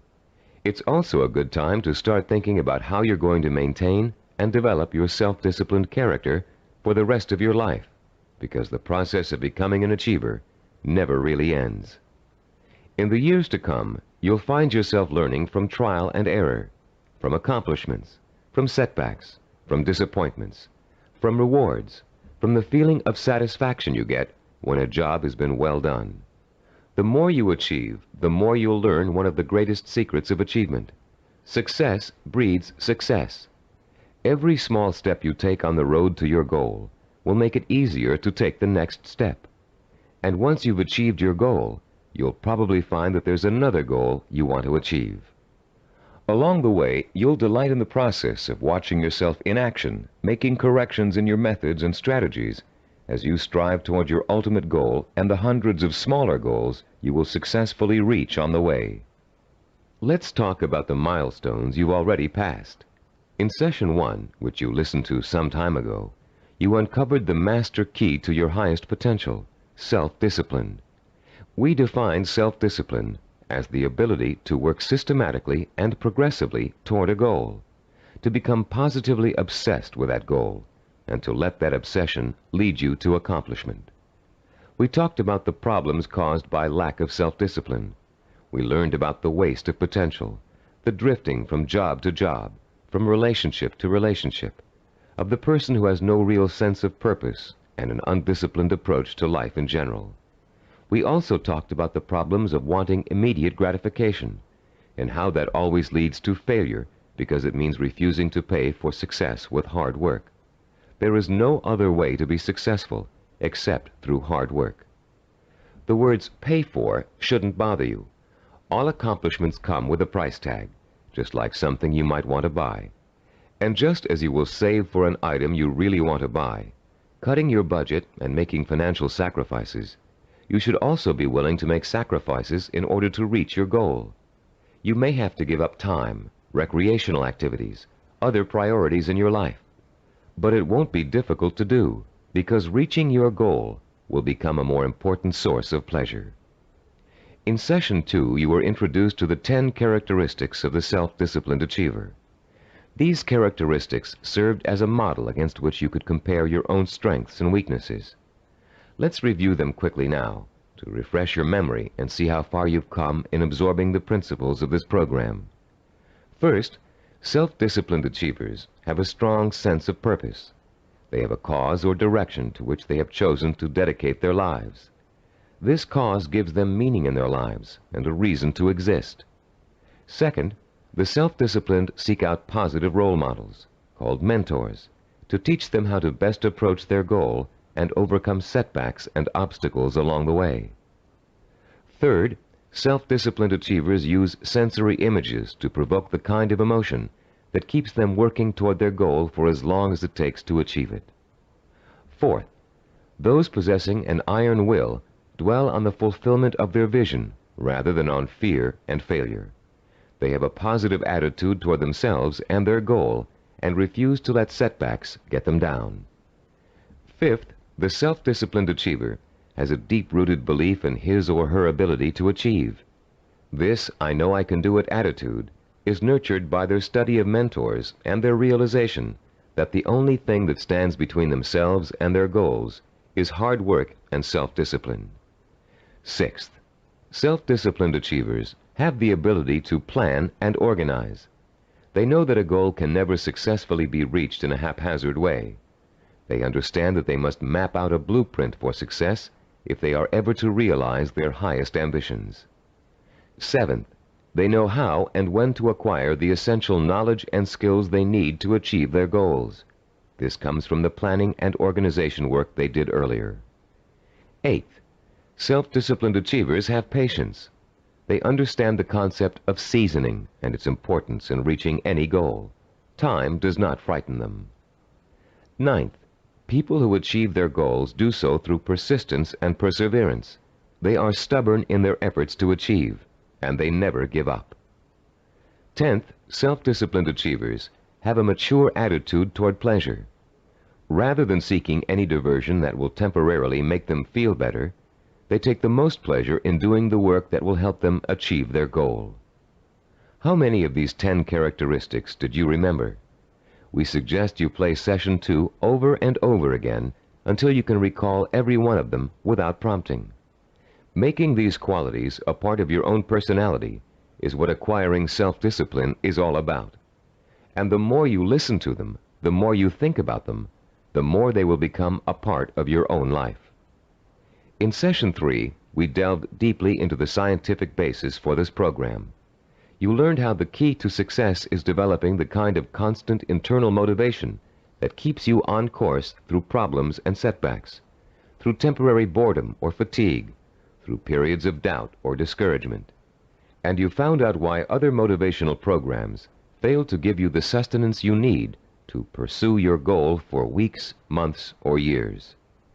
You learned about Dr. Karl Pribram's research into images of achievement and the critical role they play in motivating people to be successful. Dr. Pribram's discovery of the power of sensory-rich images to provoke the drive of motivation made the creation of this unique program possible. In Session 4, we discussed the power of purpose. Here you learn to focus your energy like a laser beam on what you want to accomplish. You learned how your macro or major purpose really could be broken down into a series of micro or minor achievements. You heard examples of how well-known achievers tackled major goals by turning them into step-by-step plans for success that they could deal with one at a time. In the same session, you participated in a fascinating exercise that lets you pinpoint, perhaps for the first time, what your most important goal in life really is. You then used that goal to create a statement of purpose that would stand as a beacon in your quest for achievement.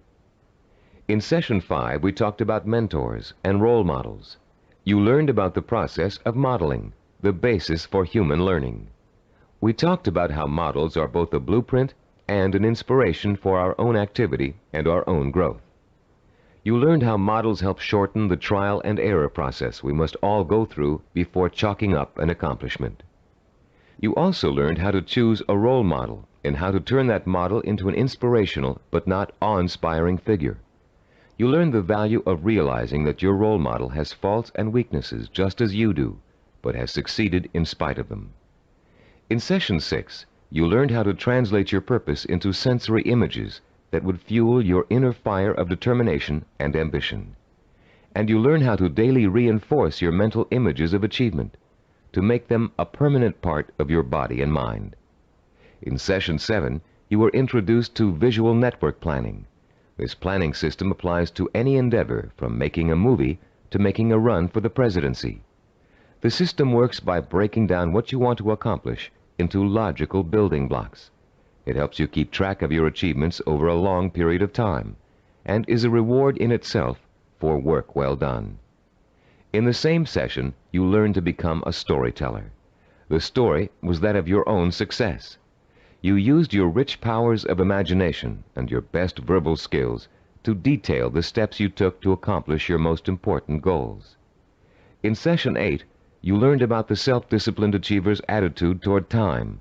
You learned how achievers value patience, how they oppose the kind of quick-fix mentality that leads to general dissatisfaction with life, and how they use single-minded hard work to experience time quickening, a sensation that time is passing much more rapidly than it really is. You also learned about the problem of procrastination, its psychological causes, and the ways in which you can overcome it.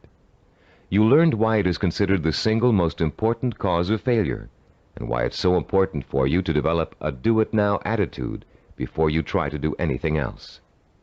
In Session 9, you learned how to plan to acquire the knowledge and skills you need in order to achieve your goals. You were introduced to the concept of mega-learning, a powerful four-step system that enables you to master any subject, no matter how difficult or complex. You also learned how knowledge is the building block of creativity. You were introduced to a four-step process that lets you creatively channel your knowledge toward the kind of action that will help you achieve your goals. And you learned that your belief in your ability to learn is 90% of the learning process. Finally, in Session 10, you learned how to develop the powers of persistence and perseverance, the critical characteristics that will see you through to the successful completion of your vision and purpose, no matter how long it takes or how difficult it is. You heard several inspiring stories about people who persevered and achieved their goals through extreme hardship and even physical danger. And now, as we come to the conclusion of this program, I'd like to point out that acquiring self-discipline is a never-ending process. There won't come a day when you wake up in the morning and say, "Yes, I'm finally self-disciplined now. There's nothing more I need to do to develop strength of character and determination of will." Self-discipline requires a lifetime of commitment. This doesn't mean you won't develop the habits of self-discipline in a relatively short period of time. It simply means that you must always be vigilant about how you are approaching your goals and what your purpose in life really is. It's all too easy to get sidetracked in something that feels comfortable, but is not what you really set out to achieve. Every small victory will become a cause for celebration, and a chance to renew your faith in your own ability to achieve whatever it is you want in life.